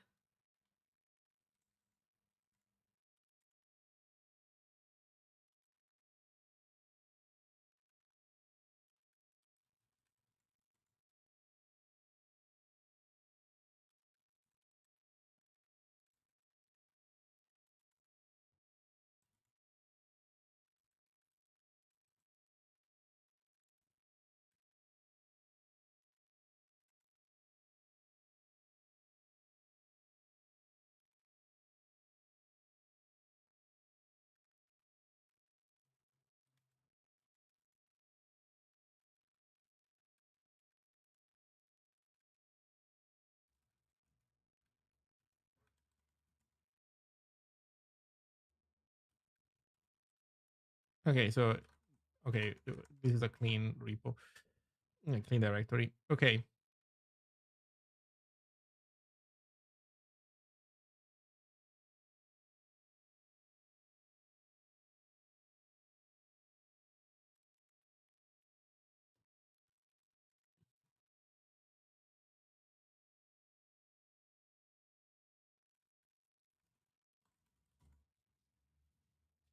okay, this is essentially the press release. Let's see how it looks.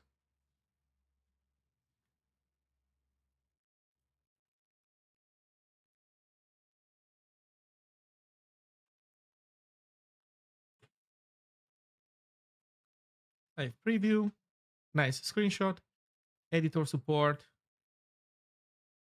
Oh, I fucked this up royally.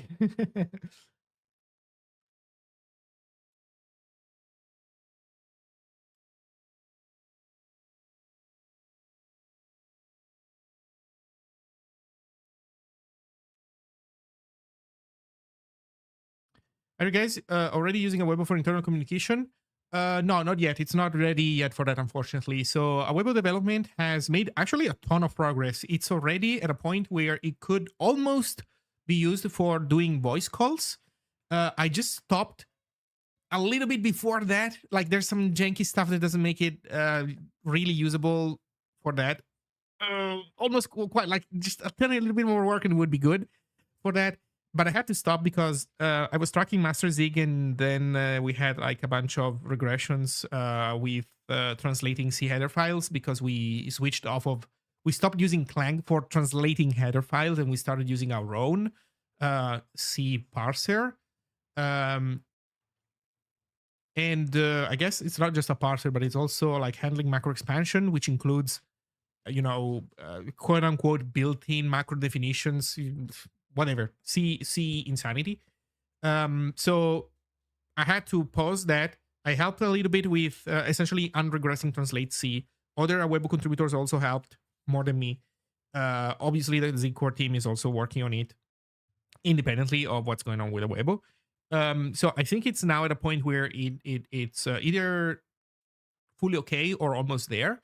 But in the meantime, I've also decided to do a round trip over my other projects because it had been like 7 months since I had released Zine, my static set generator, which we depend on for the Zig website, among other things. Well, that, Zig.day. So I wanted to give it some love. In the process of this, I've also worked on on Ziggy, the JSON replacement, which got me into making a railroad diagram generator for some reason, plus a live updating website. So yeah, that's how it's going. That's the state of things.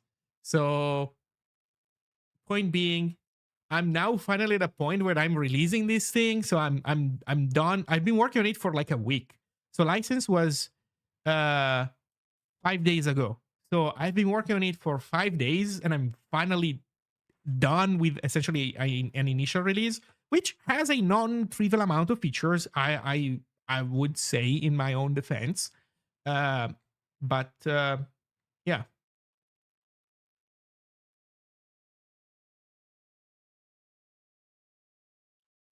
I think this is an E, not an A. Let's fix the README.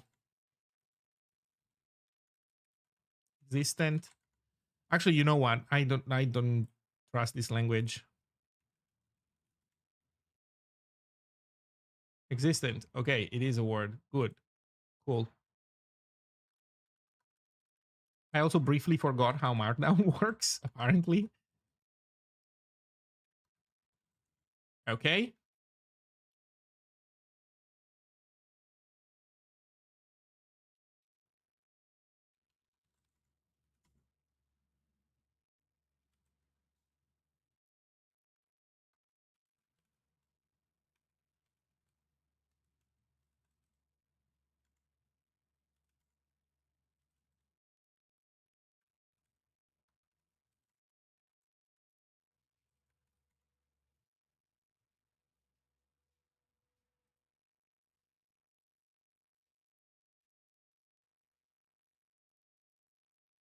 Okay, so we have this.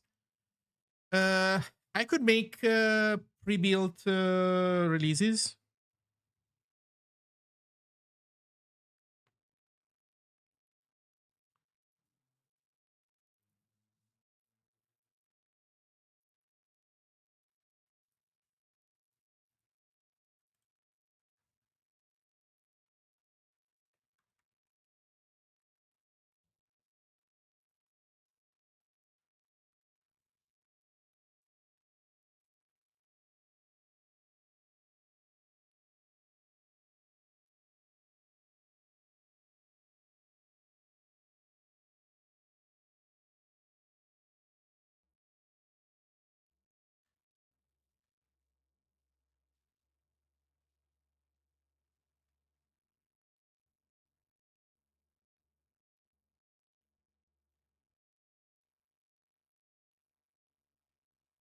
You know what? I think this is good for now.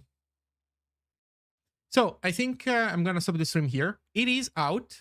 If anybody wants to try it out, you can, I guess, download it and build it. Although, oh no, you know what I'm doing wrong? Wait. Oh, here's what I forgot. Watch Zig build fail. I forgot to update Ziggy version. Oh man.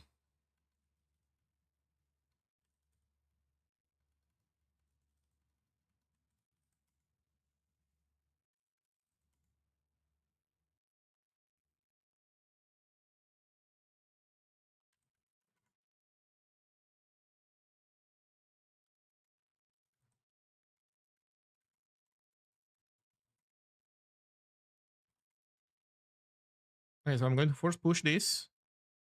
Okay, so this is now actually working. I think I'm going to go eat dinner now, and then I'll try to make pre-built executables. I'll try to release pre-built executables after that, and then I have the Zig core meeting afterwards. Hopefully, I'll make everything on time. So if anybody is curious, this is the repository. I don't know. Try it out if you want. Let me know if it works or doesn't work. That's it. So thank you all for hanging out. And yeah,